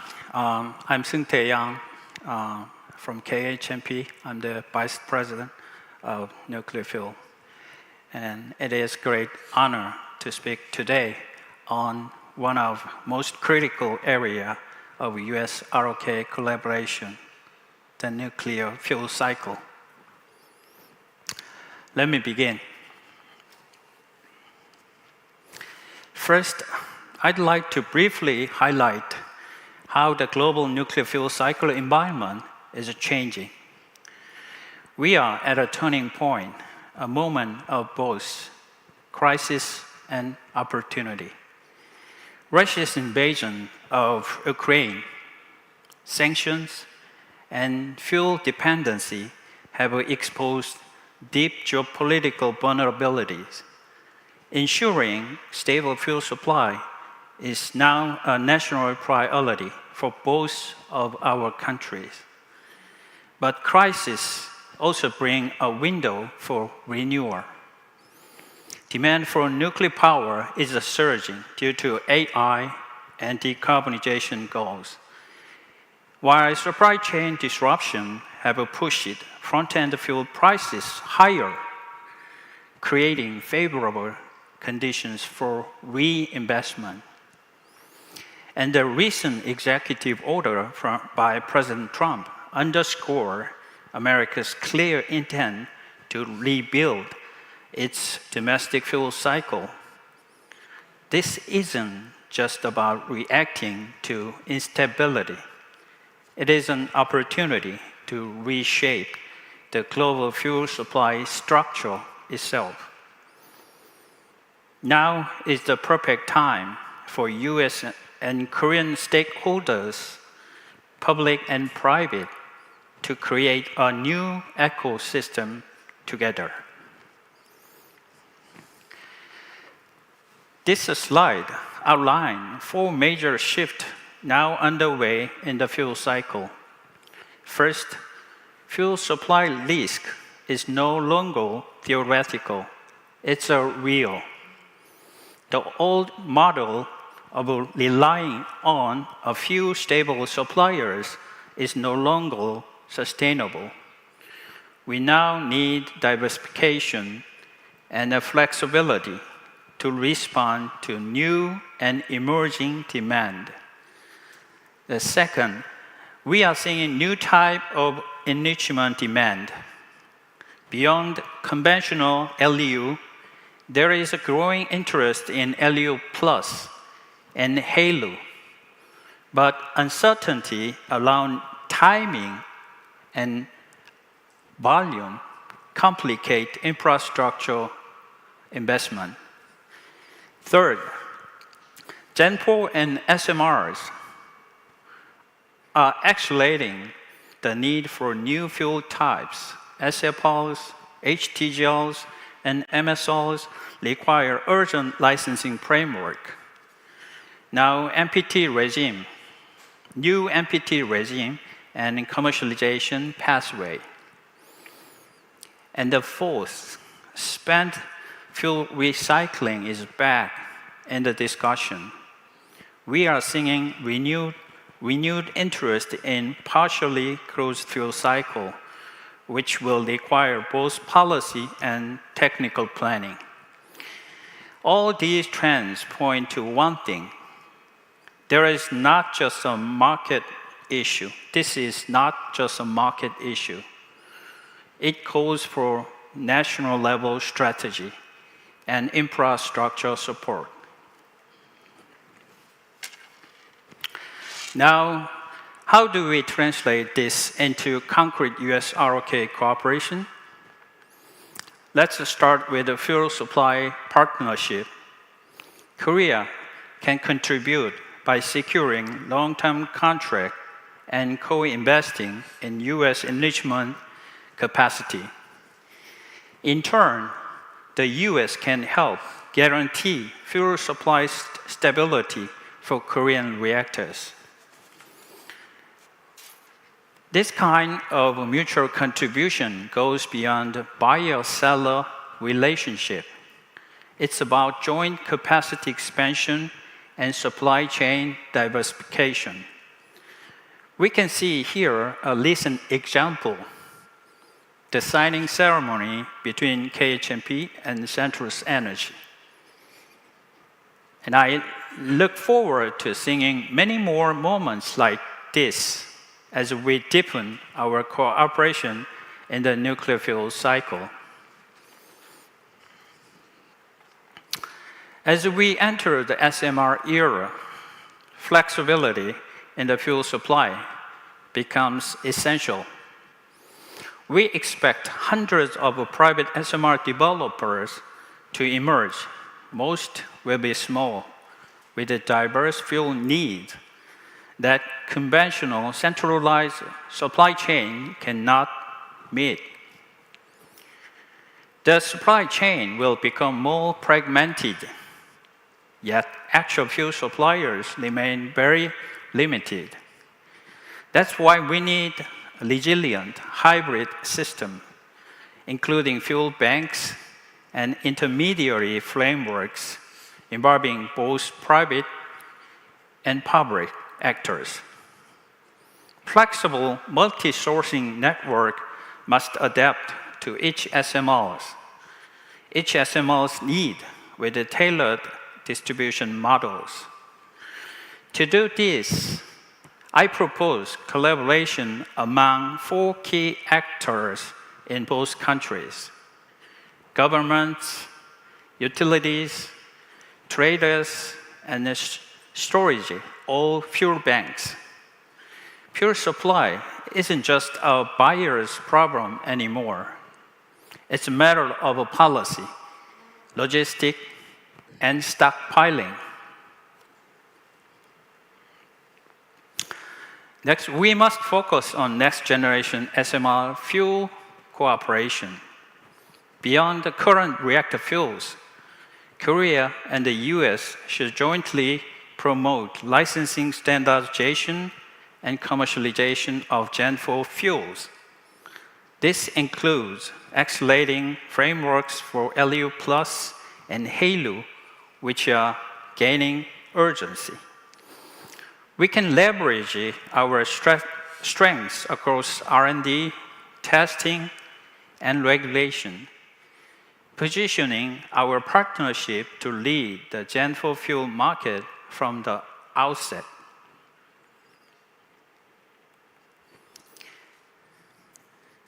Finally, I'd like to touch on potential back-end cooperation, particularly spent fuel recycling.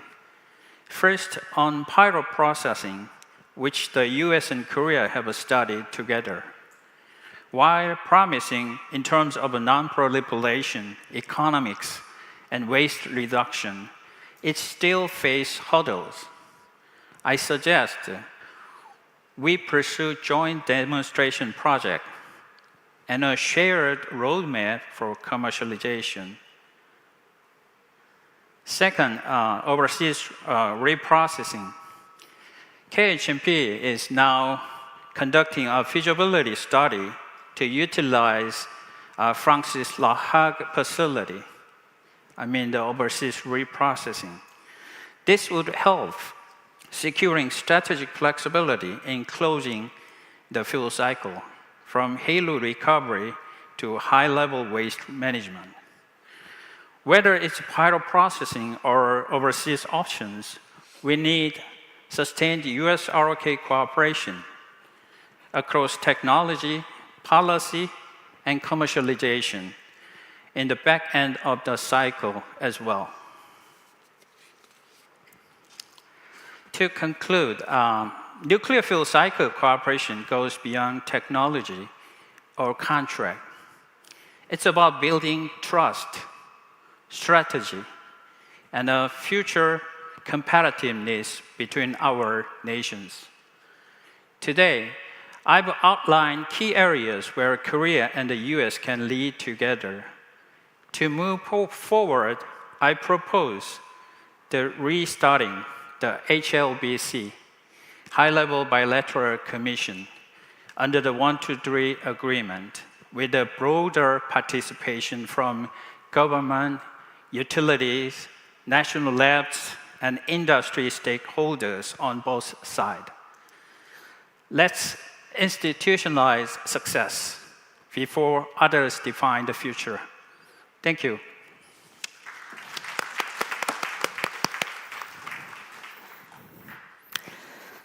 So thank you for your insightful presentation. I think he covering from the fuel supply and also spent nuclear fuel concern. I think it's good to hear that he's also suggesting the HLBC must be resumed. That's going to be an important collaboration starting point in terms of the government cooperation. Our next speaker is Sean Albert. He's Vice President of the Centrus Energy Corporation.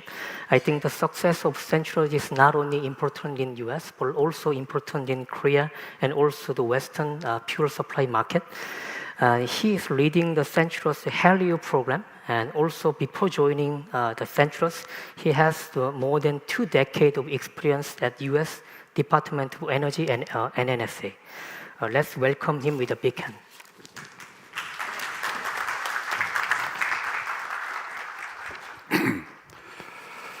Good afternoon.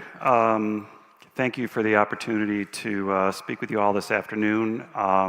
Special thanks for our hosts, KHNP, Carrie, Doosan, and the Atlantic Council for facilitating this conference and providing us with this important forum to consider how to shape the future of US-ROK civil nuclear cooperation. Flying over here, it brings me back 10 years ago when I served as the lead US Department of Energy official in the negotiations of the new US-ROK Peaceful Nuclear Cooperation Agreement. Those negotiations took place at an important time for our two countries.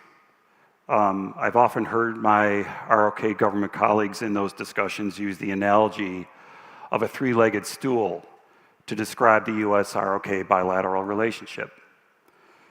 The first leg of that stool is the US-ROK Security Alliance, with the free trade agreement constituting the second leg, and civil nuclear relationship being the third leg. As anybody could readily understand, for a three-legged stool to stand, each leg must be strong. Our mandate in those negotiations was to strengthen civil nuclear component of that three-legged stool.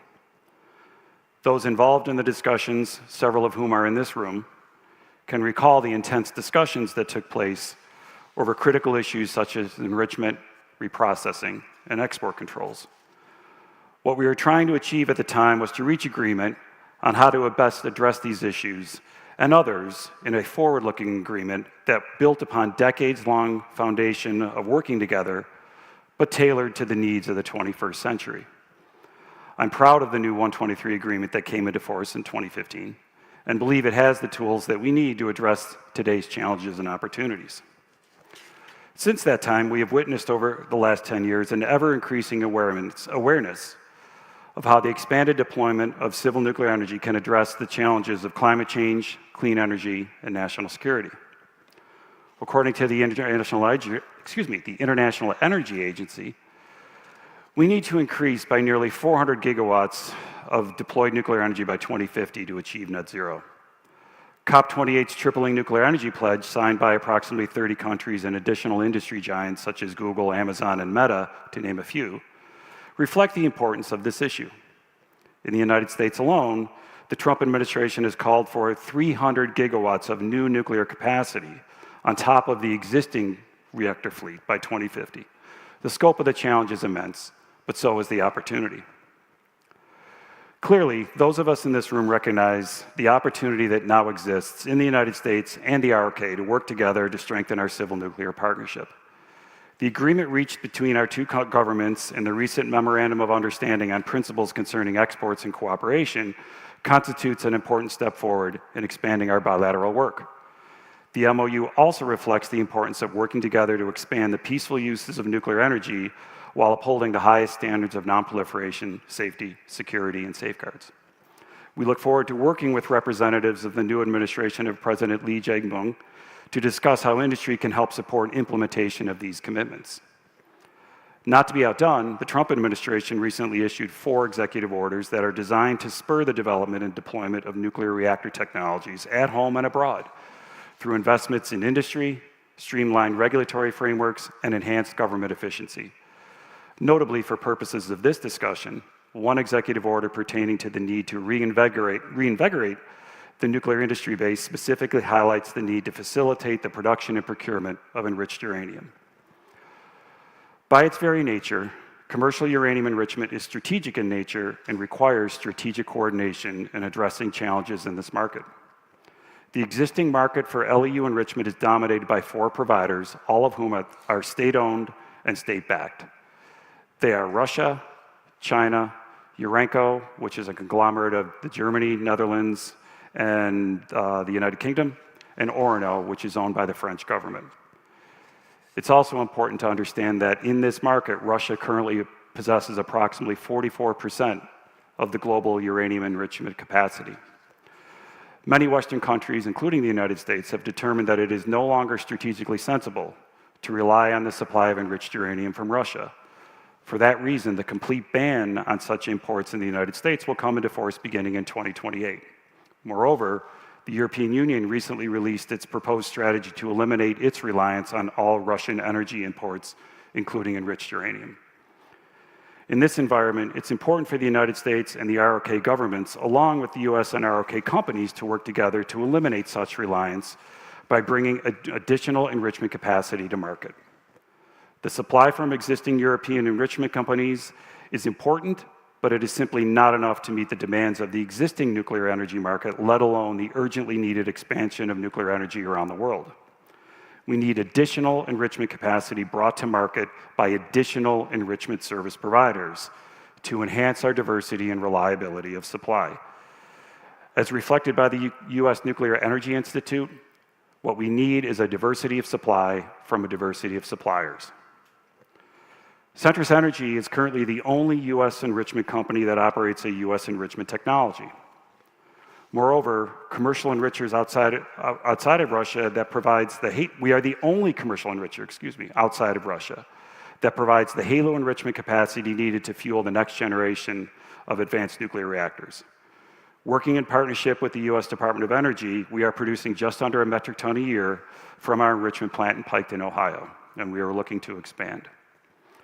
To support the recently issued executive orders, the US Department of Energy has over $3 billion to invest in new LEU and HALEU enrichment capacity in the United States.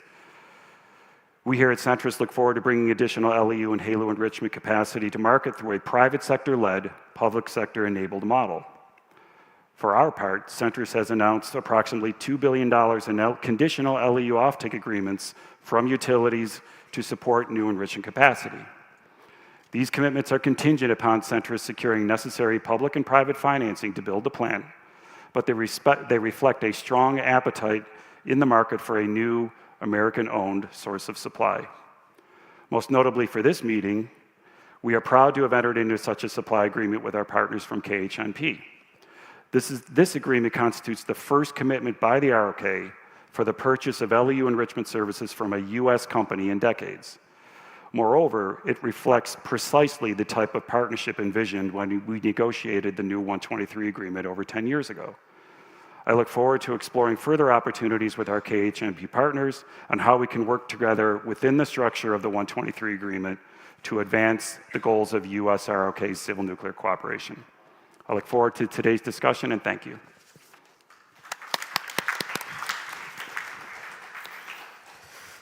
Thank you, Sean, for your insightful remark. I think the nuclear fuel supply, especially enriched uranium supply, is more important than ever. And then the success of Centrus is, I think, the most of the Western country is willing to happen. Let's move on to next speaker, the Professor Yoo-Ho Lee. He is an associate professor of nuclear engineering at Seoul National University.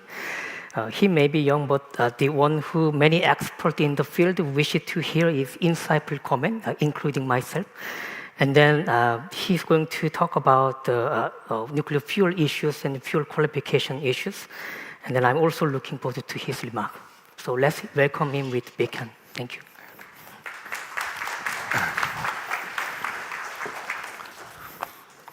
Okay. Good afternoon. My name is Yoo-Ho Lee, and I'm working at Seoul National University. So today I'll be talking about the potential areas where we can collaborate in the field of nuclear fuel cycles.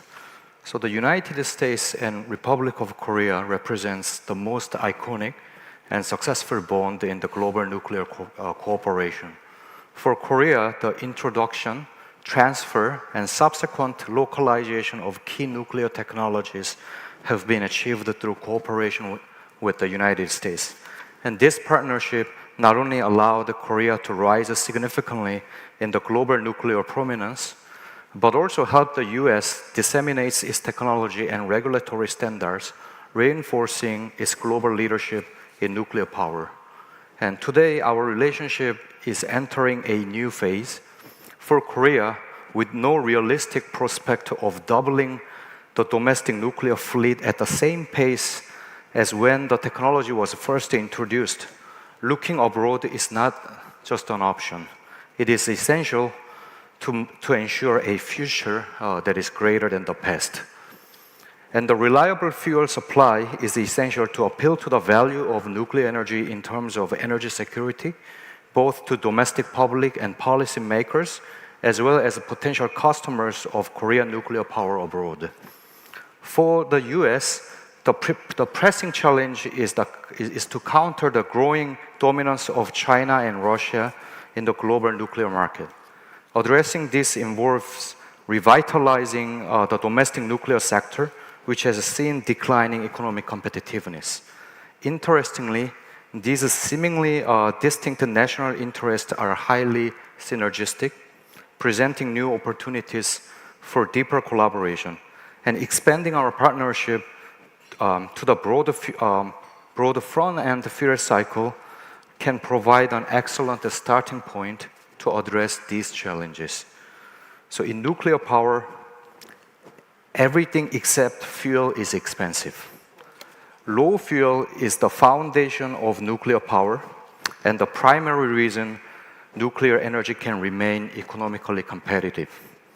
If we only take into account the high construction and operating cost, primarily driven by stringent safety requirements, large containment structures, nuclear-grade quality assurance, and extensive regulations, it makes it very difficult for nuclear energy to beat other more easily deployable our competing energy-producing technologies. Thus, the first principle of nuclear energy is leveraging affordable fuel cost to offset these other extra expenses. This principle becomes even more critical for small modular reactors, where economies of the scales diminishes. Low fuel cost is the backbone of nuclear power, and only with it we can build nuclear power plants, not by mandate, but by merit. So historically, nuclear fuel cost remained low. Enriched uranium was abundant and affordable. However, the global landscape has changed dramatically. The Russian-Ukraine war has disrupted the uranium enrichment market, with Western nations moving to phase out from the Russian uranium, which accounted for about 45% of the world's supply. Prices have surged by 70%. Given the geopolitical turmoil and planned global nuclear expansion today, these elevated prices are likely to persist or even rise further. For Korea, operating 26 reactors supplying over 30% of national electricity without domestic enrichment capabilities, this presents a serious national challenge for its energy security, leaving Korea uniquely vulnerable to external market fluctuations. And reliable enriched uranium supply is essential for Korea's energy security. According to our analysis, enrichment cost to Korea's nuclear fleet, the broad nuclear fleet, including existing domestic reactors and exports projects such as UAE's Baraka's plants and also the APR 1000 units in Czech Republic, could reach $1 billion annually. Reducing reliance on cheap Russian uranium will require robust and long-term US support. The situation is similar in the US, but its coping strategy is incomparably substantial and proactive. The Department of the Energy is actually supporting Centrus Energy by all means, to our eyes, to revive domestic enrichment capabilities in Piketon, Ohio, covering both current enrichment needs below 5% and advanced reactors requiring enrichment level above 5%. Legislation banning Russian uranium imports by 2028 further emphasizes and supports this commitment. Simultaneously, China and France are bolstering their enrichment capacities. This stark contrast how our two countries address the threat to national security underscores Korea's unique vulnerability as the world's fifth largest nuclear operator and the only one among these top 5 countries relying entirely on foreign supplies for enriched uranium. This is leading us to rethink about the 2015 nuclear cooperation agreement between the US and Korea. Technically, this agreement allows Korea to enrich uranium up to 20% for commercial use, but only if both sides agree through what's called the High-Level Bilateral Commission, HLBC in short, which unfortunately hasn't even met for past several years. So right now, the fuel supply section of the 1 to 3 agreement doesn't mean much practically, it's just words on the paper. Fortunately, there are many creative yet practical steps to secure Korean nuclear fuel supply and reduce global dependency on Russia and Chinese enrichment services. For example, a significant progress occurred when KHNP signed a 10-year enriched uranium contract with Centrus Energy, marking deeper front-end nuclear fuel cycle cooperation. This could be just the beginning of many great things to come. With the successful invigoration of US enrichment technology, the US should be able to play a more proactive approach in securing a reliable fuel supply for Korea. And taking a step further, developing a domestic enrichment capabilities in Korea, potentially through installing the US-owned enriched facilities under the black box agreements, would enhance Korea's energy security and align with the US goals of reducing global reliance on Russia and Chinese enrichment. Additionally, it could benefit regional markets of East Asia like Japan and foster broader industrial cooperation among three countries. Reprocessing is equally important in Korea, as it should reduce the spent fuel volume, and more than anything, in this country where we don't have economically viable natural resources for energy production, we see spent fuel as a future energy source, and we cannot afford to miss a thing.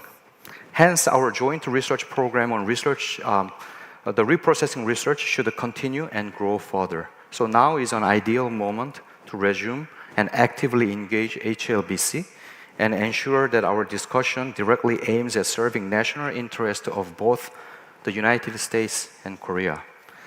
The last but not least, an emerging area where the US and Korea can collaborate or cooperate in the area of the fuel cycle is advanced fuel qualification, R&D. A significant strength of US nuclear technology stems from its unmatched advanced fuel qualification data derived from past programs such as EBR-2, sustained TRISO fuel qualification, and infrastructure like ATR and 3 test reactors of DOE. Coupled with the extensive experience in integrating these elements into licensing advanced reactors, which is actually happening today. There's no country other than US that has done this level of advanced fuel qualification in the world.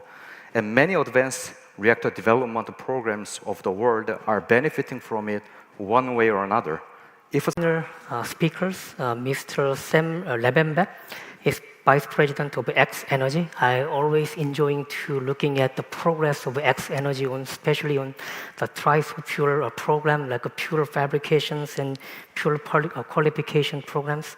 I'm really looking forward to your presentation. So let's welcome him with a big hand.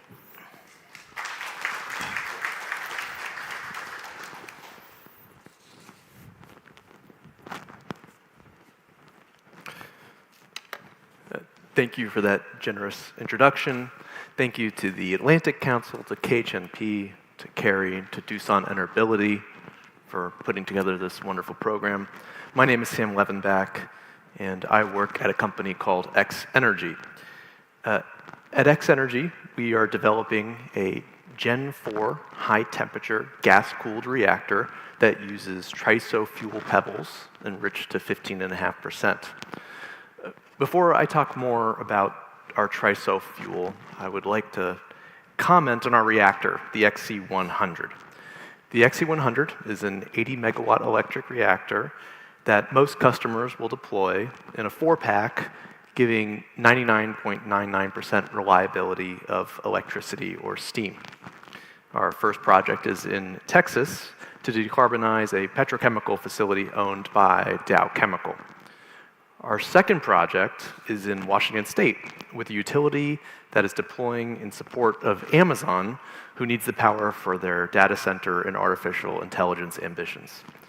In fact, Amazon has invested hundreds of millions of dollars into X Energy because they see nuclear, both from existing conventional light water plants and from new Gen 4 XC100s, as an important path to clean, firm energy for their exploding AI and data center growth.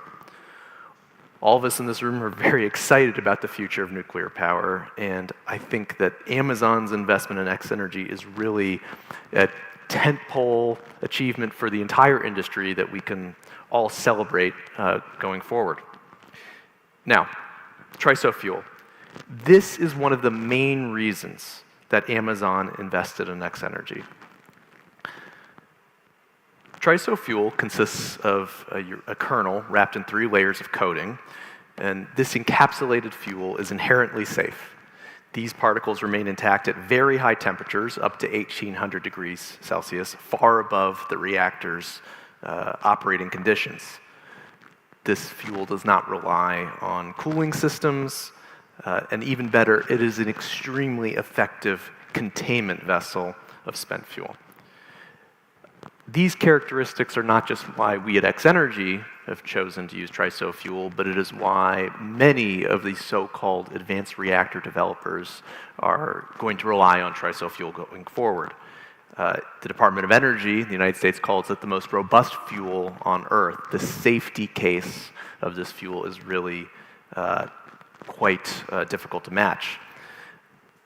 This is why X-Energy got into the fuel business, why we're not just a reactor company, but why we also have our fuel division called TRISO-X. We saw the opportunity to supply this TRISO fuel, again, not just to our own reactors, but to really any of the companies that are going to rely on TRISO fuel in the future. We have operated a pilot line since 2017, and we are constructing the first commercial TRISO fuel facility in the United States, specifically in Oak Ridge, Tennessee. Site work, the groundwork will wrap up over the next few months, and vertical construction will begin in September of this year. We are building this fabrication facility with significant financial support from the United States Department of Energy in the form of a 50% cost share, as well as other generous subsidies from the Department of Treasury in the form of investment tax credits.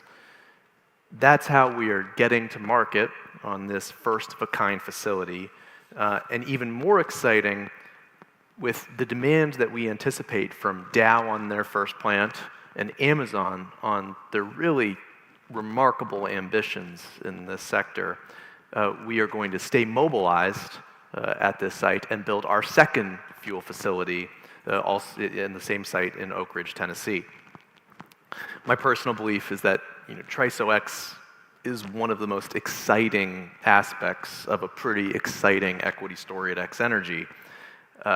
We have the intellectual property, we have a really world-class technical team, and we have unrivaled government support. And most importantly, perhaps, we have the customers that will ensure our commercial success. We're not without challenges. There are supply chain constraints that must be bridged. It is our obligation to execute with relentless excellence, the type of relentless excellence that we see in the Korean nuclear industry. At X-Energy, we are working today with unbelievable Korean partners. Doosan Enerbility, DLE and C are key parts of our story, and they're going to be an even bigger part going forward. If I leave one message from this talk, it's that at X-Energy, we crave ever greater levels of partnership across the Korean nuclear industry. Our customers are global businesses with global ambitions. They are global businesses with global ambitions. The scale of a company like Amazon on what they want to achieve is humbling. At X-Energy, at TRISO-X, we're just at the beginning of the story, both in the United States, going on very quickly to Canada, the UK, the Middle East, East Asia, Southeast Asia. And all of this prompts very weighty questions about the expansion of the TRISO-X business, fuel fabrication domestically and abroad. There's a great opportunity for partnership between our company and the Korean firms that are in this room today, and between the private sector, between our governments. I think there's an unbelievable opportunity to deploy new nuclear, advanced new nuclear, and with that, I appreciate your time. Thank you. So, thank you, Sam, for your great presentation. I strongly believe that the innovation of new advanced nuclear reactors start with the innovation of new types of nuclear fuel. I think the TRISO your program is, I hope this is going to be successful and is going to be a huge contribution to the global nuclear community. So thank you all for the excellent presentation. We'll now move on to our panel discussion, going into the deeper into the topic addressed by each speaker. So to kick off our panel discussion, I'm going to ask each speaker a follow-up question based on your presentation. But for other panelists, feel free to jump in during the discussion if you wish to make a comment. So let's start with the Paul. You mentioned about the U.S. revisiting the reprocessing, I think, and they continue to research and develop the reprocessing option. I mean, as far as I know that ever since the Nuclear Non-Proliferation Act, I think the reprocessing in U.S. in a commercial way is not allowed. Then what is the like a new executive order include the reprocessing as one of the long-term options? Does this the reconsideration of reprocessing means is the traditional non-proliferation policy in U.S. is going to be changed? No, I think we'll always still adhere to the fundamentals of non-proliferation. I think what the executive order basically does is says it aligns the fact that the U.S. should continue to consider the possibility of doing reprocessing. In other words, what people have to remember is that there was President Carter issued an executive order to stop reprocessing many years ago, and so the consequences of that still exist today. But at the end of but what we're really talking about is what the EO says is that should be part of our fuel cycle considerations, and I think that's really the important part. The issue, though, is who does this? Is it the commercial sector or is it the government? And right now, if you'll notice that there are people within the commercial sector who are pursuing this, but the reality is they don't have the funding necessary to really develop this as a system. So we don't really know where the Department of Energy is going to go with this. We're waiting to see what happens in this report that's going to be coming out. I see. Oh, thank you. Then I think we have been more than 10 years joint study about nuclear fuel cycle, about the pyroprocessing. I think they're going to finish it in 2 years. What is your anticipation for the next phase of JFCS after this? Well, first of all, I would like to see it continued. It was one of the best collaborations we've had, I will tell you, between Argonne, Idaho, and other laboratories who participate in JFCS. With Kerry, it was an extraordinarily important and valuable cooperation. Obviously, there are things stopped on both sides. We have steps that need forward, but I personally think this is one of the opportunities within the HLBC, if we restart the high-level bi-level commission, that this is an opportunity to really discuss what that next phase would be within the JFCF. Clearly, as I pointed out in my talk, neither country has a complete fuel cycle. We both need to look at going forward. Is this an opportunity to expand our cooperation? Yes, I think so. Then how do you see what kind of obstacles to go into the next phase of the pyroprocessing fuel cycle study between the two countries? Well, I don't want to get ahead of anybody, but I will say that what we all know about technology is that the more you study it, the more it improves. And one of the big issues people have to recognize is that reprocessing right now is much more expensive than producing straight LEU or HALEU fuel. And so the cost of reprocessing is never going to be competitive with fresh fuel. Technology may make that change. In other words, by studying this, by doing more material study, by applying other technologies, other processes, we may be able to bring the cost down such that it can be more competitive. But for right now, that's not the case. And so that's why within the US at least, we're not really looking very seriously at reprocessing at this point in time because it is not economically competitive with fresh fuel. Thank you.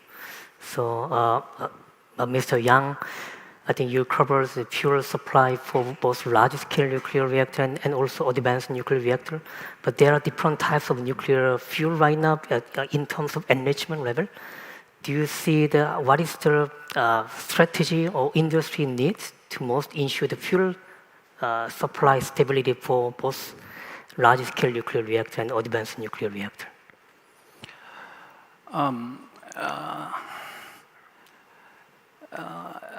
As I said in my presentation, we had several principles about fuel supply stabilities.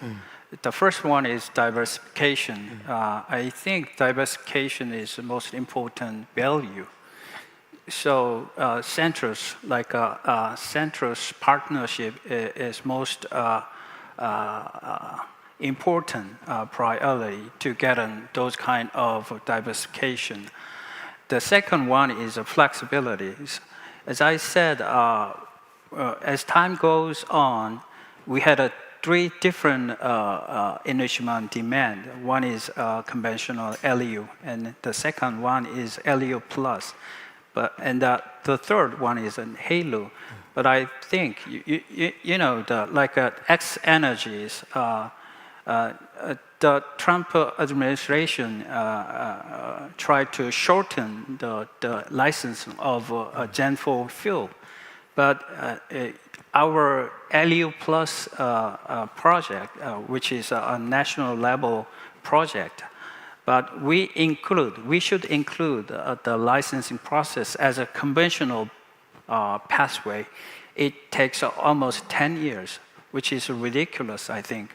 So in that case, my problem is we don't know what the timing and amount. We cannot sure the LEU plus and HALEU. So we need a flexibility. So I suggest bilateral or trilateral, whatever, the kind of shared storage or a fuel bank for LEU plus and HALEU, which is very important to get on flexibility. So diversification and flexibility. Those two values were most important to get on stable fuel supply. I think that the fuel bank idea is really good. I think fuel bank was been, I think 2 decades ago we talked about the fuel bank issues, and then at that time I think the fuel supply was relatively stable. But now the fuel bank, especially LEU plus and HALEU, considering the shortage of those materials, I think it's going to be a good collaboration model.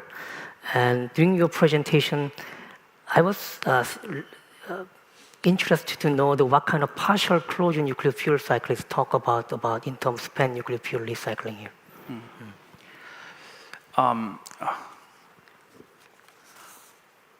That's a difficult question to me, so I prepare a fine-tuned answer. Korea industry views recycling, especially, particularly pilot processing, as an important long-term solution to strengthen resource sustainability and reduce waste volumes. There is also growing interest in exploring various partial closed fuel cycle model depending on future fuel need and policy alignment with allies. In terms of cooperation, there are clear opportunity.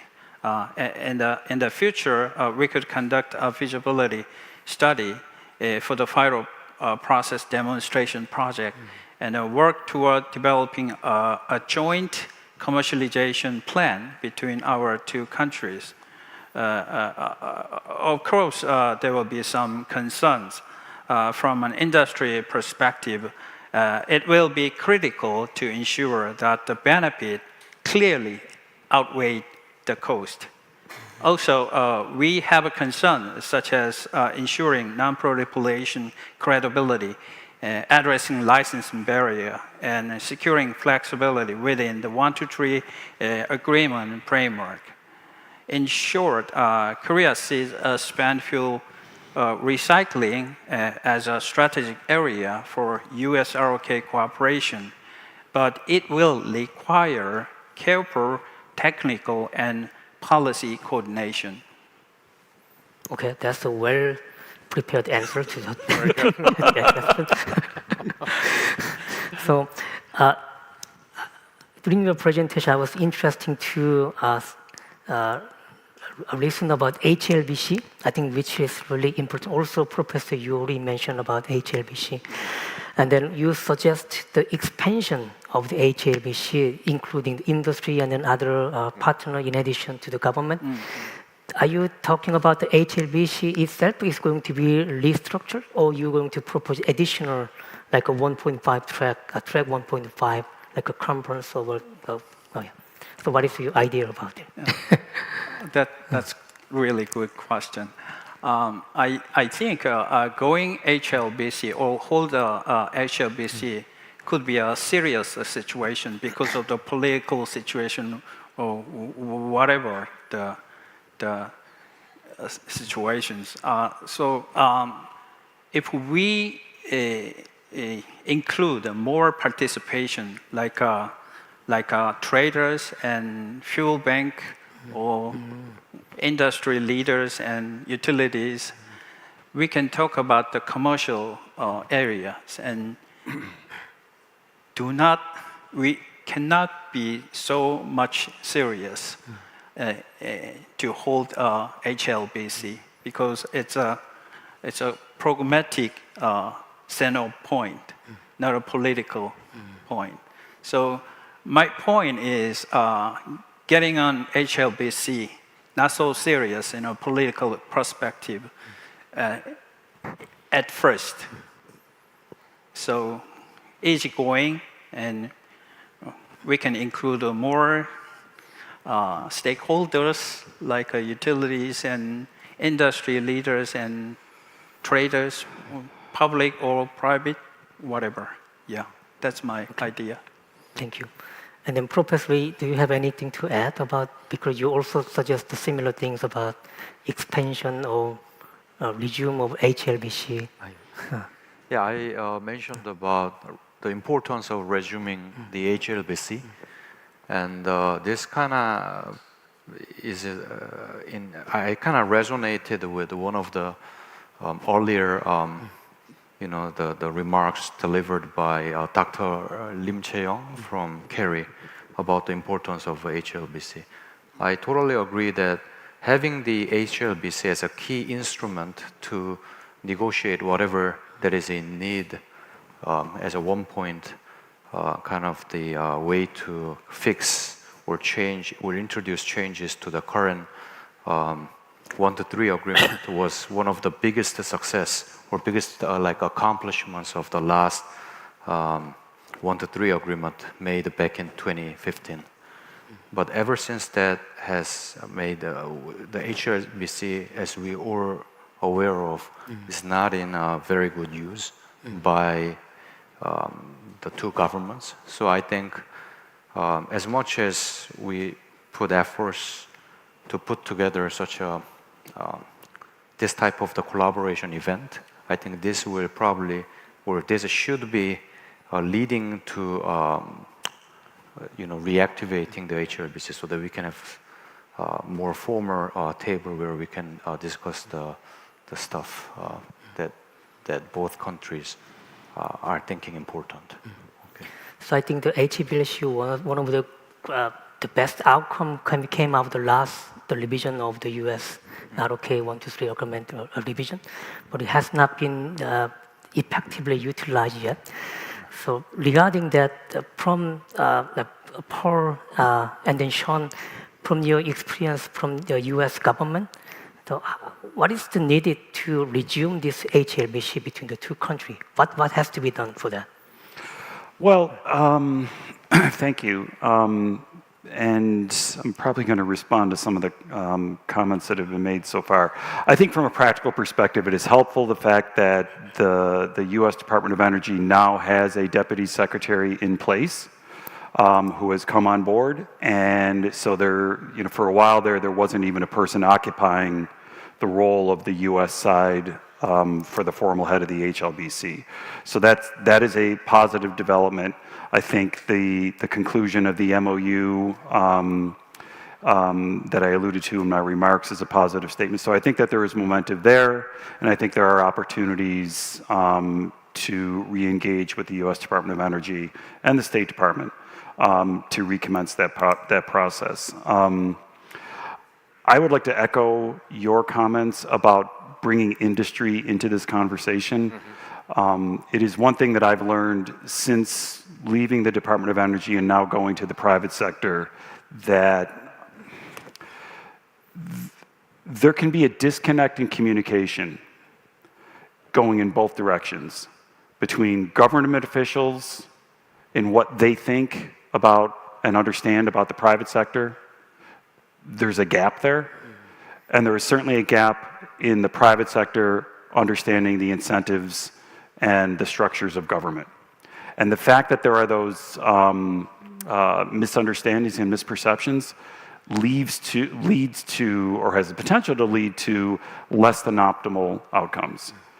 So bringing industry into this conversation, bringing them into the HLBC is critical. And I'll use as an example, you alluded to earlier the concept of a fuel bank.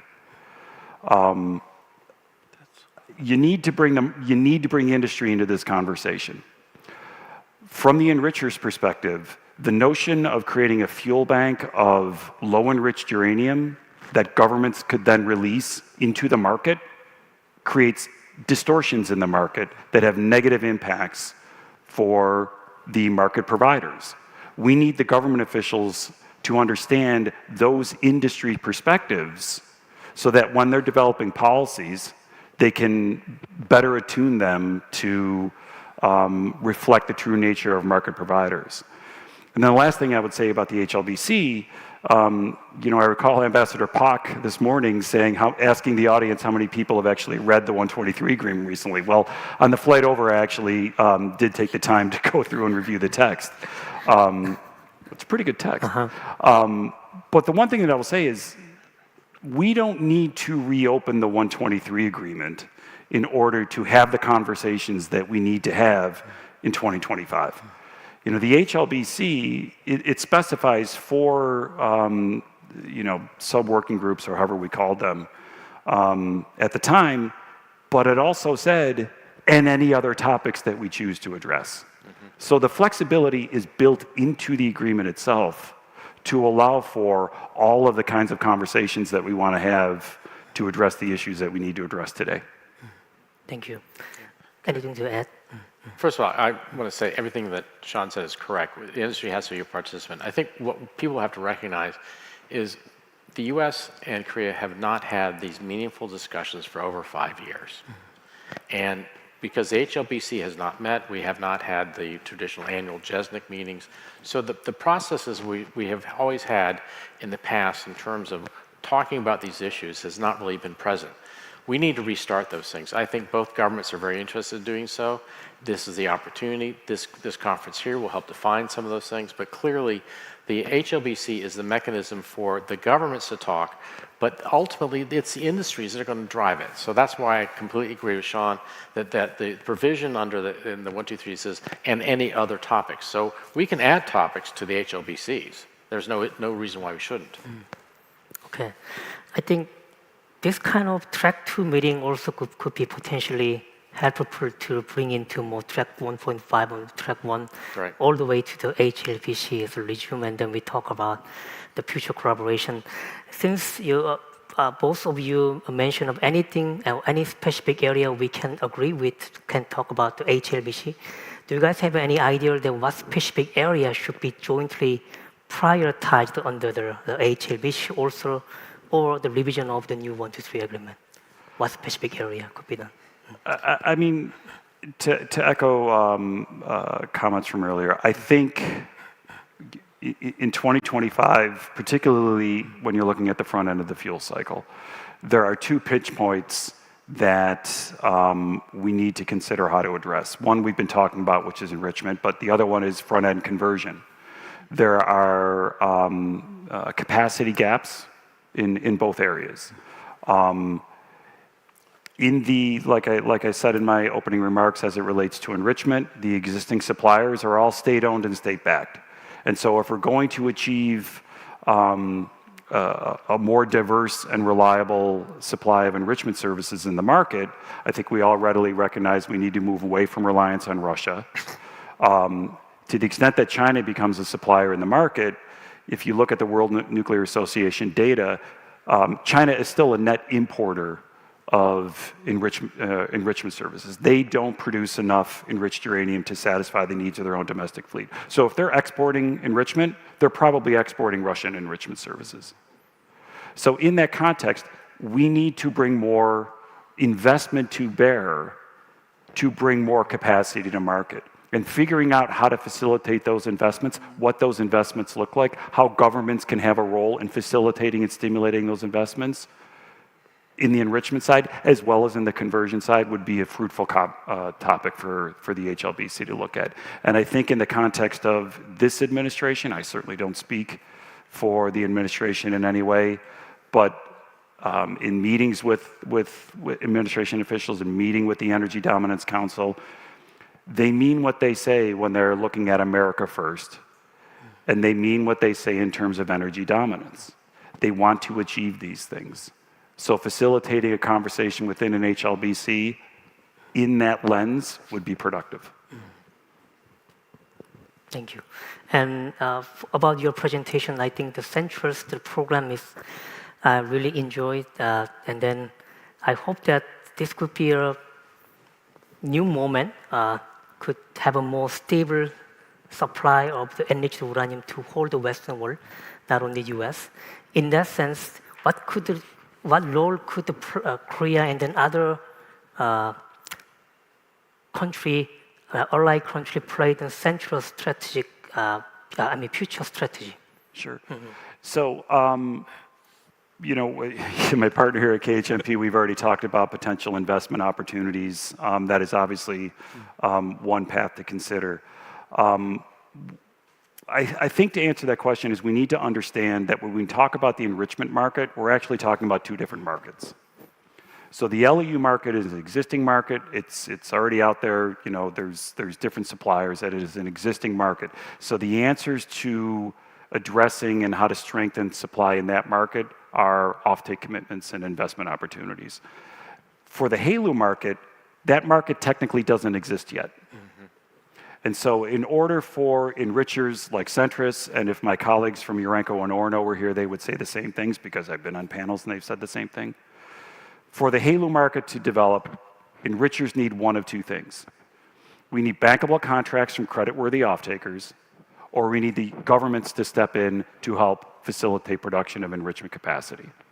Right now, as enrichers like my colleague, or as reactor developers like my colleague at X Energy proceed to develop and demonstrate and then hopefully deploy their reactors, we're still waiting for those bankable contracts to come in for HALEU supply.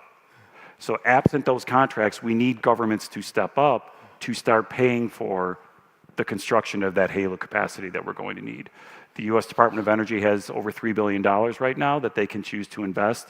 Obviously, we're competing for those dollars, but others are as well. And so between those two vectors, bankable contracts, whether they be for LEU or HALEU, or government investment, that's what really can take place to help stimulate that new supply. Okay, thank you.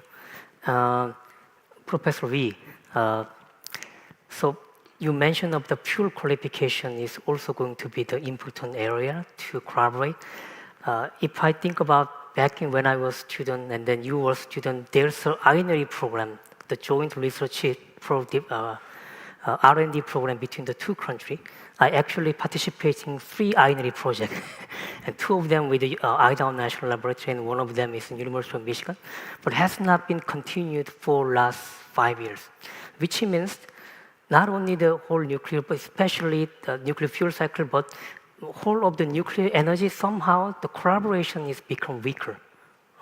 So what are the most underexplored area for the joint technical R&D across the fuel cycle between the two countries, and then how are we going to do the cooperation together?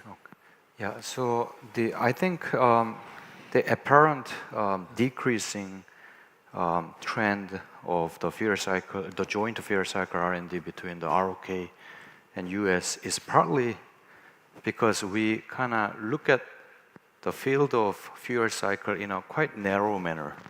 We try to kind of see the front fuel cycle as a enrichment and the back end as a spent fuel, but importantly, the fuel cycle is a broader concept encompassing like almost all elements of what happens to the fuel from the beginning to the end, including like in-core fuel management and so forth. So I think one of the key areas that is very important to both countries is the fuel qualification. And this is, I think, one of the overlooked area, especially in Korea. I mean, surprisingly, if you go to American Nuclear Society these days, most of the sessions are dedicated to the nuclear fuel qualifications in the material sessions, which is quite impressive. But such a trend is not just here yet, I think, in Korea, but I think it will probably come soon. as we become more serious about like building the real reactors, not just the paper reactors, you need to have the fuels ready. That's like the basics, right? So if there's no fuel, there's no reactor.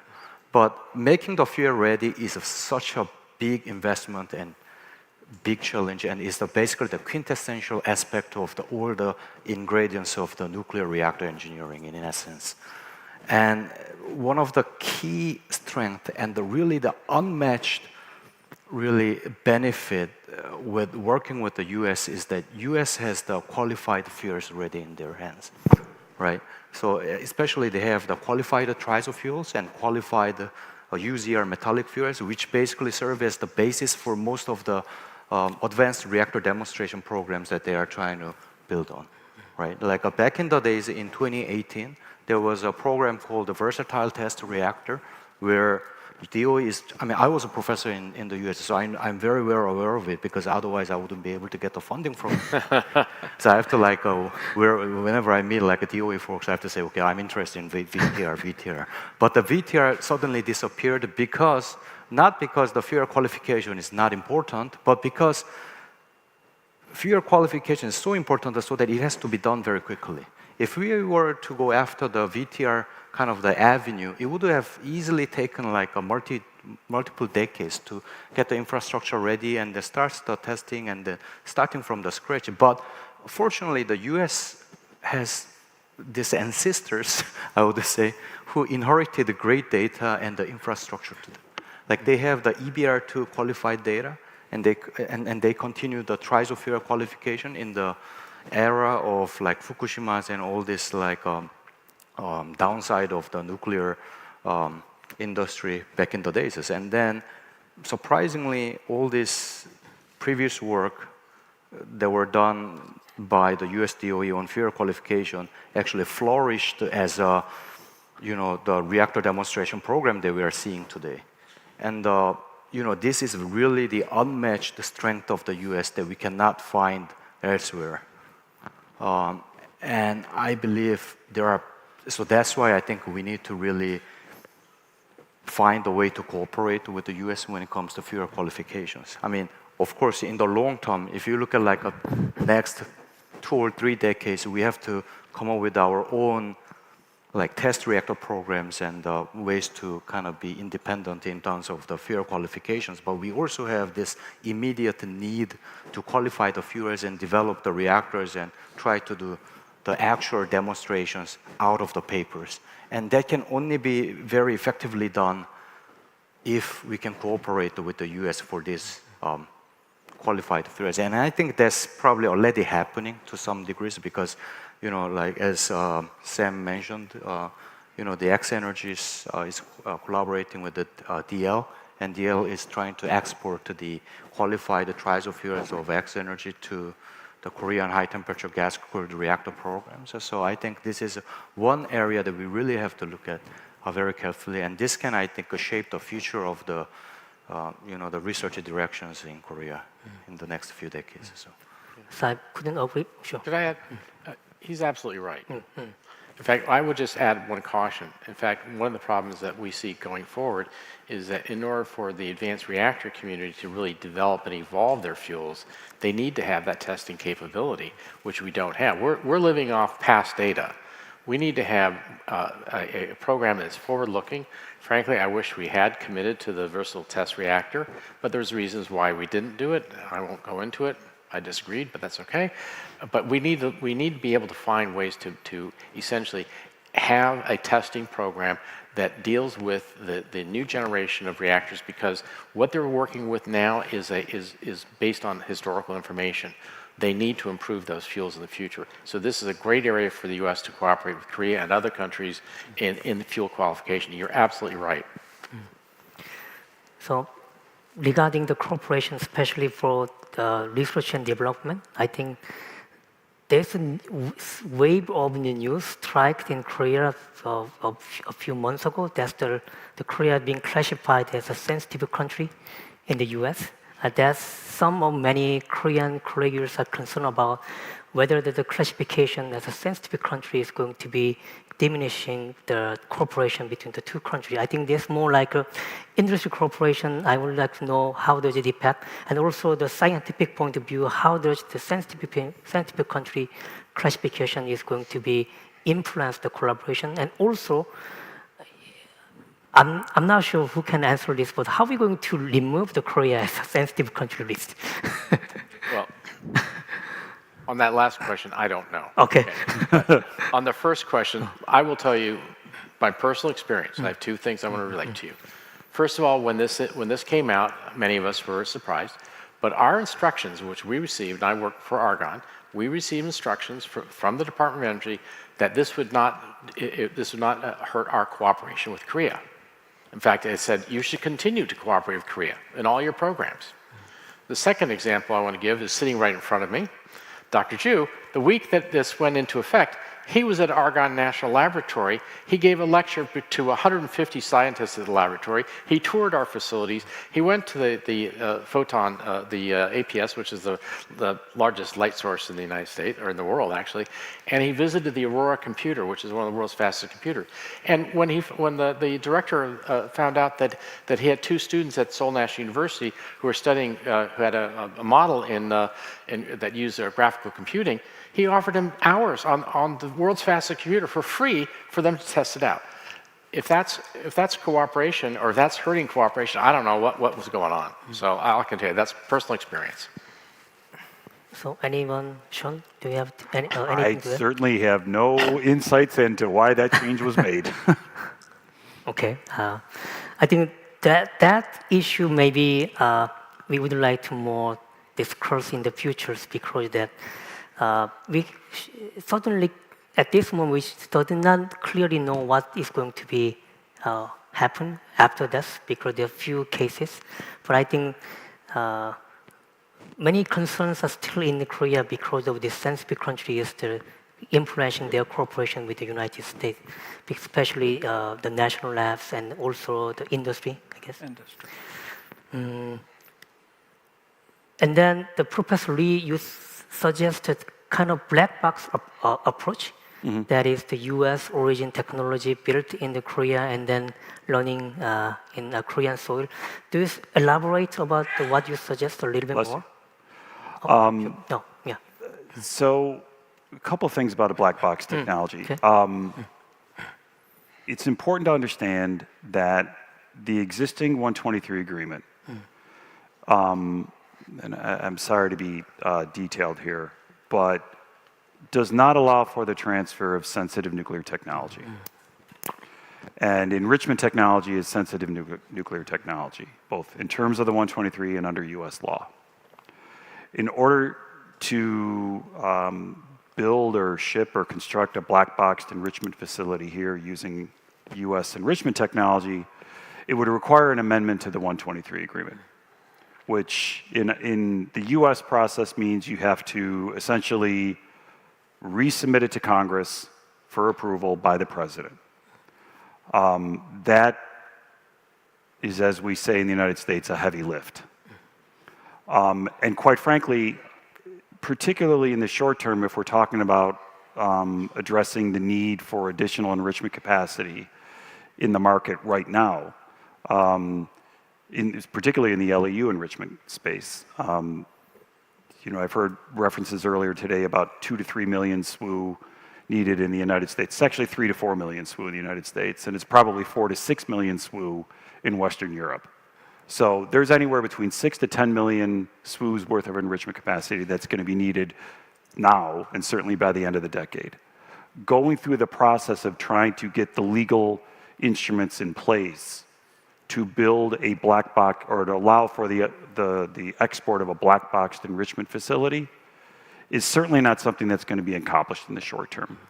So if we're looking at trying to both address the market demands and needs right now, we have the existing structures in place to really move out to try to tackle that through some of the investment and partnership opportunities that I've spoken to today, and others earlier have talked about those opportunities in the United States.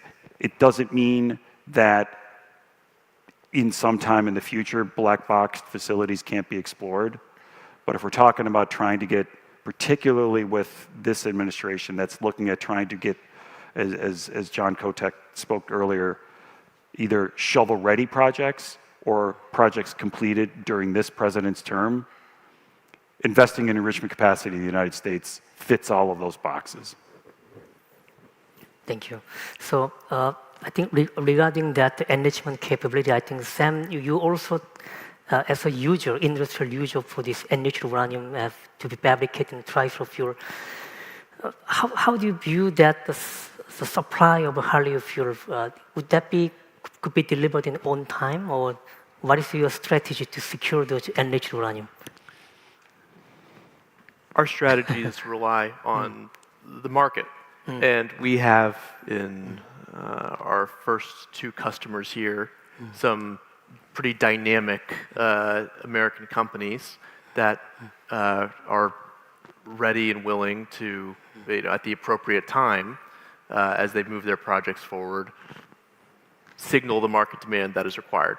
That obviously, we are the beneficiary of HALEU from the Department of Energy for the first core load for the first project with Dow. That's to bridge us to getting the first reactor online for Dow. There's obviously the HALEU availability program that Sean referenced, and I agree with him that program needs to urgently move forward. But we also have in Amazon, and I think why everyone in the sector is so excited about what that represents is just the scale of the opportunity of their ability to signal to the supply chain and to make commercial agreements where rational for them to move the supply chain forward and bring supply to the left. I think that the value creation that they're going to see from ubiquitous artificial intelligence delivered via AWS is extraordinary, and the CapEx guidance that they have given over the next several years puts into context that some of these, chunky, certainly supply chain investments that are going to be needed by the industry, in that context, are very doable. So I think that there's a rich vein of opportunity for the supply chain, and I mean that broadly, but also very specifically on the enrichment services side, to pull plans to the left and accommodate the enormous ambition of Amazon and all of the hyperscalers. So regarding the Hallyu supply, because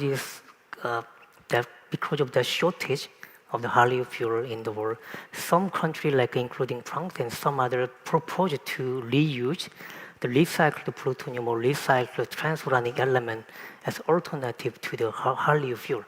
So is there any panelist who could comment on how realistic it could be, or is it worth to invest those options as well? Well, can I just say that you have to qualify the fuel. I mean, that's the problem. Is there a mixed metal of fuel that's been qualified? Not that I know of. There could be, but there isn't one that I know of. And how long would it take to do that? Years. So the point being is that it's not that they can't do it. It's the question is, when could you bring it to market? Well, and I think to add what Paul said, it's both when you can bring to market and then whether the market wants that fuel. And I think it is a very open question whether advanced reactor developers want reprocessed fuel right now. The vast majority of the conversations that we're having with customers, they don't want that fuel. They want freshly produced HALEU. And I think in terms of time, the quickest avenue to get that HALEU is by investing in enrichment capacity.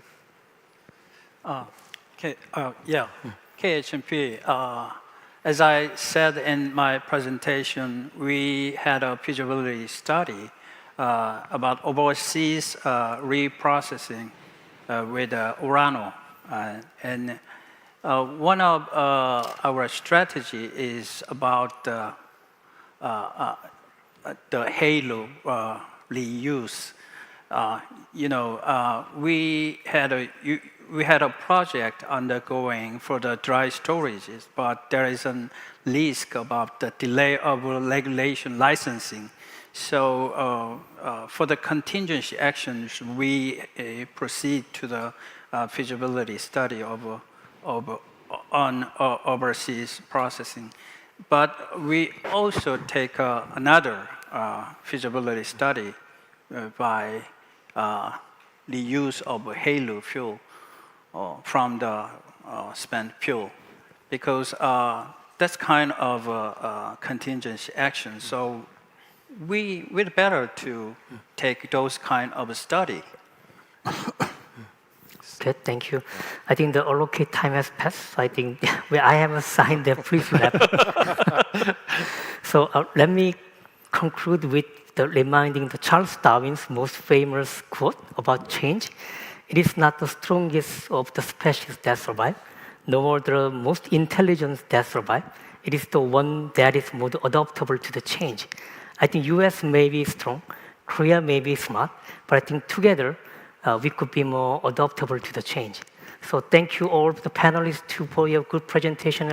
Also thank you all the audience for their participation. Thank you. Thank you very much, all the gentlemen, for giving your thoughts. And with that, we conclude the official conference program of day one. Well, all the online participants will see you tomorrow. And for those who are on site, I kindly ask you to return to this venue until 6:50 as we have the gala dinner waiting for you at 7 o'clock. However, in order for us to make some arrangement here at this venue,